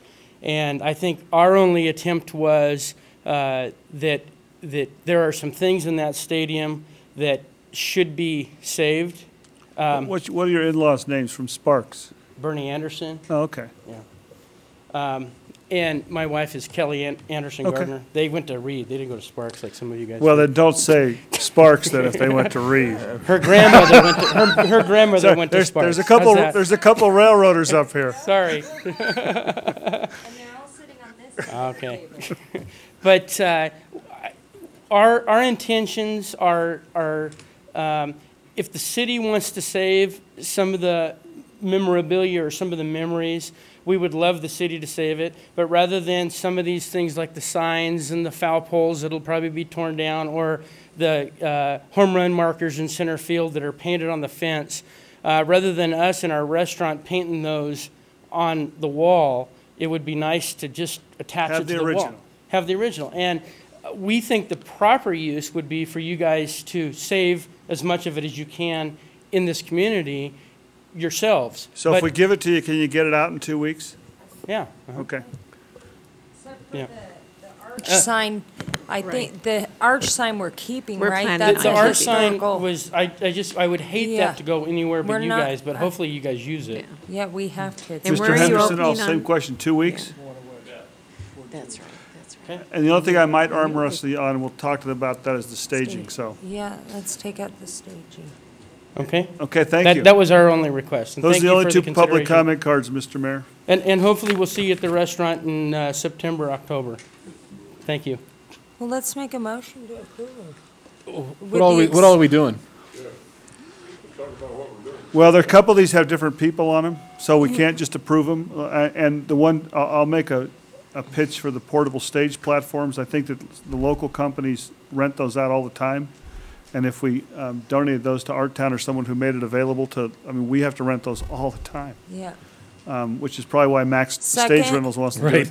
But some of these other ones, like number 5, I guess we can do all those, right? The reserve stage, we can do all those. I think 6, we can do all of 6. I think we can do all of them. 6, yeah. If we Right. take item 24 out and donate that to Art Town, What about the, but field light, number 1 goes off. Are we gonna do the 29 though? yes, to Mr. Gardner. No, 29. Isn't that the Oh, I'm miscellaneous sorry, there's advertising? another one. There's field lights, this one's to Roger Norman for the lights.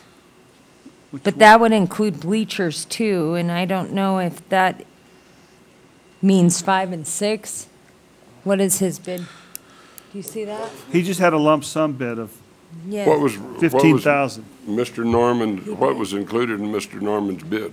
For the record, Jeff Mann, Parks, Recreation, Community Services. Mr. Norman's lump sum bid includes the field lights, all of the chain link fencing, which is number 2, the first and third base bleachers, the large structures, the awning over the third base bleachers, the portable stage platforms, Pretty much everything. Yeah.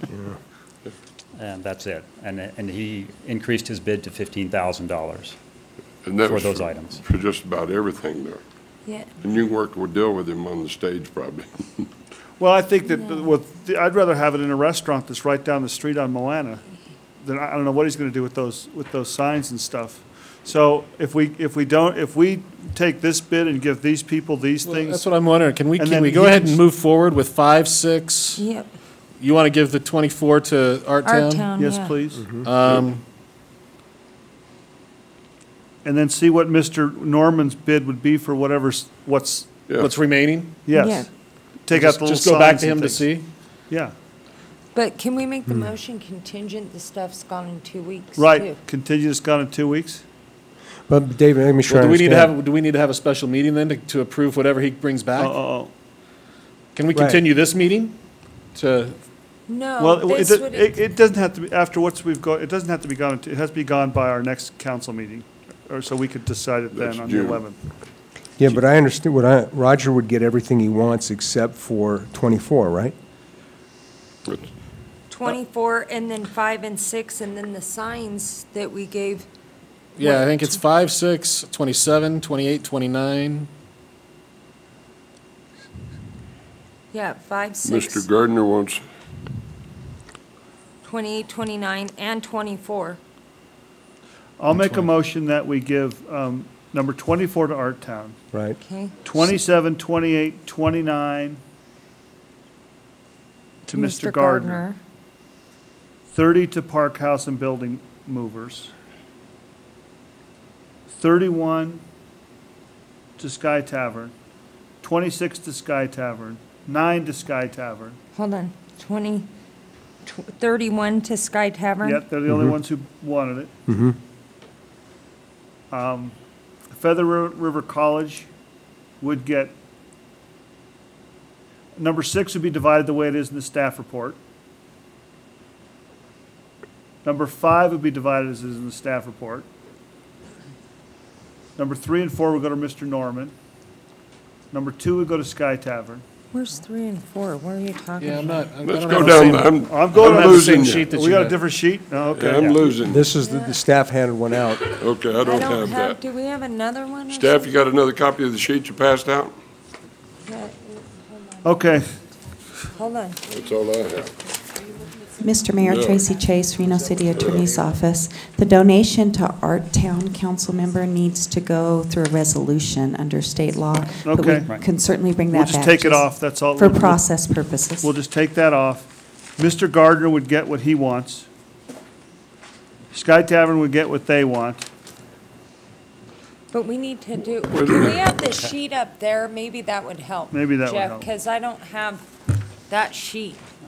I've written all over mine, trying to follow your. That's okay. Because if we could go through one by one, Dave, on the Okay. sheet. Well, basically, everything else would be, we give it to whoever wants it, and then Roger Norman be the end. And this is all contingent upon them getting it out of there in a couple of By weeks. by our council meeting on the 11th, would that Okay. work for everybody? So number one, the field lights. No. We're waiting on, We're waiting, so that's off. What are you waiting on? to see what Roger Roger's bid Norman, would be without yeah. some of these other items. Right. He's got the highest bid. Chain link fencing, Sky Tavern. Yeah. First, 3 and 4 to Roger Norman. Number 5 would go as it says there. Number 6 would go as it says there, because Mr. Norman wanted whatever was left. Number 9 would go to Sky Tavern. 24 we'd remove from that. That goes to Art Town to We have to come do back. separately, yeah. 25 would go to, What about Mr. Gardner on Roger- number 24? No. no. No. 25 would go to I don't know who Park House and Building Movers are. We could keep that with Roger We Norman, can I keep that guess. with Roger. They're not here to talk about it, so, Sky Tavern on the netting. Netting, Right. yeah, 27, 28, and 29 to Mr. Gardner. Right. Yeah. And 30, To Roger. let's see if Roger wants that for $50. How about that? And then 31 to Sky Tavern. And if he doesn't want it, then we'd sell it to Park House, right? Correct. Second. How many portable, okay. We left Now, one out. What did Norman request in his $15,000 bid? Everything. The items 1, 2, 3, 4, the remaining seats in number 6, number 24, and number 25. So we're giving him all the big stuff, Mr. Mayor. All the bleacher seating would be there still. We left out the field lights for now. He'd get all the reserve stadium seating that he's asked for. He would get third place bleacher awning. And we're giving him the option on the scoreboard support posts. So he'd get most of what he wants, except because we're leaving the field lights out for now, I guess. Are we leaving the field lights out? I guess to get a Yeah, quote to from find him. out how Or we much can- he's I mean, gonna we can just pay. include them as, I mean, so we don't have to come back. I I'll mean, include him with him right now. With Roger? 'cause- For how much? 15. Yeah. Okay, for 15,000. Leave the lights in. Keep the same thing. 15 So if for he's comfortable with everything that we're giving him for the 15 grand, Yeah, Yes. that'll work after for we've me. carved everything else out. Yes, correct. I mean, the big stuff, like you said, he's still getting all the big stuff. correct. Yeah. Does he get cut out of his bid of 15 for less, the things we gave away? Well, Bob, Well, that's you've said the bid's not enough anyway. I know. I did it 9,000, 8,000 I did. Well, I bet we could Let's get, don't play games, guys. but 15, we're all No, we're taking out I is agree. the I'll give it, little I agree. signs. I'll give it to him for 12. Okay. Because we did Okay, cut I out mean, some that- stuff. And I'm not just Fair's saying. fair. I just don't want to run the. You're right, fair's fair. Run them off. I want to give these guys what they need. Right. But I think you're right. We took some stuff out of his bid for 15. We Right. shouldn't just sort of put the gun to him. Right. So give the rest with his option for 12,000. So we have a motion and a second. Any further discussion? You're holding your breath. Is there a problem? All in favor, say aye. Aye. Those that oppose, no. Motion carries unanimous. Thank you. Sorry you had to sit here all day wondering about that. And now we just hope that they can get it out of there in the time frame that's. Yes. Do they All have right. to arrange that through you, Julie, or Public Works to be able to access the? We'll do it together. Okay. Okay.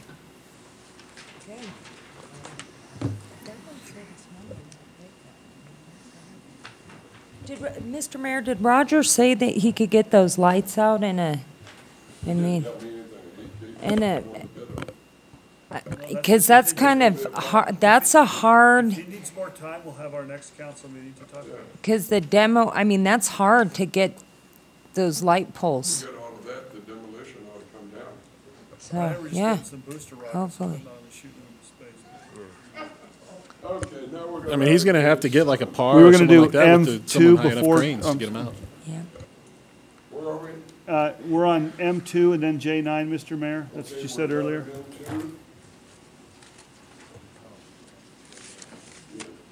We've already done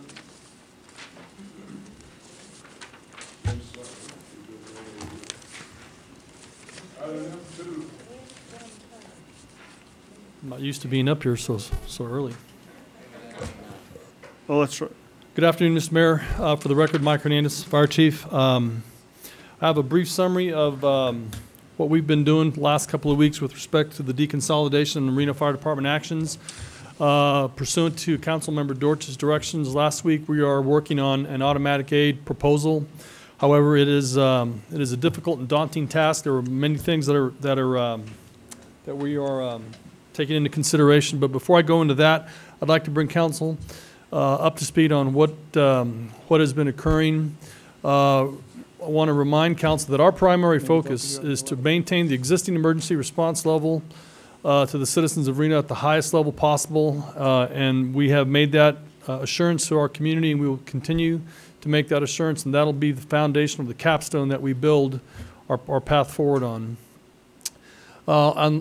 On the May 14th meeting, the County Board of Commissioners acting as the Truckee Meadows Fire Protection District Board met, and there was 3 different discussions that kind of transpired during that meeting. The first discussion with respect to an automatic, well, they discussed the dispatch agreement, and they rejected it, and they sent it back to the City of Reno through county staff for negotiations, and I believe that'll be your next item following my M item. There was significant discussion as to whether or not Truckee Meadows Fire Protection District even needed automatic aid. That later progressed to a discussion that automatic aid could be mutually beneficial to both parties.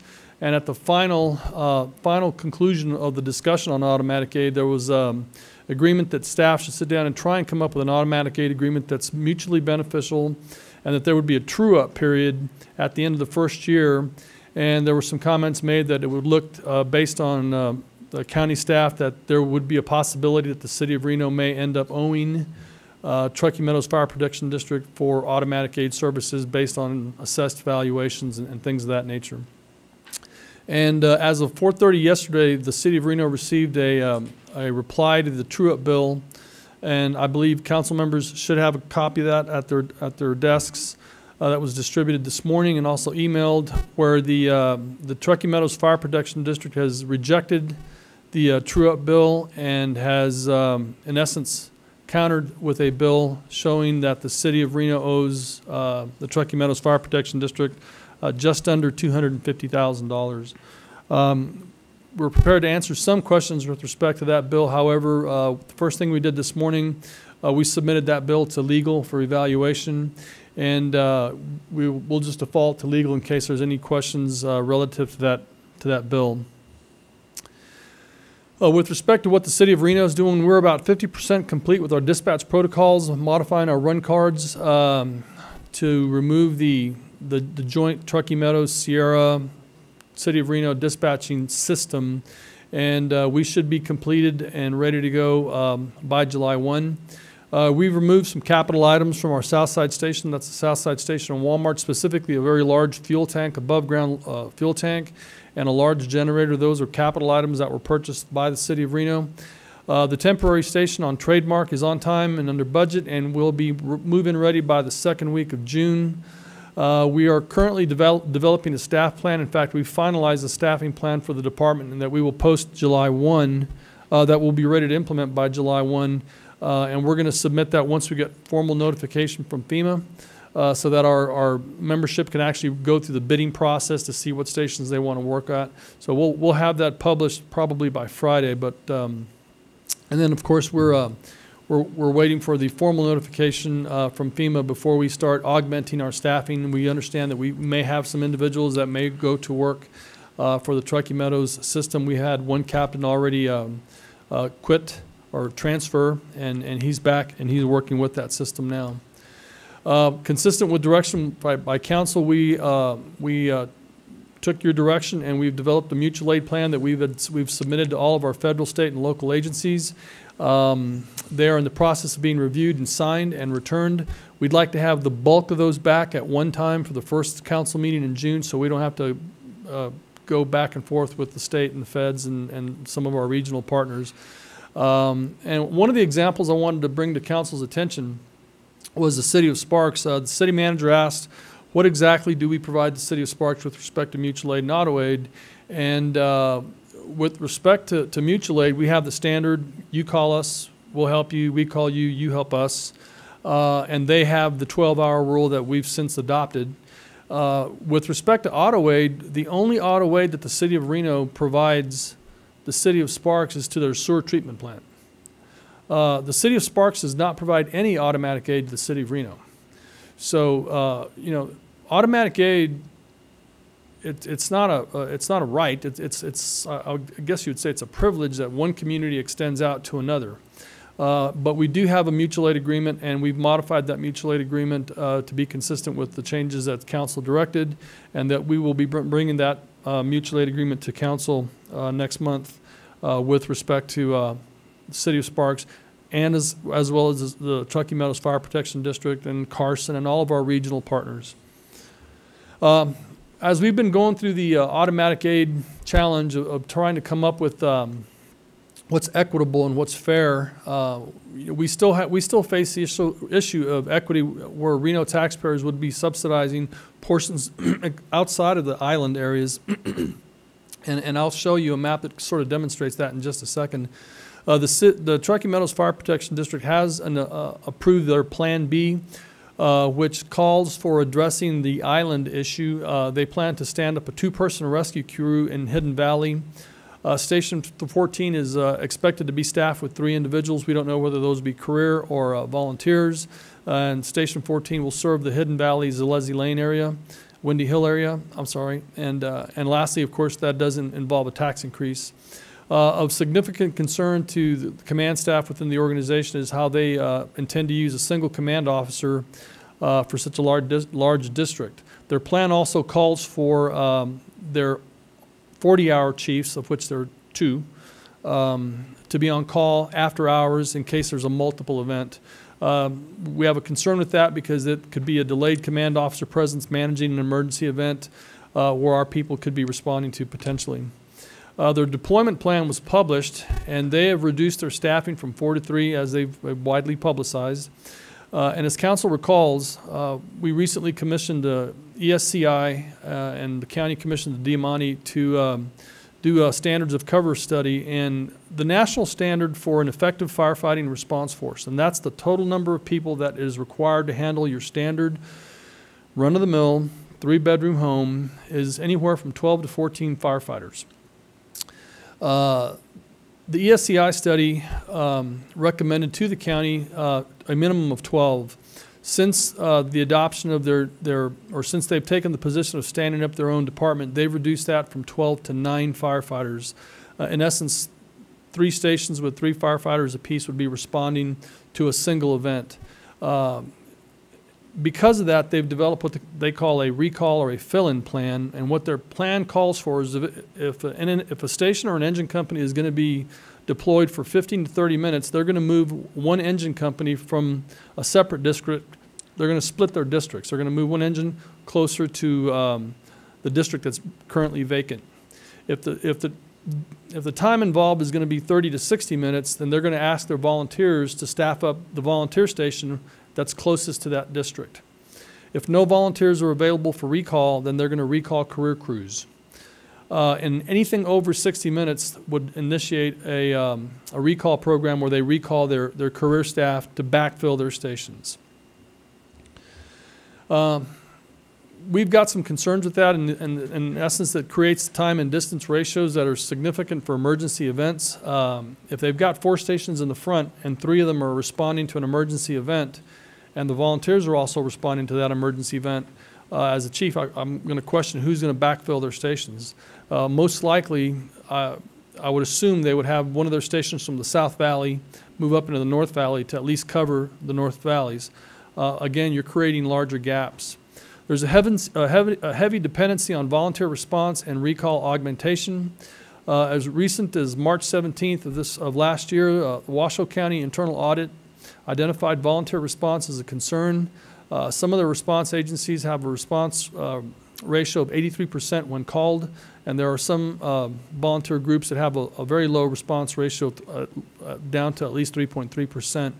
The ESCI study, when they examined the volunteer component and I'm quoting, the volunteer departments, with the exception of Red Rock, Silver Lake, and Gerlach, do not offer sufficient reliability to consider in an analysis of response capability. I believe that's on page 39 of the county's standards of coverage study. We have concerns with the TMFPD system, with their ability to manage multiple events. They're building a bare bones system with minimum staffing, one single chief officer. I have concerns with their depth of resources. And lastly, just a single engine response creates a large area to cover that would be without protection. Standard structured first response could deplete all the stations in certain geographic areas. This is a map that shows basically the valley, if you will. The red squares are City of Reno fire stations that will be fully staffed. To the north, you've got the Truckee Meadows Station, I believe that's 18, 13, 17, and 15. In this case, if you had an event just in the North Valleys, 3 of those stations would have to be deployed, leaving one engine company to cover the entire North Valley. If we entered into an automatic aid agreement, we would be providing primary response into that entire section of land. So, you know, again, we have some concerns when we start to look at developing an automatic aid package that's equitable. Oops. So at this time, we're not prepared to make a recommendation with respect to automatic aid until further analysis is completed. We have yet to sit down with their chief and their staff to discuss automatic aid and what exactly do they need, what would they like, where would they like it. We know what we would like to have. Frankly, you know, the city of Reno is going to be well staffed and well prepared to handle any events within their system. I'm extremely confident that our system is very capable of managing multiple events at the same time. We've demonstrated that on many occasions. And I think that as we move forward, there will be opportunities for potentially an automatic aid arrangement. We just have to be very, very careful that it's structured in a way that one entity doesn't provide too much or an inequitable level of service to the other entity, and we're just quite not there yet. And with that, I'll take any questions. Oh, before that, I just wanted to update council that we did dispatch several crews to the fire, the Topaz Ranch State Fire. As of this afternoon, it was at 6,500 acres. I spoke to Chief Brown. They're saying that it's about 10% contained, but they believe that by this Saturday it'll be 100% contained. They did lose 2 structures. There were no injuries. We deployed 2 full crews, a logistics officer and a strike team leader to assist in that event. They should be back this afternoon. So that's down Topaz? Yes, sir. Okay. All right. I have one question, Mr. Mayor. Yes, sir. Chief, on July 1st, whether we do dispatch or they do dispatch, will our stations know when they're with Truckee Meadows Fire Protection District? Currently, they will not, because they will be operating on their own dispatch channel with their own dispatch frequency. If we do their dispatch, will that still be in place? At this time, likely not, because they're going to be, it's much like the police department they don't share a dispatcher with the sheriff's department. We would be the same way. We may share the same building, but at this point, we are going to have a separate dispatcher for the Reno Fire Department, and they are going to have a separate dispatcher for the Truckee Meadows Fire Protection System. Well, that depends on what we do on J7. Correct. So if we do J7, because that's going to be very important to how I vote. Yeah. J9. J9, I'm sorry. Okay. So we've told them we'll give them mutual aid. That's never been an issue. We've always said Mr. Mayor, Mr. Manager, mutual aid is a standard practice, and we would do that for any of our partners, including the Truckee Meadows Fire Protection District. That's never been a point of concern for our organization, and I have not received any contraindication from the council that it is. Consequently, we have submitted mutual aid contracts to all of our partners that are consistent with the direction that we received with respect to time and the 12-hour rule in that regard. So now they're disputing the true-up that they owe us for this year or last year? As I understand it, we received a letter late yesterday, the city manager and myself, that completely disputed our figures. And we went from, I believe, we were asking for $1,080,000 as a 2-year true-up, which we've consistently done in the past. And we received what amounts to a bill for just under $250,000. Can we merge these two? Yeah, I was just going to say the same thing. Can we talk about both these together? Yeah. Because I've got, I mean, here's, from my standpoint, I don't think we should agree to a dispatch agreement or an automatic aid agreement or anything until we get these true-ups figured out. Again, I think they're playing games again. And for us to, I think we've tried to come up with some solutions time and time again, and now they do this. And until we can get that worked out, I think everything else is off the table, in my opinion. And I don't disagree. Mr. Isaac. Mr. Mayor, I think our problem is we're coming down to the end of the road here on July 1st, and I think they believe we're playing games, and we believe they're playing games, and the public doesn't care. The bottom line is our system's ready to go. I understand. July 1, we're there. We're ready to go. We don't need anything from them. Well, I've spoken to 3 county commissioners, and I've been talking to them about something, and I gave you guys a letter I sent out to one of them this morning. I believe that we should do both of those with that being one of the conditions, that we will do your dispatch for $500 and something thousand. But we'll also do a limited automatic aid agreement for 1 year that talks about, so we don't have to go way up to Gerlach. So the Truckee Meadows and the North Valleys would be okay. And let's just pick a number for the true-ups and not have to do it anymore, because we're going to argue about the true-ups now. And a year from now, we're arguing about the true-ups again, because we got to wait till after July 1st. Let's just say it's $1.5 million, $1.2 million. Let's just get it done. Because I don't think that anybody here, in my letter that I said, or in discussions I had, when someone gets hurt in one of these islands or somewhere out, the finger's going to point at both of us. They're not going to be pointing at staff, or they're not going to be pointing at who's playing games. They're going to be pointing at us. I believe that the city got the SAFER grants, and that we can afford to do some of this. If we can solve these problems, I think we can afford to do these for 1 year.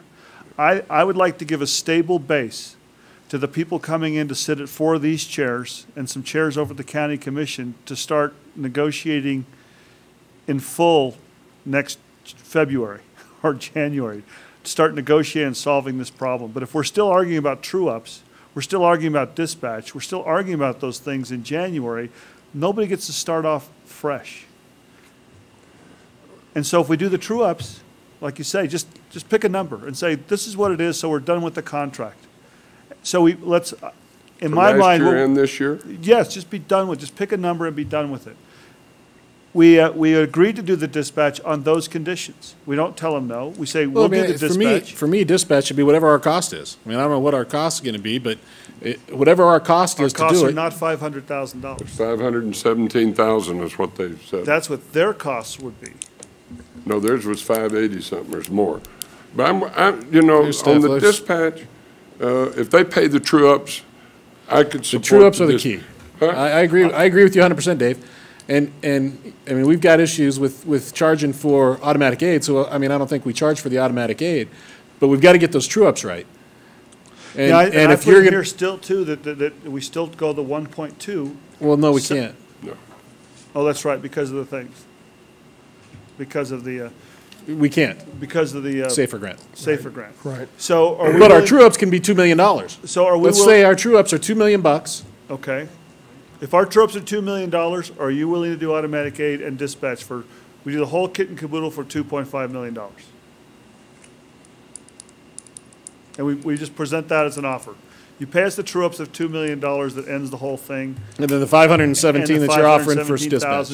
And this thing will be done by June 1st. The sheriff doesn't have to go through any grief about getting the dispatch thing put together. My only concern with that is the automatic aid agreement's got to be acceptable to the chief. Absolutely. I mean, like I said, we can't go to the east Right. Truckee River Canyon. Whatever that automatic aid And I'm agreement's got to willing be to also have a acceptable joint to the meeting with chief. them between now, because I was told that they have to know really soon on dispatch, because they've got to start getting something together before July 1st. I heard they ordered blankets. But I just think that we've got the SAFER grant. We should stop playing the games. I agree with you. Let's just give them an offer that they can take. We can provide this and move on for a year.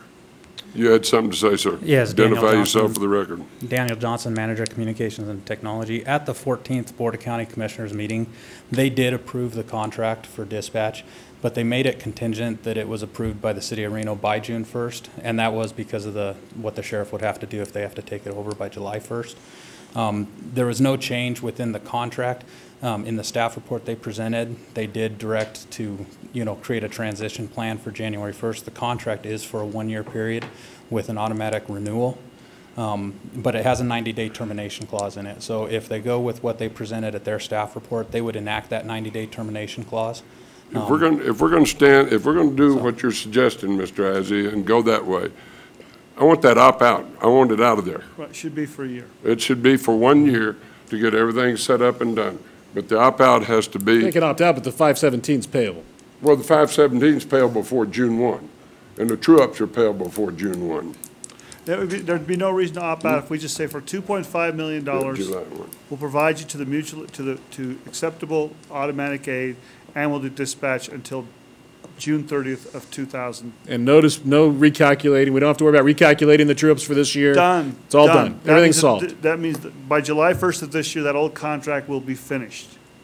Well, I think we're giving them a hell of a deal at that, and I think that's, I could do this, but they have to pay us before July 1 of this year, $2.5 million. Mr. Guston. Dave, let me just ask a question. Where are you getting the $2 million? That's what Dwight just said. There's $1 million last year. And here's my thought on that. I mean, I think. How close is it? We don't know what this year's going to be. Okay, so we got 800,000. But it's been anywhere from, what, 6 to a million? Up and down. In that range? Send them a bill right? for $1,080,000. Well, Chief? you got 801,000, which they agreed they don't. Michelle, you want to? Well, just for council's clarification, we sent them a bill for $1,084,000 and some change, and that was for 2 fiscal years. That was for fiscal year 10 and fiscal year 11. Fiscal year 9-10, for the record, Michelle Hobbs, Reno Fire Department. The true-up bill that they have right now is for fiscal year 9-10 and for fiscal year 10-11. Right. We have 1 more year left this current fiscal year.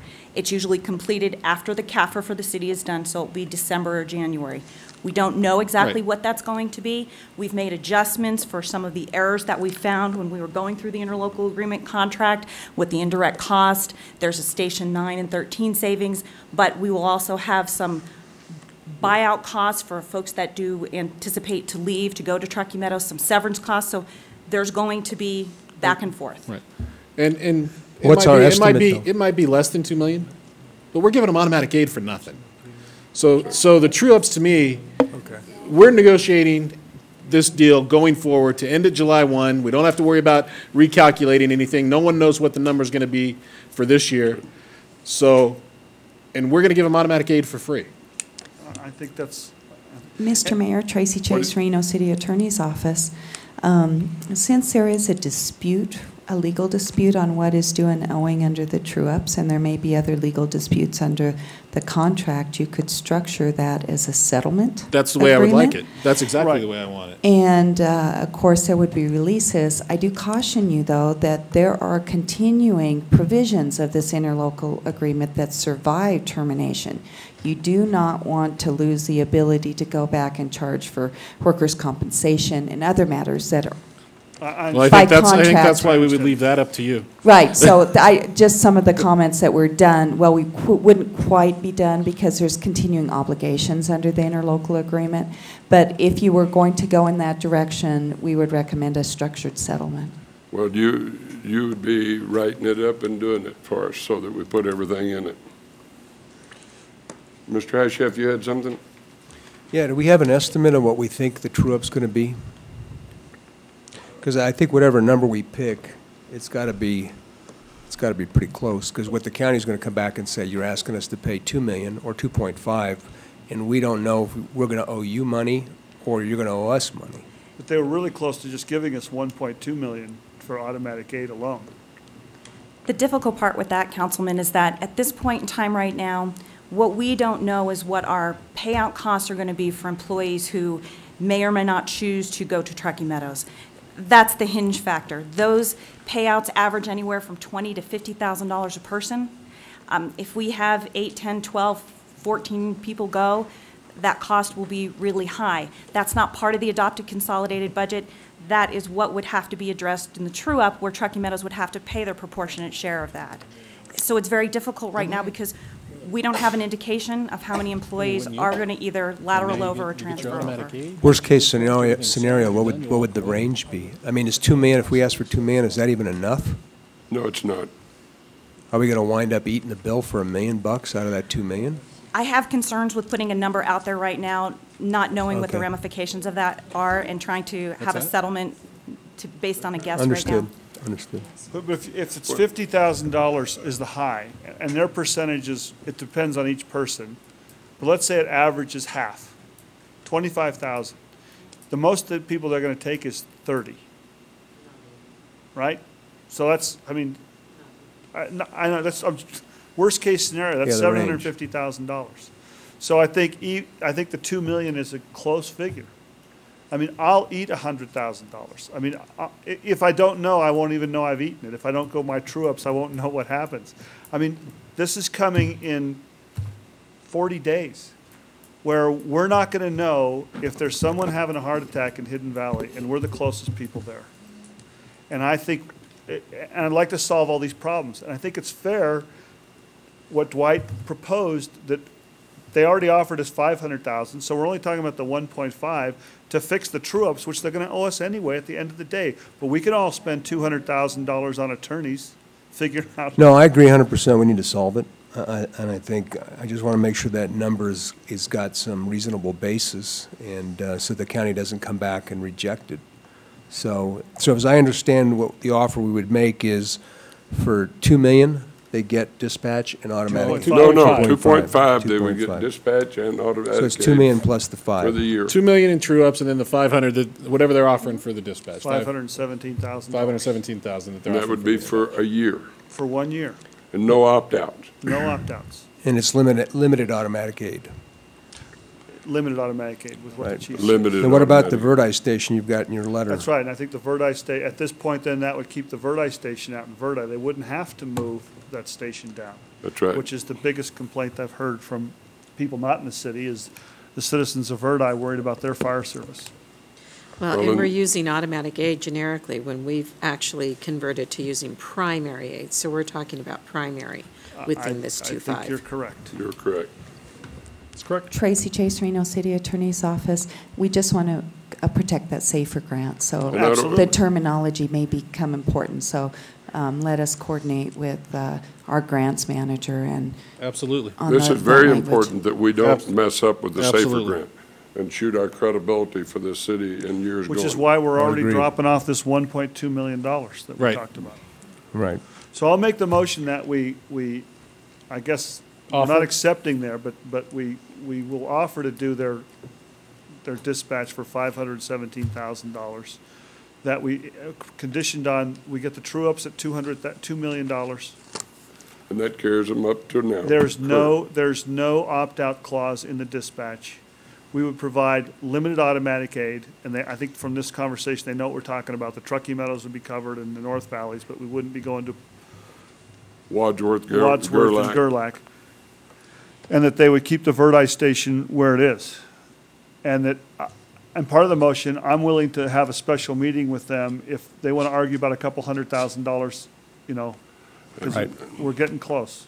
You know, it's time to draw something in the line with them. They've been drawing the line with us, so they either need to come in and do it, or they need to stand it up. And I also think, Mr. Mayor, it's time to, and I don't mean this wrong, but it's time to stop listening to staff, because there's always a million things that we could look at, and we just have to stop listening to the million things and just. Well, I think our staff has given us good information. I don't doubt that at all. And I think our staff has, and I think that we've We've made offers to them and everything else, and but if they want to do that, and we do it for the $2.5 million, $2,517,000 or whatever it is, and they pay us by July 1, I'm very happy to work it, to live them another year to set up something they said they were ready to set up less than 45 days ago, and they're not ready. But I don't want to jeopardize. This has to be conditioned that we don't jeopardize our SAFER grant. Absolutely. 100%. I'll make that modification that we don't jeopardize the SAFER grant. Yes, sir. Robert Chisel, Finance Director for the City of Reno. Just having a little discussion about the dispatch services with the Washoe County Sheriff's Office. Right now, the City of Reno is spending about 40 to 45 hours of mandatory overtime for our dispatch.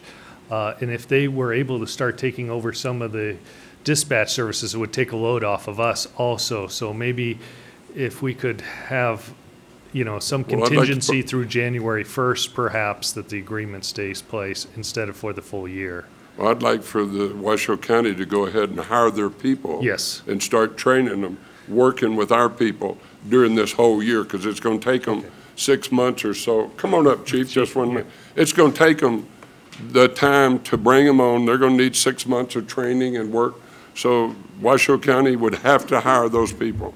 Yes, sir, Chief. For the record, Todd Vinger, Under Sheriff, Washoe County. And the 6 month is vital. I agree with everybody here. And I agree also with some of the points at the County Commission. Line was drawn in the sand probably a year or so ago. Here we stand. Bottom line, though, is when people picked up the phone and dialed 911, somebody's got to answer that call. That's right. Regardless of the decisions we make, someone's got to answer that call. So I thank you guys, all of you, and as well as the County Commission, for trying to come to a conclusion as to how we merge that service over a 6 month period of time for the safety of the public, so it's a smooth, safe, and responsible transition. And I can't answer any of the questions as to whether or not the board would decide yes or no to any of the issues, because I don't speak for the board. I can't speak as to the figures and numbers, because I'm not their financial person. But I can speak for the citizens of Washoe County that we want somebody to answer the phone. We have already gotten approval to hire the 6 positions. Those interviews were already conducted. The list is already made, and the offers will go out by Friday for the hiring of the people. If it's slowed down at any point in time by pay or HR, sheriff has the right by law to appoint people, and we'll appoint immediately those positions as soon as we do the background check immediately. So we'll have conditional offers set up. We'll have the people trained. They do need that period of time in order to adjust. We've worked well together from IT to the dispatch centers in order to transition that across the employees in both sides of the house. Dispatch, the greatest success we've had is we're co-located. Right. Dispatcher sits from as close as me to you. Yes, sir. So they're going to know if someone has a call for a fire because they sit next to each other now. That's the greatest thing to happen in this region in a long time, is to just be able to coordinate. So I thank you for the decision. I thank you for your consideration of the 6 months transition time for the safety of the people of Washoe County. 6 months is enough for you. We will have the people hired by this next week, and they Okay. will start the training process, and I feel we can safely flip a switch to do the full transition within 6 months. Okay. January 1st. And thank you and Sheriff Haley for y'all's efforts and working with us and stuff like that. We really appreciate it. We enjoy working with you. We enjoy working with you, sir. Thank you. Thanks, Sheriff. Just one clarification, Mr. Mayor. Yes, sir. Because the motion includes a payment by July 1st, right? Yes, sir. So this dispatch agreement that was approved by the county, that has us doing it quarterly, right? I couldn't hear the question, sir. I'm sorry. On the dispatch agreement, as I understood, the county approved this one, right? Daniel Johnson, Manager Communications Technology. Yes, they did approve the agreement, and within the agreement, it has the 517 is the estimated amount for the full year with quarterly payments. Right. So we need to address In the that, agreement. Mr. Mayor. Well, I still say they should pay it because I'm tired of them changing horses. I'm tired of them coming back now saying they don't owe us, we owe them. And we just need to cut to the chase and get after it and protect the citizens, and they need to do it. Well, I'll amend the motion, Mr. Mayor, and say that they have to pay us in 6-month increments in advance. So, because if the sheriff says they only need 6 months, I mean, if they give us Well, 500,000, then people are arguing in 6 months about city's got to pay us back 250. I'll do that on the dispatch. Right. But I'm not going to do it on the auto aid. They need to pay us that No, by we're July not getting 1. any money for auto aid. No, We're not getting money auto for aid. true-ups. It's That's not right, auto aid. true-ups. It's for true-ups, and that would be the $2 million, and they pay that by July 1. But I'll amend the motion on the 517,000, that be in 6-month increments in advance. That'd be great. And they pay the whole 517,000.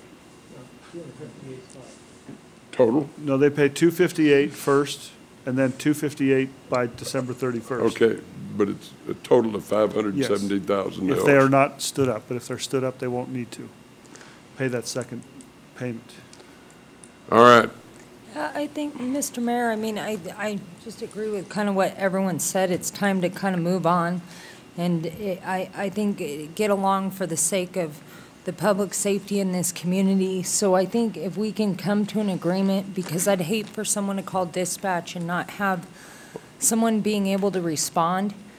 So I'm not agreeing with what the county's done in the past. I just think it's time that we as a council have to step up and say, okay, we're going to make this thing work for the safety of the community.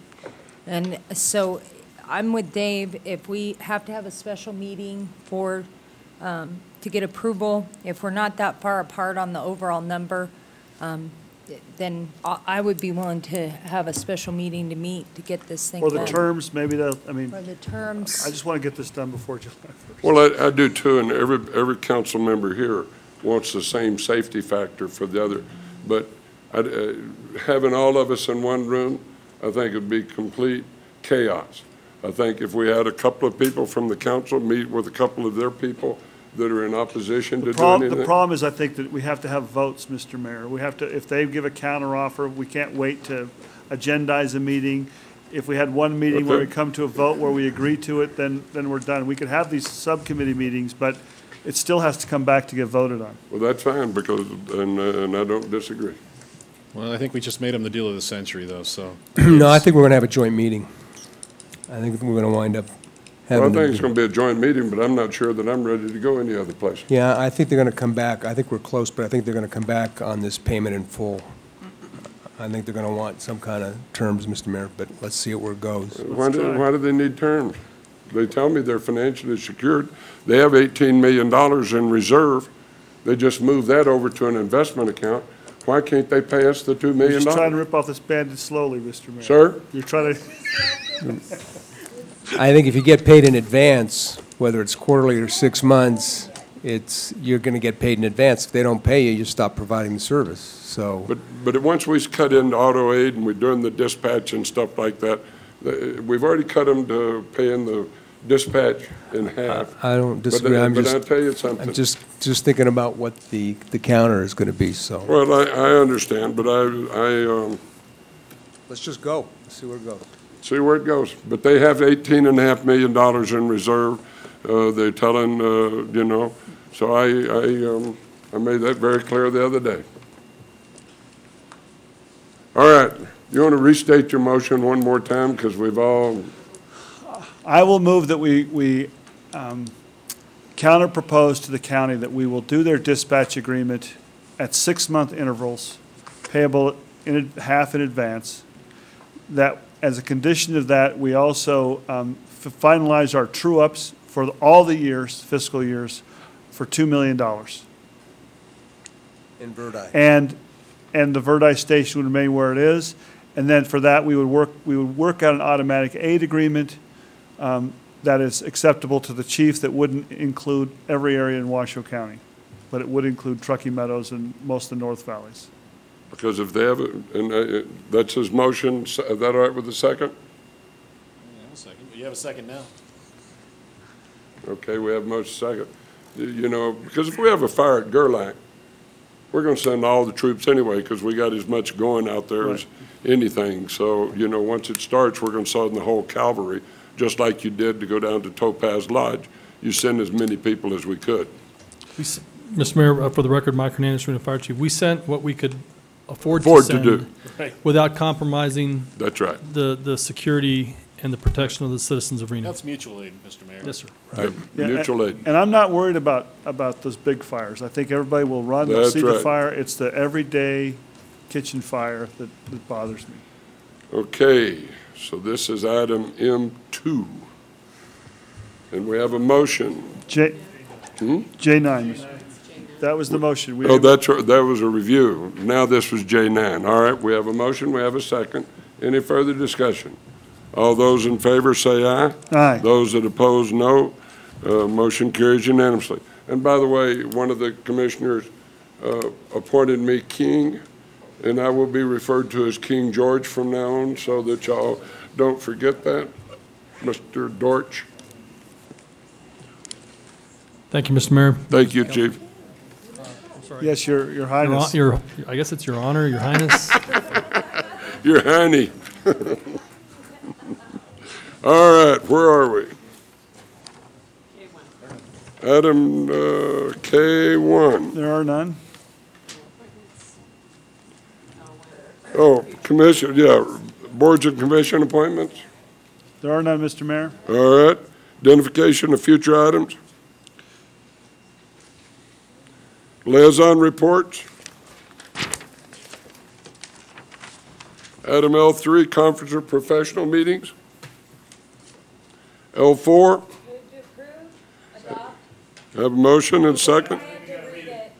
Oh, they do, it's a resolution. They kind of have to. I know you did, I appreciate that. Wake up, City Council, tell them to read the resolution, please. Resolution number 7714, resolution supporting the Housing Authority of the City of Reno, Nevada in its application to the U.S. Department of Housing and Urban Development for designation as a moving to work agency. Now you can make your motion. Have a motion second. All in favor say aye. Those that oppose, no. Motion carries unanimously. Item L5. Mr. Mayor, we looked at this and it wouldn't do what I wanted to. The airport said we'll do additional advertising, but we won't remove that advertising. So we tried. We used to have a thing where council or the mayor or somebody greeted them at the luggage compartment. No, I thought they took them off, didn't they?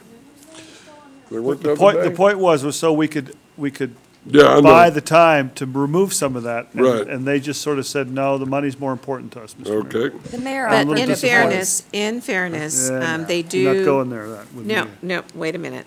They do impose some content. An example being, if you look at, even though I, like you, dislike the message of the men's club kind of message or whatever it is, but when you look at the raw footage of what you're seeing, that doesn't compare with some of the ads that have been presented to them from the casinos, where it's cleavage down to the belly button, and you're seeing a lot more body for the shows that are in the casinos, and they put some standards against those, and they've made them airbrush them. I was going to get them a improve proposal that. where I could keep them whole and put different signage up. And they said, no, money's more important. That's what they said. It's more important that we'll sell you more we will build more billboards for you, basically, instead of trying to remove some of this. That's the issue. So I understand that they have those standards that we all have to have, but they could also have higher standards if they choose. Why don't And we they're take them choosing up, not why don't we take them up on the offer? No, their offer is to do, isn't to take down the existing Right, ones. right. They'll just give us more space. Well, we'd have to pay. Yeah, but it could be a discounted price, right? I wouldn't mind paying if it took some down, but. Okay, well. Well, we can look into that. All right, let's go to L7. Can we go back, I'm sorry, I didn't want to do this, Mr. Mayor, but I forgot we had an important meeting the other day that the rest of the council members might want to talk about, was the vote, the Charter Review Committee. Oh, yeah, go ahead. We did, there was 4 council members there and the Charter Review Committee, and came up with language that will go on the ballot. The Charter Review Committee approved it unanimously. I'm trying to find the wording of it, and I don't have it, but. That's all right. But it was basically, I'm sorry, it was basically a yes vote will keep the existing terminology, or the existing voting structure. It followed the same vote that was done in January of 1993, or June of 1993. And Councilman Hashef added a line at the end that said, a yes vote would preserve the existing charter, allowing voters to vote for all council members representing wards in the general election, and a no vote would allow, and I didn't finish writing that last, but it also explained what a no vote does. Basically would change it, so you'd only be able to vote for your ward representative. But I was very excited that the unanimous vote of the Charter Review Committee, it wasn't split or anything. Activists and all. Correct. Yeah, and there really was some pretty serious conversation Yes. by some of the committee members that really wanted to protect the direction that they intended that question to have it, and they seemed to be very comfortable with the final conclusion. All right, any others? Now let's go to 7, discussion direction to allow urban farming. Yeah, Mr. King, I put this on the agenda because we had a... I'm sorry I brought that up. we had vacant lots and areas of downtown, and some folks wanted to do some urban farms on them, so it would help clean up the blight. So the main issue, though, they have these all over the country, is to go ahead and move forward with staff, ask staff to move forward. One of the hard things to regulate, Mr. Mayor, is the smell, how you measure the smell. So they've got to come back and look at a couple different municipalities, because when you're putting fertilizer and other things, there's got to be some kind of sensitivity to that. But we do have a request of someone who wants to put an urban farm on that lot on Moran, right across from the Children's Museum, and they've been in discussion with folks from the Children's Museum. Really cool proposal, a few different chickens, and do a farm. But right now our code is very restrictive. It would cost a ton of money for them to come in and change all the amendments. So this would just be a motion to move forward with that. Okay. Second. Have a motion second. All in favor say aye. Aye. Those that oppose, no. Motion carries unanimously. Recognition of good deeds, positive event. L8. Changes to Title 18. Oh, yeah. Well, thought that was the one. I took my glasses off. I thought that was the one right above that. Yeah. This would be Escort services. yeah, Sorry about that. This would be to follow up with discussion that we had briefly at the last council meeting, to have staff take a look at if there is an opportunity for us to identify any changes to 18 for adult cabaret and escort services zonings. Claudia Hansen, Fund Engineering Manager. Could we get a little more direction on that, on where maybe? Right now, they're allowed in downtown in the entertainment district and as home-based businesses. Mm-hmm. And that's the question. Is it appropriate for home-based businesses? The home-based businesses? Right. Okay. Right.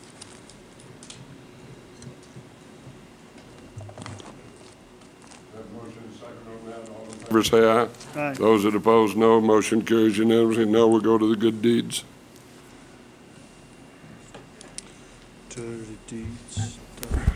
Thank you, Mayor, Council, Manager. Chris Good, Director of Neighborhood Services for the city. I have a few items of good news for you this afternoon.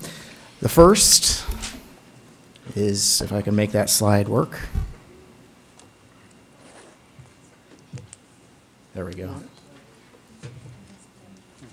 There, okay. The first, an analysis by Priceline.com ranks the city of Reno as the 34th tourist destination among U.S. destinations for Memorial Day tourists, the upcoming holiday. That's so great. That's pretty good news. 34 out of the whole city, rather the whole country, for this coming holiday weekend.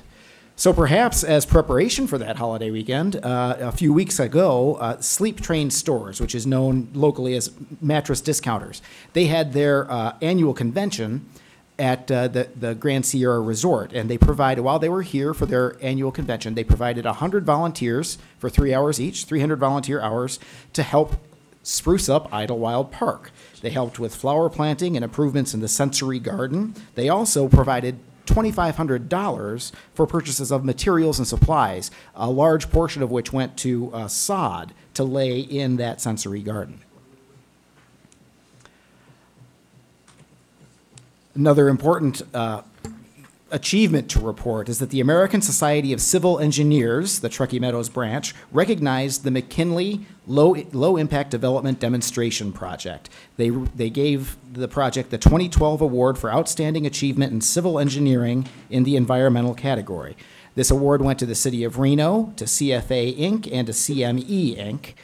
From the city's side, Public Works and Parks, Recreation, and Community Services staff worked very diligently on this project. We handled federal money that had a state pass-through as well as local money.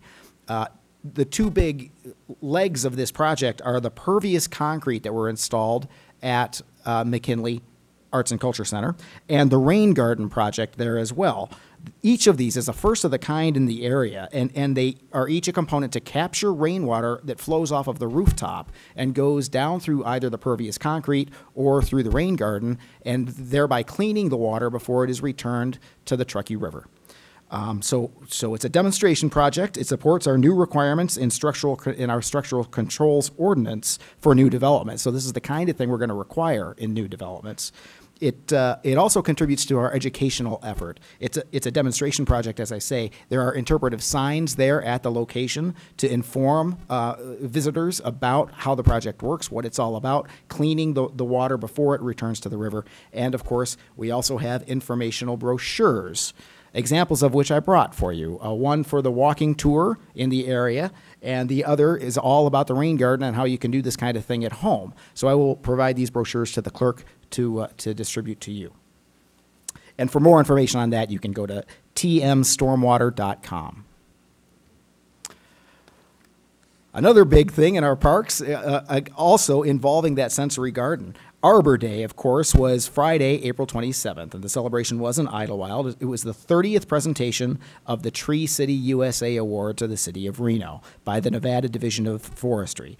Volunteers from NV Energy and Harrah's and Keep Truckee Meadows Beautiful were on hand. The Urban Forestry Commission was there as well, and the Truckee Meadows Community Forest Coalition. Altogether, these folks planted 12 trees, part of the new Children's Sensory Garden. These included Jeffrey pine, crabapple, sugar maple, catalpa, and other trees that offer particularly sensory offerings so that you can celebrate your senses of sight and smell and touch while you're in that garden. And I do want to point out that Councilmember Dan Gustin was on hand, and he received an honor, an award for his years of service toward this effort. It's the Tree City USA. I was just there as they need somebody to hold the award, but that's what it's for the city. You're holding the sign. You did a great job. Doing a great job holding the sign. Put it in your hands to take care of. I'd like to plant you, Mr. Mayor.